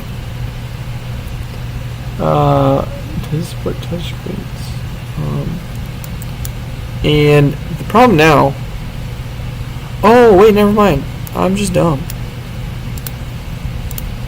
Well, ideally, if we wanted this to be the perfect world, then this would literally be like right there. And actually, you know what? I can do that. Nobody is stopping me. And literally the switch and the boost can just come out that way. Oh yeah, that's actually super chill. Okay, I was just tripping. So if these come this way, then yes, this loop is a bit bigger, if you kind of see it that way. But the fact that this is just so much closer to the FETs means that that loop is really small. Oh my god. Bluetooth keyboard connecting to your phone is crazy. Like Linux on a phone is just pretty funny. It's like such a funny concept. Okay.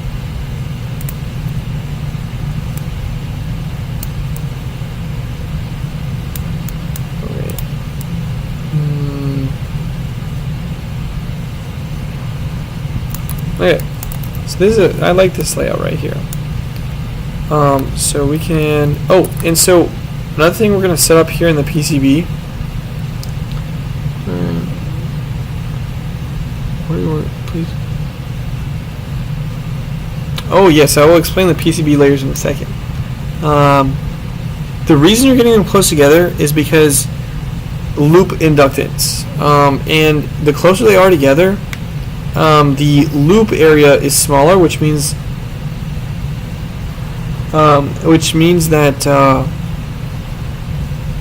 I'm actually gonna move this up, which means that there's less, because if you have inductance and then you switch, then there's a high possibility for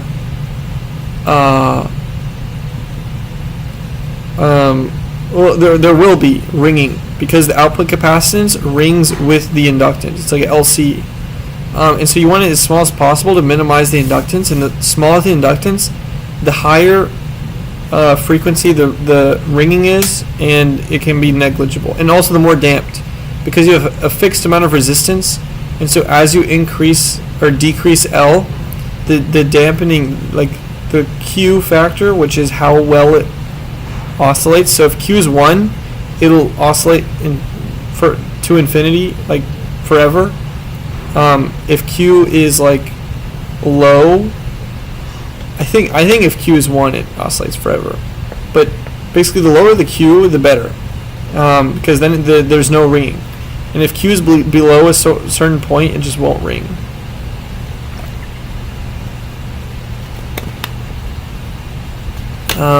So yeah. Are you a freshman? I'm a third year now, but as I was telling other people, I'm leaving school to start a company, and that'll be really fun. But yes, so let me explain the layer stack ups now. So what I usually do in here is this is gonna be a 4-layer PCB, so you can change it to 4 layers. And if you go to, I mean, this is basically the same as JLC. Like the default is JLC's default, but you can change the thicknesses here based on what JLC has on their website. And then the default constraints and stuff are like all 0, but you know, you just realistically put in the right values. And what I'm going to do, just because I'm a bit lazy right now, is constraints, import settings from another board, and I'm just going to import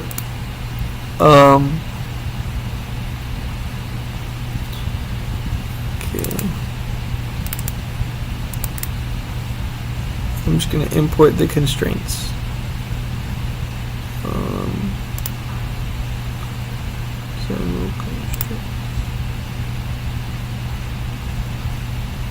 Okay, import. So did I really not define it? Oh my god. Alright, well, we'll go to a different project then. On one of these projects, drop out from MIT business. Yeah, the leave MIT for OnlyFans. You know, I might have to. With this economy, nah. But no, yeah, I think like a lot of people here are very smart, and you know, they do work very good jobs, but all their managers, you know, they're the business people. Well, not the business people, but like they were the ones who started the company. So the A students are great engineers, and the C students are the greats. Actually, the best engineers are like the B students, I think, to some extent, because they do more in their free time. And then the A students are like the people that are tweaking in the research labs, because they're the ones who grade maxed for getting into a grad school.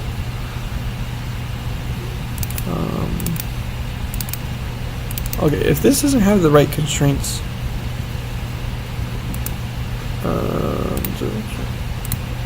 okay, yes. So I already have all these numbers, but they just come from JLC's PCB's website. And now that I have the 4 layers, I have front, layer 2, layer 3, layer 4, and layer 2 and layer 3 are going to be ground. And the reason it's not like layer 2 is ground and layer 3 is power is because if you want good signal, if you want good signal integrity and like the least amount of noise as possible, then every signal, the power travels in. There's like a lot of stuff on this on YouTube, but all the power actually travels in the electric and magnetic fields. It doesn't travel in the copper or the wires. It travels around the wires.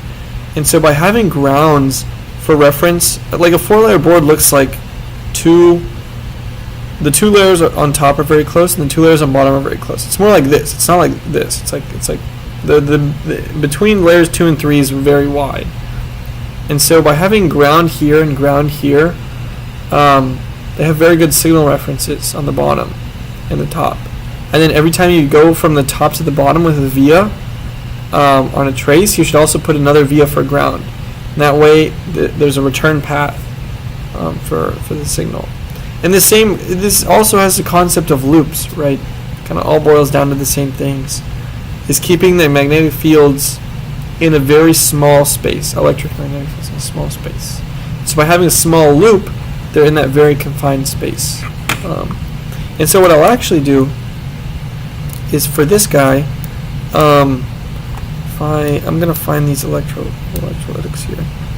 So these fellas, what I'm going to do is they are going to be literally right here.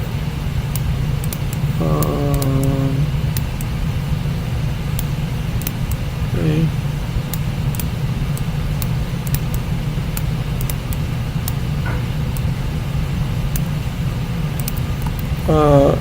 Gravifier? I have no idea what a gravifier is. But they're going to be right there. And then the second layer ground is going to connect through the bottom to that. And what's that's going to do is that's where all the switching transient, or the energy that's lost. Dude, my friend's calling me. What's up? Dude, I'm still doing my live stream, man.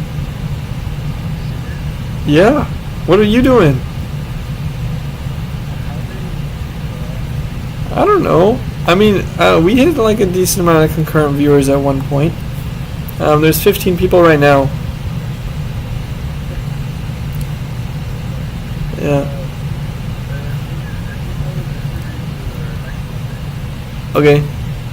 Wait, that's kind of far from today. Alright, sounds good. Alright, Yep. See you.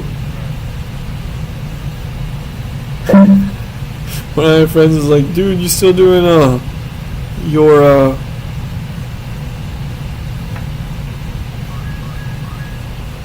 he was asking if I was still doing my live stream, and I was like, yep. Okay, but anyways, what these capacitors do is they provide that very tight loop. Yeah.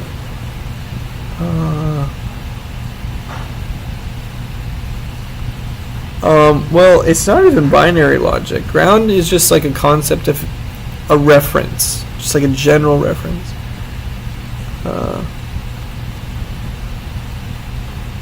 Oh, okay. Well, it was 20 hours of like total videos I've watched. The playlist was only 5 hours. I watched probably accumulated more of different things.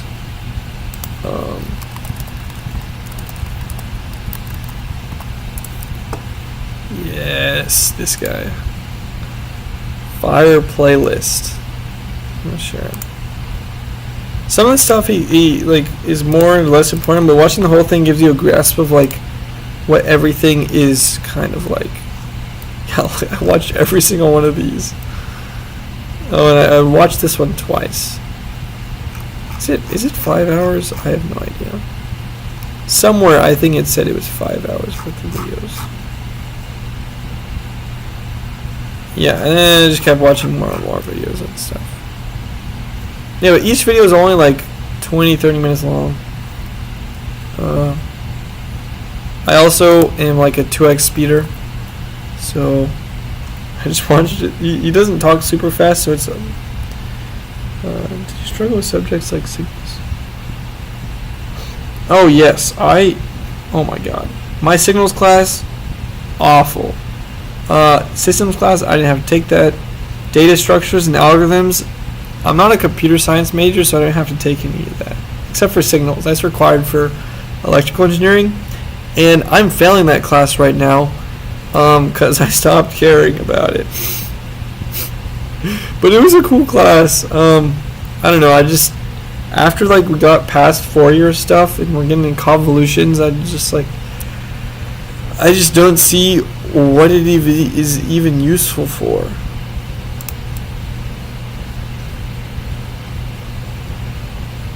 No. Each of the videos is 30 minutes, and there's just a bunch of them.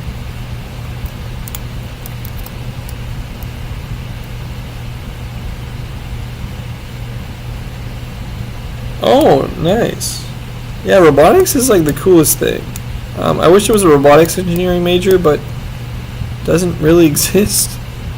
That's okay.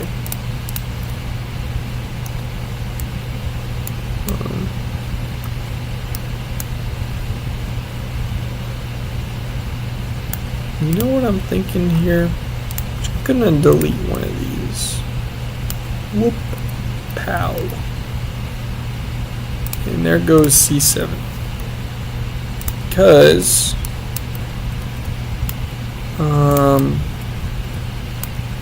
I really like symmetry, so I'm just going to route them all like this, and I get my nice symmetry. Let's go.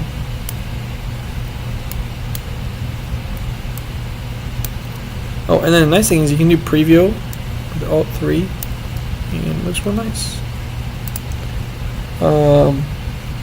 What is your display size and resolution? What? Wait, dude, each one of these components... yeah, oh my god. Each one of these components is like 1 to 2 cents. So like this whole thing... Well, actually, very curiously, we can check. So I'm going to do the export JLCPCB button. This is like a plugin you can install. We're going to export that. Voila.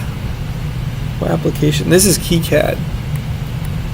KeyCAD is very nice. And then I'm going to go to lcsc.com. LCSC bomb. Bro, I'm going to search this on my computer or on my phone. Gravifier.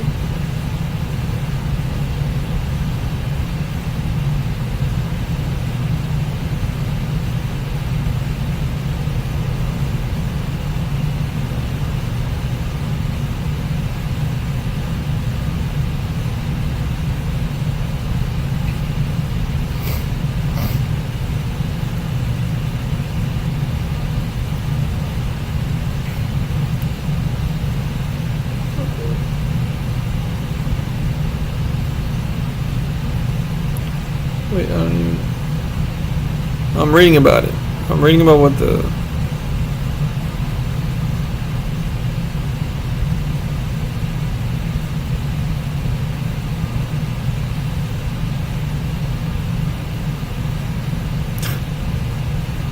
Wait, what is this supposed to be? I don't understand.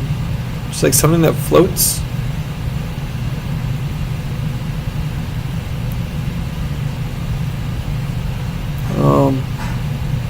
Well, gravifier is like some UFO thing, but if it's something that's free energy type of thing, then it's not real. Because free energy doesn't exist.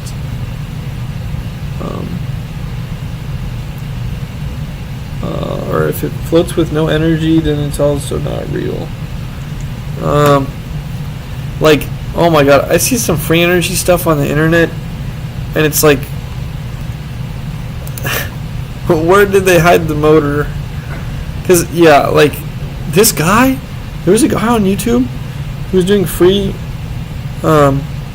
energy something, and he raised like a few $1,000s on Kickstarter, and I'm like, there's no way that he's like, people have donated a few $1,000s to something that's just not real. It was I was like, wow. Do not donate to free energy, people. It's not real, guys. I'm an electrical engineer. I guess I don't have a degree, but I know from experience. Yes. Well, let's upload the bomb. We have all our part numbers. Okay. Create the bomb here. Estimate is like $10. Oh, we're kind of high. Oh yeah, that's totally fine. I'm barely holding on. Well, the bomb cost is $15. And that's for like multiple. So like $15 ain't bad. I mean, it could be worse, could be better. But yeah, that's kind of the state of it. Alright, I'm gonna find where the inductor is. You know, the interesting thing is I can actually put this inductor. Well, the inductor doesn't take the high frequency stuff. But because this switch node is actually closer, it's beneficial to switch this around. So rotate that. Yes, thank goodness we have another confirmer that the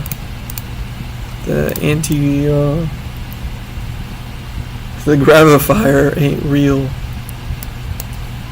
Yeah, I'm sad to say the gravifier ain't real, man. That's it's a tough world out there. Okay.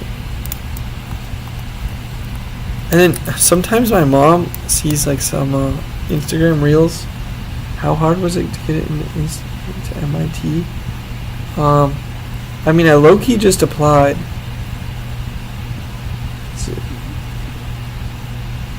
Is better the satisfier?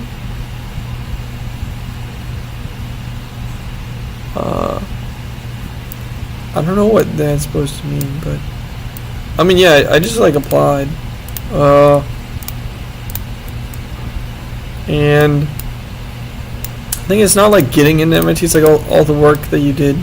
It's not even work, it's just like all the stuff I did in my free time, like, kind of led up to it.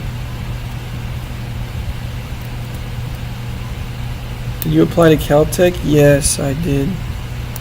I also got into Caltech. If you go to Caltech, or if you get invited to Caltech, they, what is it? They invite you to,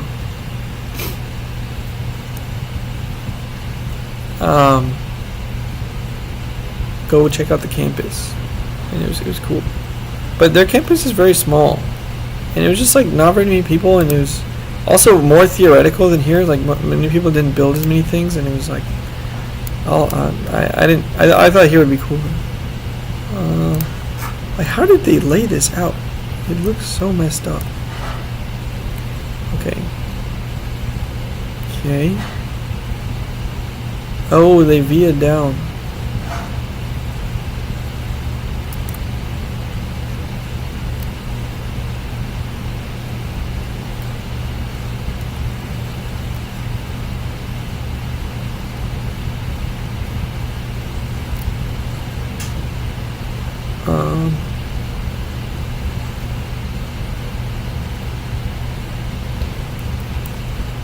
See, like, sure, this loop shape is a little bit optimal. Oh my god. They have gate resistors. Oh my. I'm just gonna add this. Call it a day. Take the gate resistor.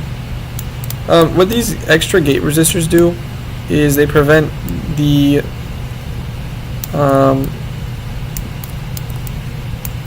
MOSFETs from switching too fast, because you want them to switch fast, but you don't want them to switch too fast.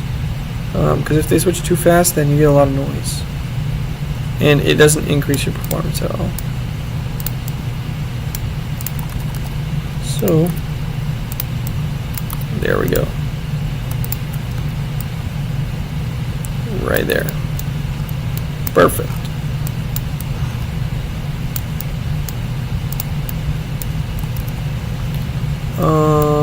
Sweet. Alright, then we're gonna take that in here. Okay. Here are my two new resistors.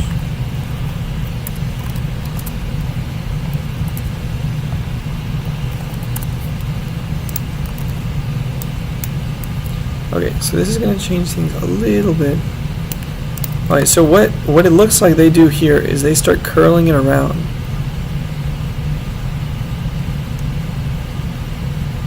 Which is actually totally fair. What is this PCB for? It's right now it's just a voltage regulator, but it was like a project for. You know what is physics printer? Oh, that's a. Yeah, me and Leon are actually good friends. The thing you mentioned that breaks physics, it's like it doesn't break physics. It's like quantum mechanics. Like, so it breaks like Newtonian physics. It's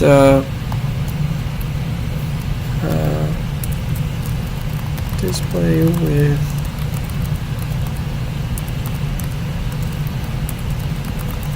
Unix blah blah thing.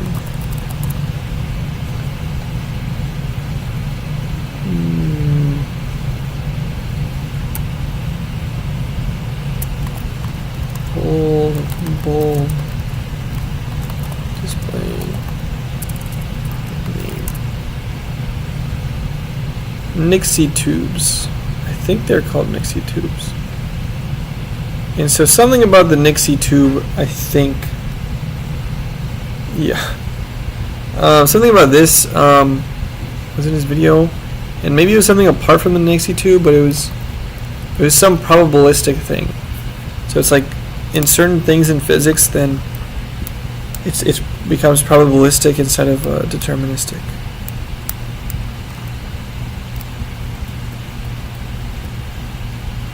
Wait, let's see what do they do for the boost?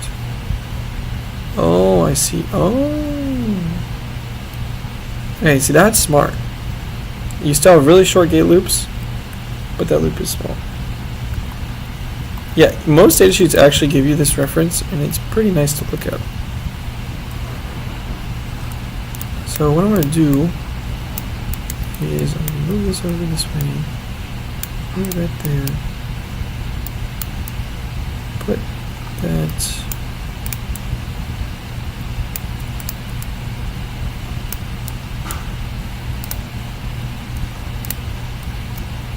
when you press dash, it'll tell you where the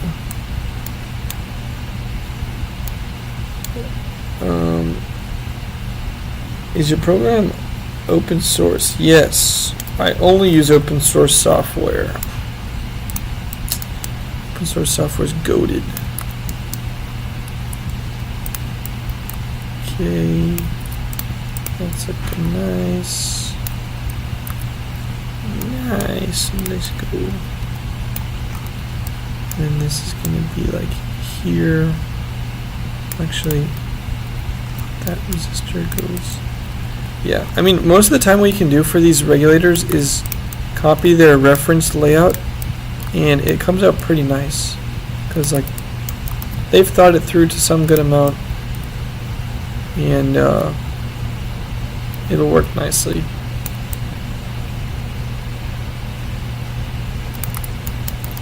There.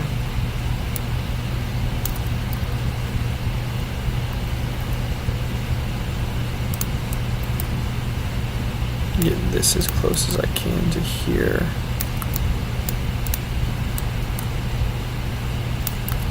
And then that. And then yeah, this also comes as close as I can this way. And perfect. Perfect, perfect. And then there's one more resistor. What is that? And this guy should just go right there. This sometimes the labels don't fit, but you can just put them to the side.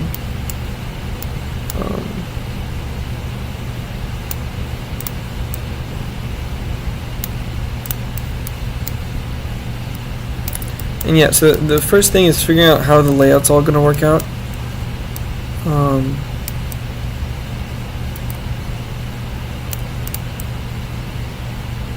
And then once you figure that out, it's all nice and easy.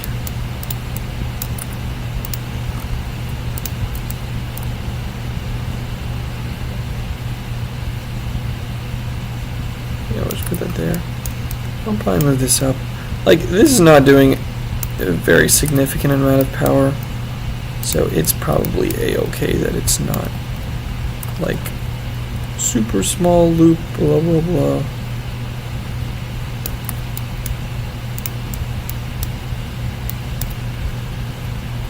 Okay.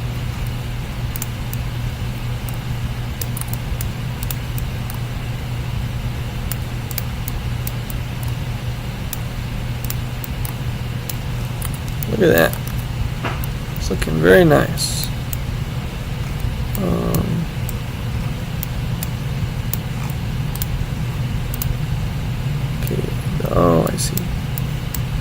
So this is a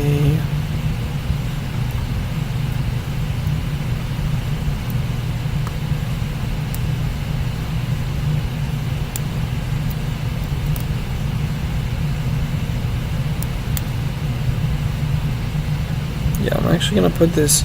You want these to be as close as possible to the pin you care about. Problem is that that just doesn't work well. But what I can do is bring this. Well, if I have that really close there, then it's not too happy.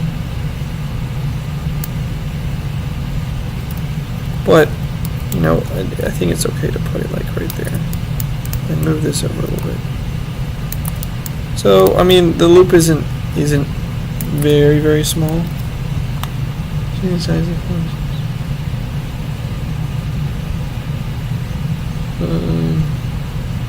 Oh well, the size of the components is already fixed.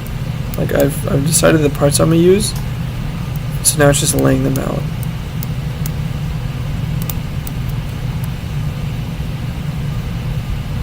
So I wouldn't change the. Like I already know that I want this to be like, or these to be 1206 and that type of thing, etc.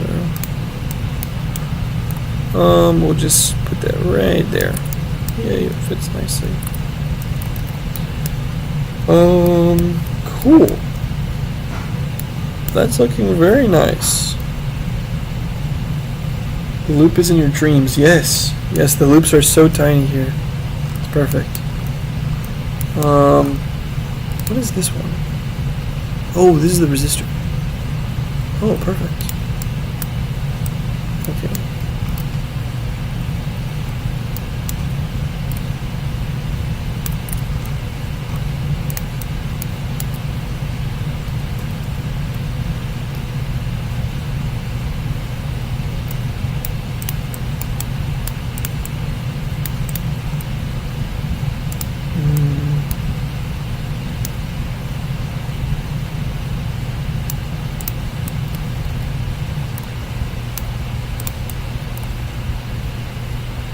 And yeah, if it doesn't work well by having that there, then I can always change it back.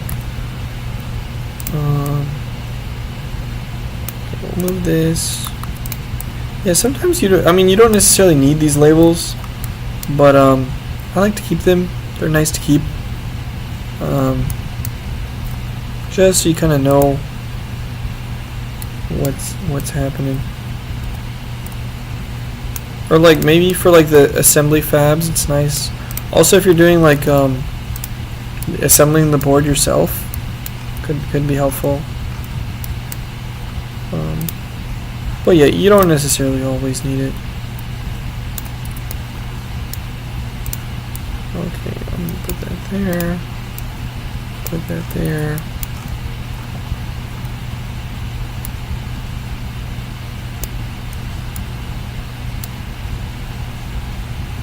Yeah, and so what I can do is you want to route these as a differential pair as well.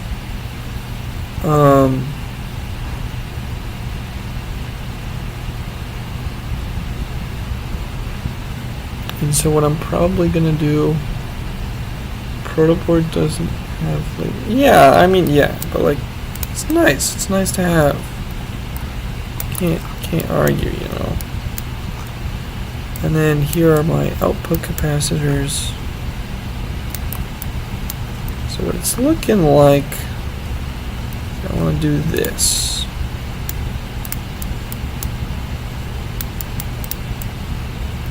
And my output.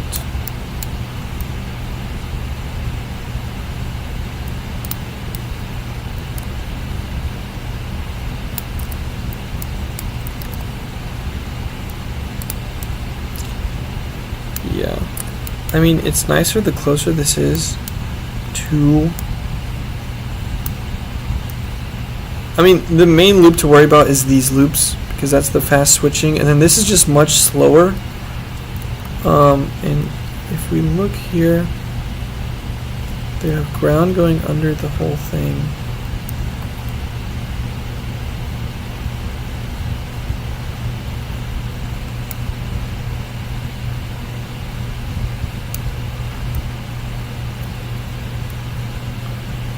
Yeah, I think that's okay. Well, actually, what would be better is if ground goes under the input.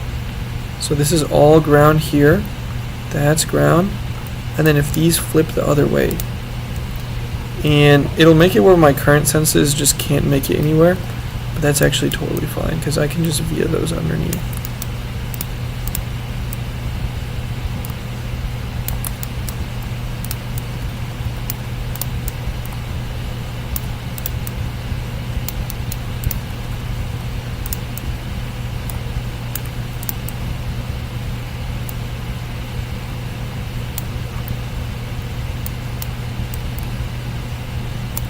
Yeah, look at that. Very happy now.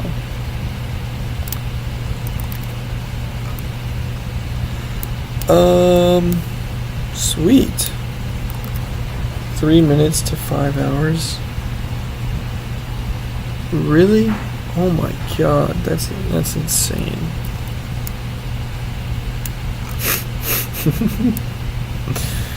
Well, okay. Remove these labels. Yeah, I think I'm probably gonna finish routing this regulator, and then I'm gonna call it. But we're not there yet.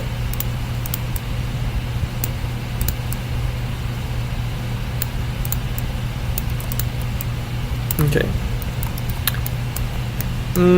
So now it's to find where the most optimal is to put these.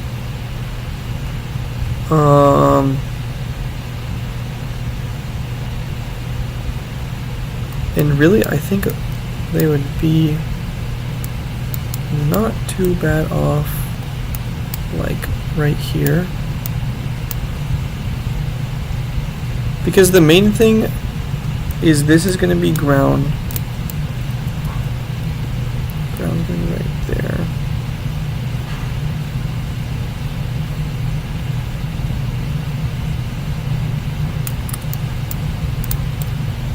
And actually, you know, the more I think about it, it's low-key not a bad idea to put the grounds facing this way.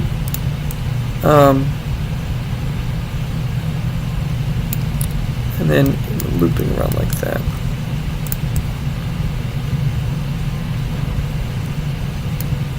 Because then what happens is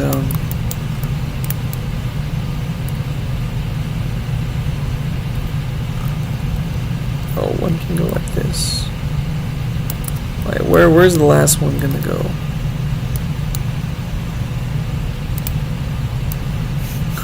Oh, you know what? This is ground, right? Oh wait, no, that's not good. You know, I'm thinking right there. Let's see how this looks. Alright, that looks a little bit cursed. But you know what? Never said it had to look super pretty.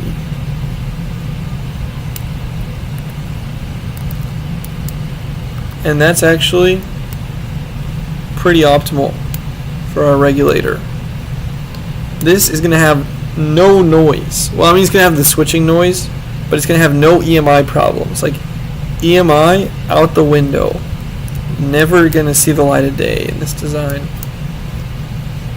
Especially whenever, okay, I'm actually going to go ahead and make a edge cuts. We're going to just make a sample outline, board outline. And I just selected the edge cuts layer, and then I'm going to make a square here. Booyah.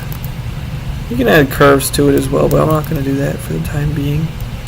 And then, so the important thing here is on layer 2, I'm going to go ahead and make a zone, and then select layers 2 and 3 to make ground, And then reliefs for plated through holes. This is Keycad. That's how the zone connects to the pads. And then I'm just gonna call this I'm not gonna name it, but it's gonna be ground, yeah. And then we're just gonna go boom, boom, boom, boom, boom. And then you press B, it refills the zone, and now it has a very nice ground on layers 2 and 3.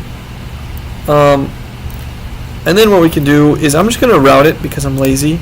But here we're gonna make different track sizes, so 0.25, 0.5, and these are different widths. Then I'm gonna use 1, 1.5, 2. I'm actually gonna change this to 3. And then via sizes. The standard via size is 0.6 and then 0.3. Basically the only via size I really use.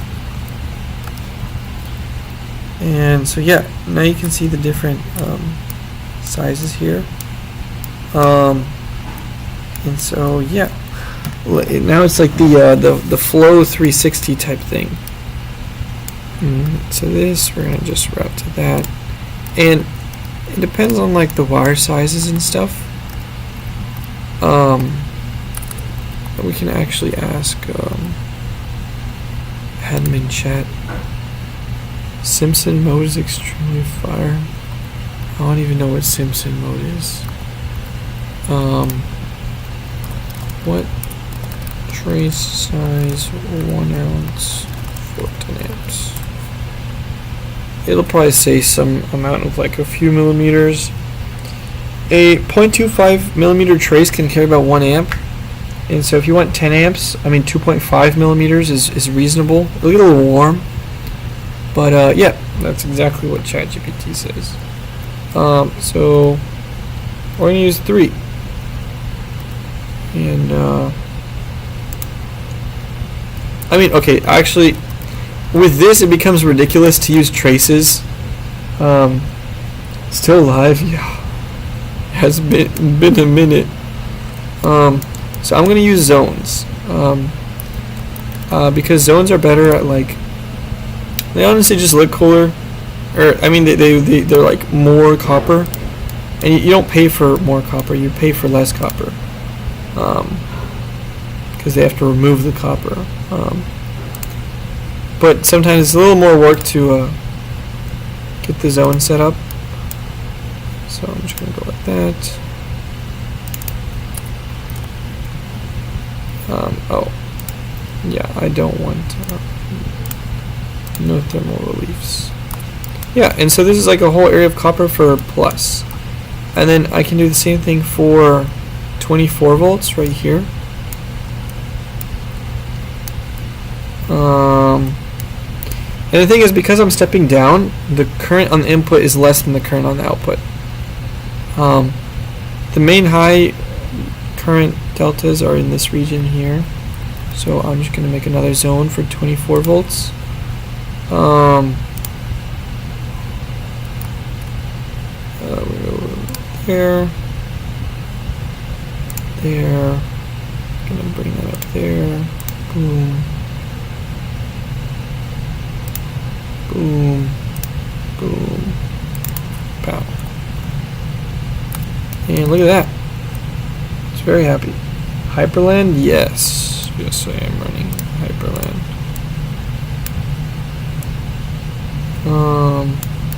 And then yeah, square it up in a little bit, but that's like finishing touches. And then the next thing is the switch node. So switch node solid.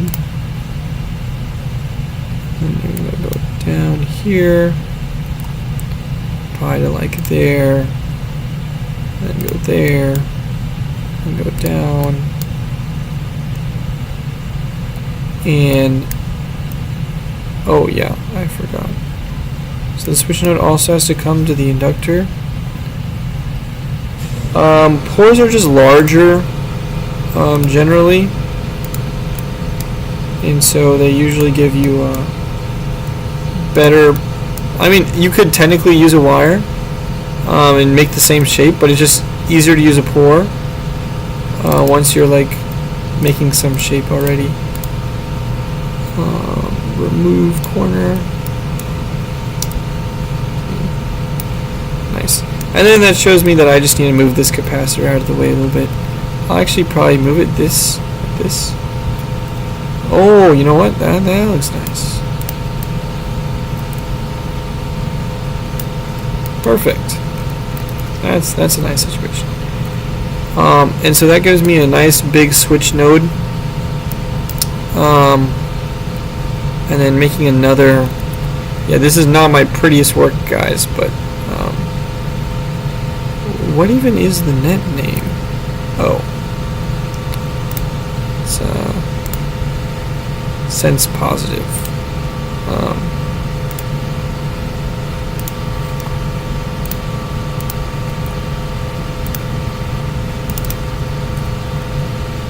Like, look at that. Voila. What is the purpose of the zone server? Zones are also just copper wires. Like, if you look at the circuit board, it's just that's where the copper is. And it's just easier than drawing a big wire sometimes. It gives you more flexibility than drawing wires. But then for the small stuff, like, it doesn't have to be, wait. So these are the gates. These take some amount of current. And so doing 0.5 millimeters is good here. Connect it to there.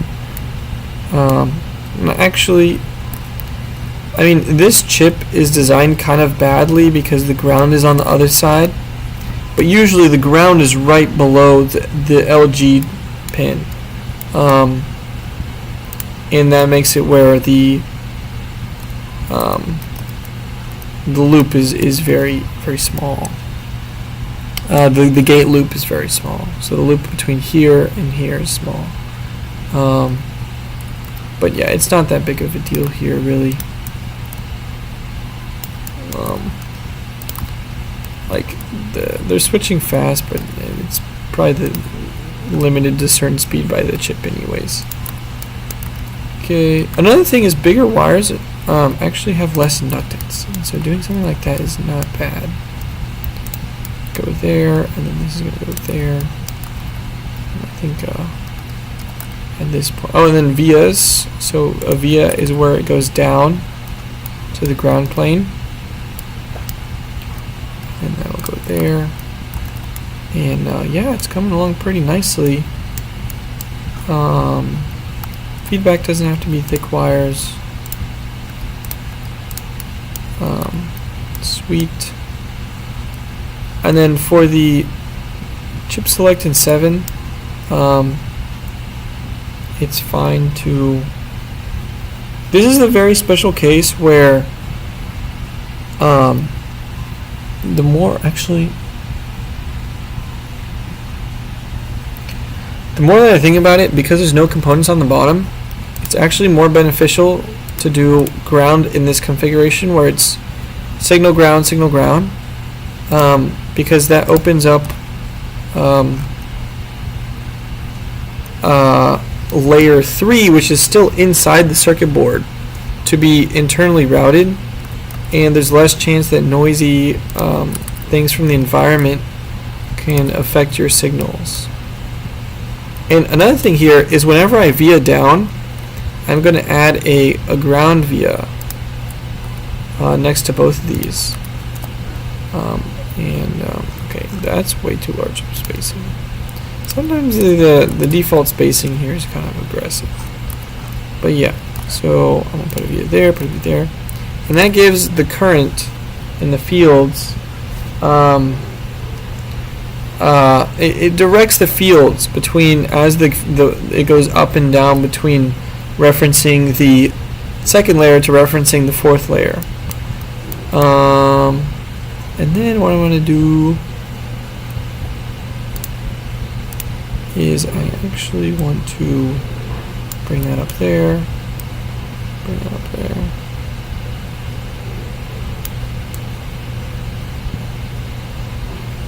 Yeah, something like that.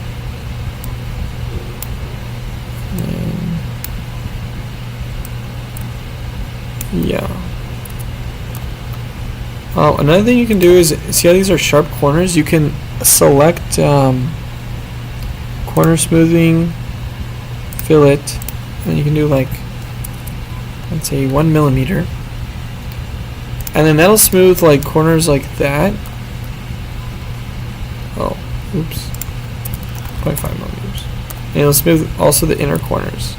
And yeah, it'll make it look very nice. And yeah, and so whenever you're doing current sense of a resistor like this, you want one via going in. You want both vias coming in from that are measuring the inside. And then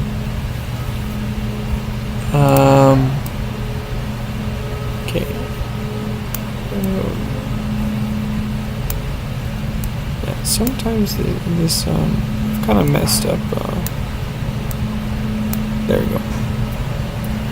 I don't. This is like a friend, like a project somebody sent me, who they wanted some help with, and it's kind of just for some controlling some motors and stuff like that. Yeah. Actually, the better thing to do here. Actually, this is okay. Usually, we want these grounds to connect, so I'm gonna move this one a little bit more up. And then now the ground is connected, which is very nice. And then I'll put a ground via here and a ground via there. And that gives good return references for those traces. And then what I can do is I can be very happy, and now I can route my nice little signal there, and then I can route this one here.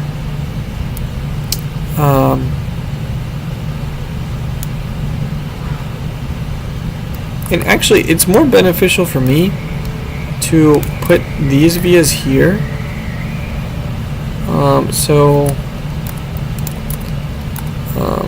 Usually you can't put the hole inside the pad because they charge you a little more for that. And so just put the via right outside the inside of the pad, and then put these here. And then what that does, well, actually I can put them a little closer.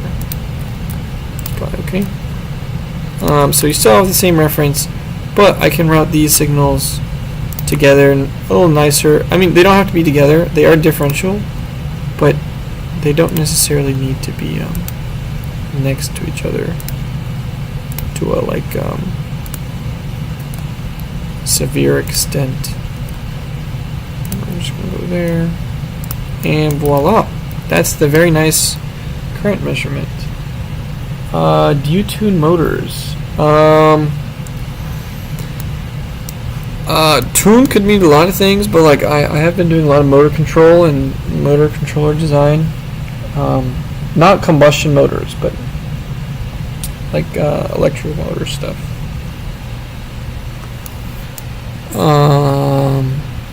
So now I get to add my big ground plane on the first layer.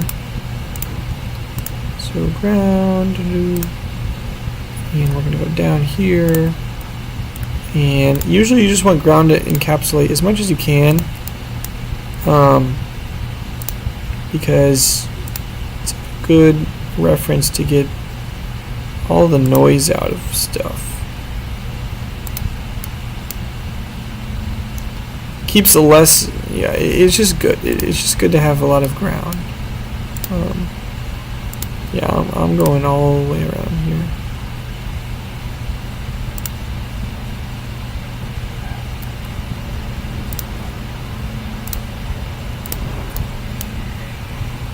Yeah, I'm going ham. I'll do a different zone for the rest. Yeah, and usually I would be more like diligent on routing zones and stuff, but I'm just getting this one done with. Alright. I think I'll write red trace. Can you autofill the top? You can autofill the top layer with ground, but that's not necessarily good all the time. I guess, yeah, I could do that. And the more you think about it, you got a point. But I think it's more proper to tell it specifically where you want on the top layer to be filled. And then I don't know why it defaults to that.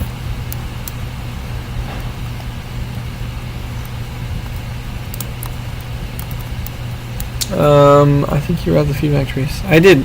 The feedback traces, or what do you, or you don't necessarily need the feedback traces to be on another layer.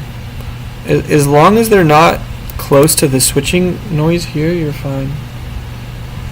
Oh, thanks. Yeah, I mean, the thing is they're going to go to these components which are on the top layer anyways, and the resistor is right there. And I mean, technically, this right here could be like up here, and then you route it down, but I mean, the voltage difference is going to be very very minimal, because this is such a wide trace. Yeah, look, he just expanded out like it's effectively the same, and it makes the layout a little nicer, and I think it's okay to just do that.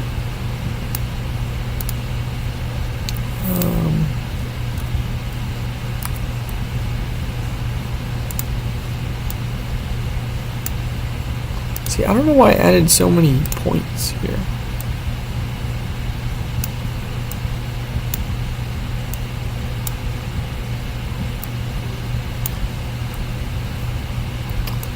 But I guess we did.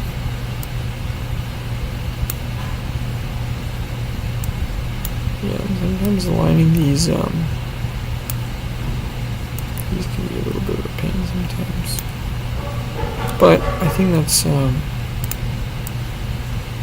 pretty happy now.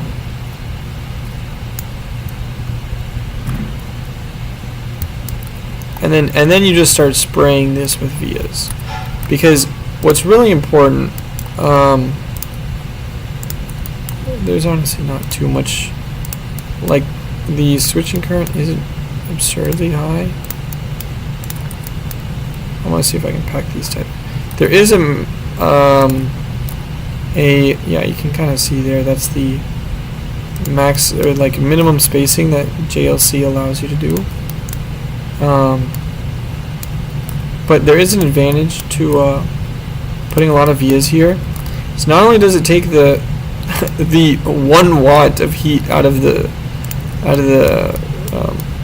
MOSFET, which is like literally nothing, so that was a joke. But usually they help a lot for heat. But what this is especially going to do is the return current from this is going to go underneath on layer 2 through underneath the switch node and underneath here to this bank of capacitors. And so it's also very important that I put a bunch of vias here.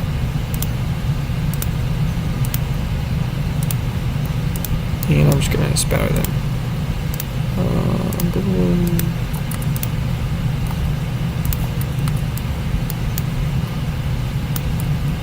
Oh.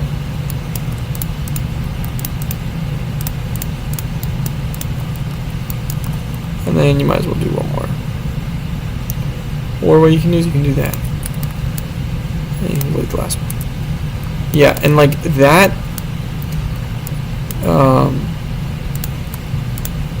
that's going to be awesome. Like that'll work very nicely. And you know what? I put that there. You know, I'm just going to copy the whole layer. Oh, oops. And then I'm actually going to bring this down a little bit.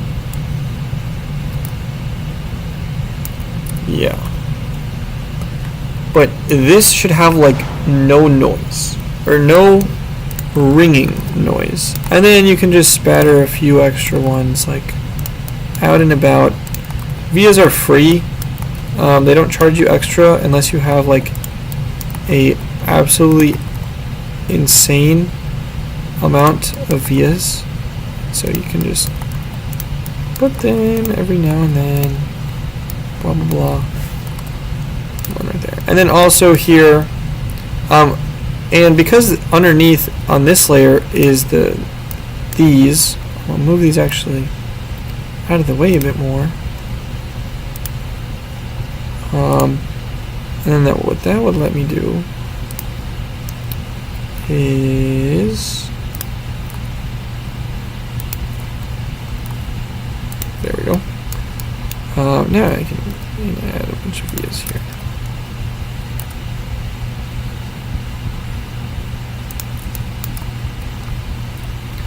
Um, 15.6. Oh yeah. Video's been going on for a while. And because these 1206 caps are so big, you can just put them on both sides. And because I'm putting so many vias, like the top ground plane isn't really doing much, and it's all kind of the bottom ground plane pulling weight. But that's okay. Like having more layers isn't a bad thing, or like more ground is not a bad thing. And then yeah, that's the majority of the layout for the buck regulator.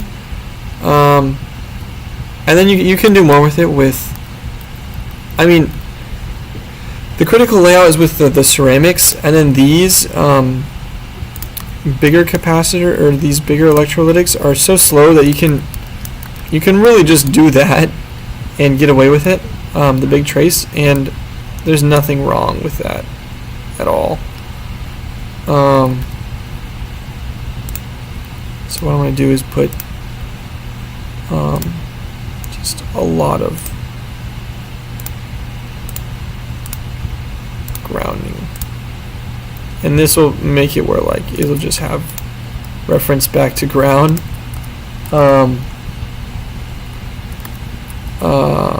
Make another ground, and you should have like no problem. And see, this is where like a zone is actually nice because it's just a square anyways, and you don't have to mess with like doing all the weird traces to make it a square looking. And then I'm going to copy all these,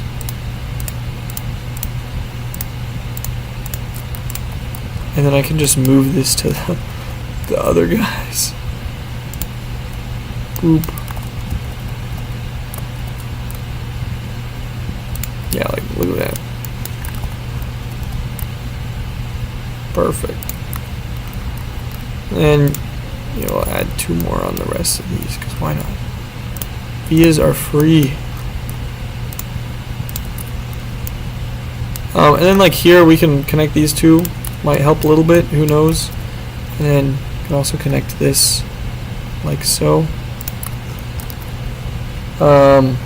Yeah, looks like we're missing, oh no, I totally forgot, oh my god.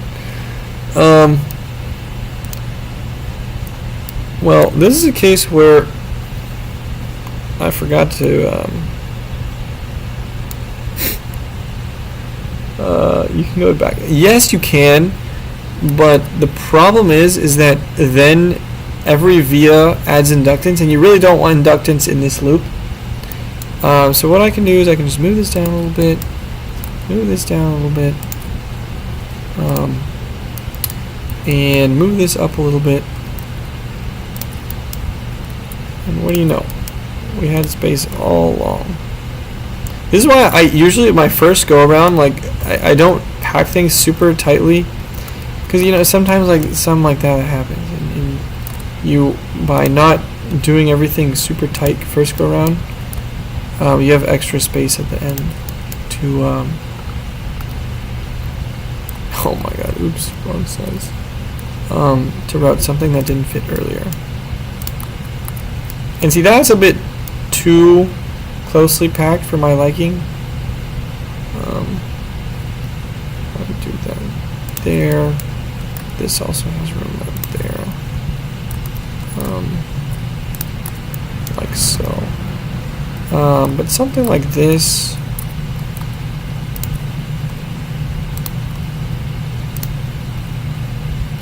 Sometimes these don't want to cooperate, but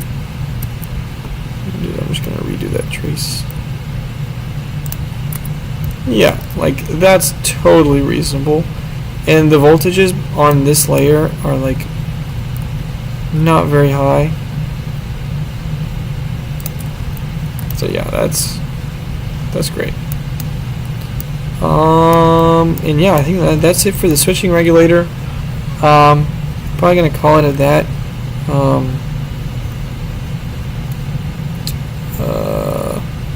But yeah, it looks pretty nice.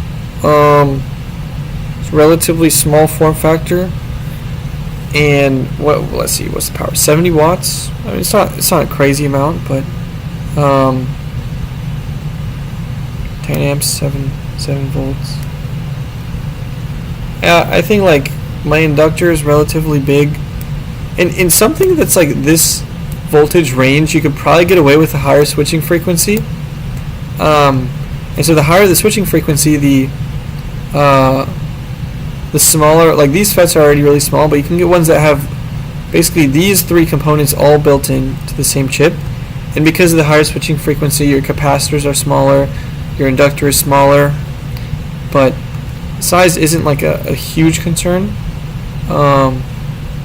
And I mean, really, this is quite small already in the grand scheme of things.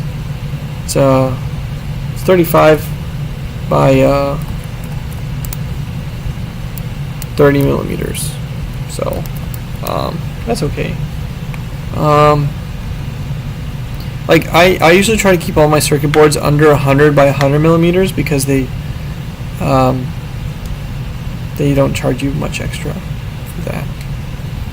Or like if you keep it below, it's really cheap. What else? And then actually, I kind of wanted to do the MOSFETs here for the buck regulator, because the same concept of keeping these capacitors close to here, to have the bottom layer go underneath, which is ground, and then keeping this this is just like this whole loop to here and back from the underneath layer really short, and then also keeping these short, the gate drive pins short, and then yeah, I mean all that's like good knowledge. And then for routing the stepper driver, probably do the same thing. Yeah, and the stepper driver is going to have actually these same exact MOSFETs, but just 8 of them, because it's a bipolar 2-phase. And so you have 2 coils, but each coil needs 2 MOSFETs for each end, so you can get double the voltage over your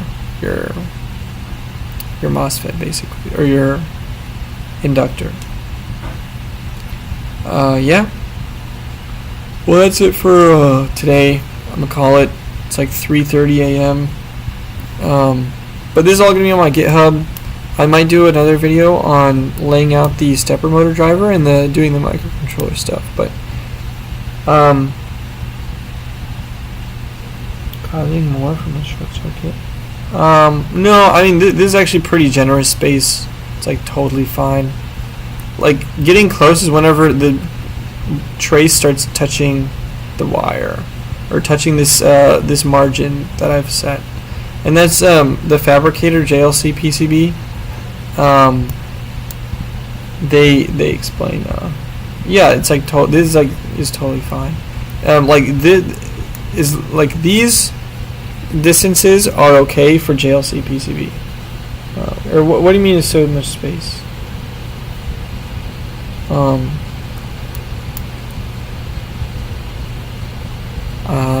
But yeah, JLCPCB has very good fabrication stuff. I actually might as well just show how you would get this ordered. And because we went through and put part numbers for everything, You have more of a place with shorter circuits. I don't know necessarily what you mean by shorter circuits. But yeah. You can use this.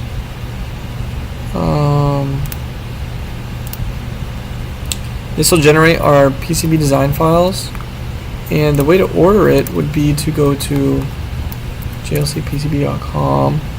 And this is not sponsored. I just really like JLCPCB. They're really cool. And this is where I get all my circuit boards made. This is very cheap. Okay.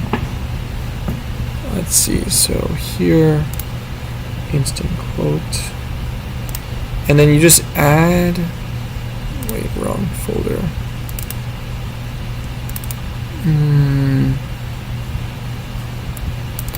Go to the production, it generates for you, and you add the zip file. And it should just upload your PCB. It's very nice. Let's see. Should say it's okay.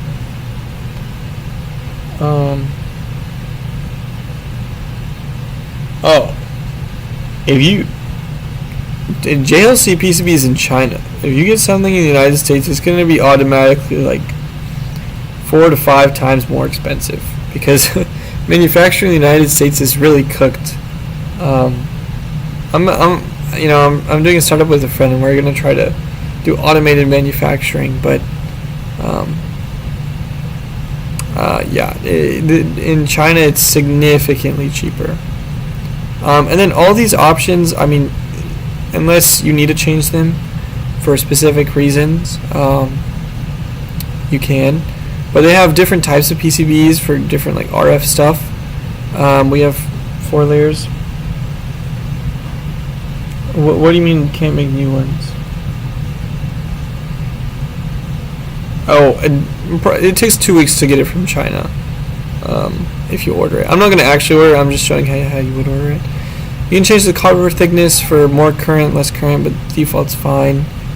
You can get more like precision stuff, a bunch of other options, but you check PCB assembly here, and let's say we wanted 5 of these.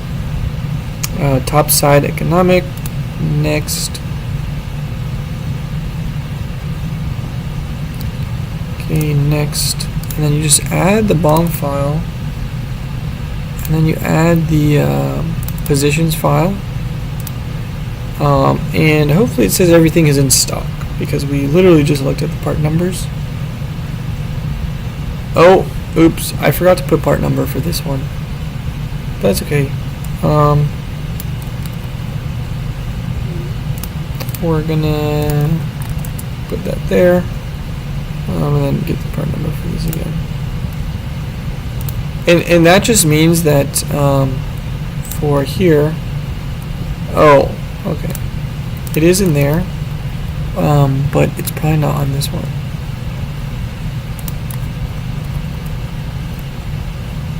Huh, that's very strange.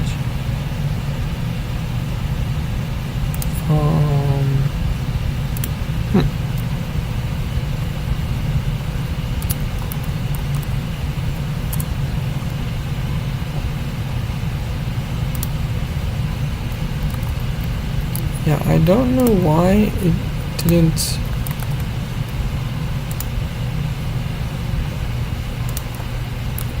It's not like it's do not place or anything.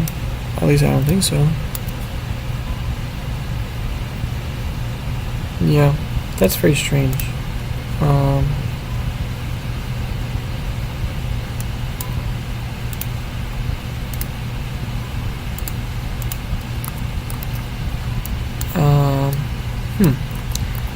Yeah, I guess it just glitched out a little bit, but then we can click next. Okay, and it should render our PCB with the parts, and then we can make sure that everything is rotated properly. So yeah, these are not rotated properly. The dot always goes to the arrow, Capacitors. These capacitors. These capacitors are unpolarized, so they can be either way. It doesn't matter.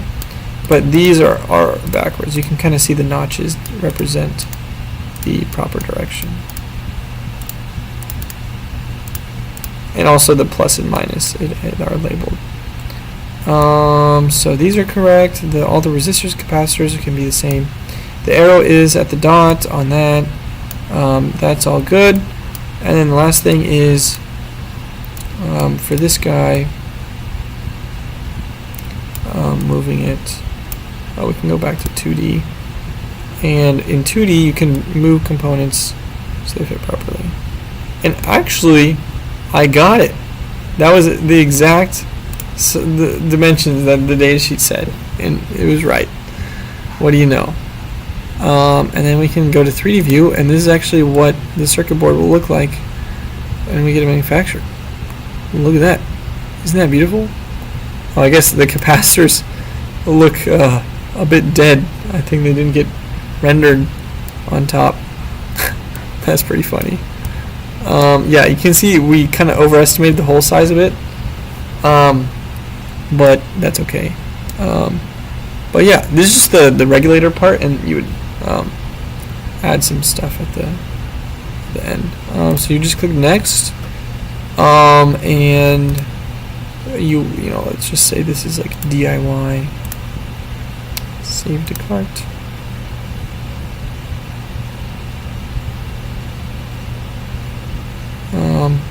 And yeah, the shipping estimate depends really on what shipping you want. Because like if you get DHL, it's fast, but it's expensive. But you can also get like the Global Direct Standard line, which is cheaper shipping, but it is more expensive. And so yeah. Pretty nice. Circuit boards used to be cheaper even. Nowadays they charge you some extra fees and especially tariffs. But yeah, it does seem like it's a little cheaper than it usually is. I think the special offer is because of Cyber Monday coming up. So it's like $5 less. But yeah, it's not terribly expensive. The $34 honestly is mostly component costs, and so not getting it assembled is just extra labor, and I think it's totally worth it to get assembled. But yeah, that was our test PCB, and you know, went 0 to hero in some regard of like designing the power stage, and next time hopefully doing the microcontroller, which is like a critical part of a lot of electronics, is the brain. It's like the mini computer. And then after that, doing the stepper motor controller, which would be pretty interesting. And interestingly, the stepper motor controller is nice, but you can actually do the same thing with the microcontroller, and you get a lot more flexibility by implementing the motor control in code instead of using a chip to do it for you. But yeah, a lot of possibilities. That was it, and I'm gonna head out. Adios, chat.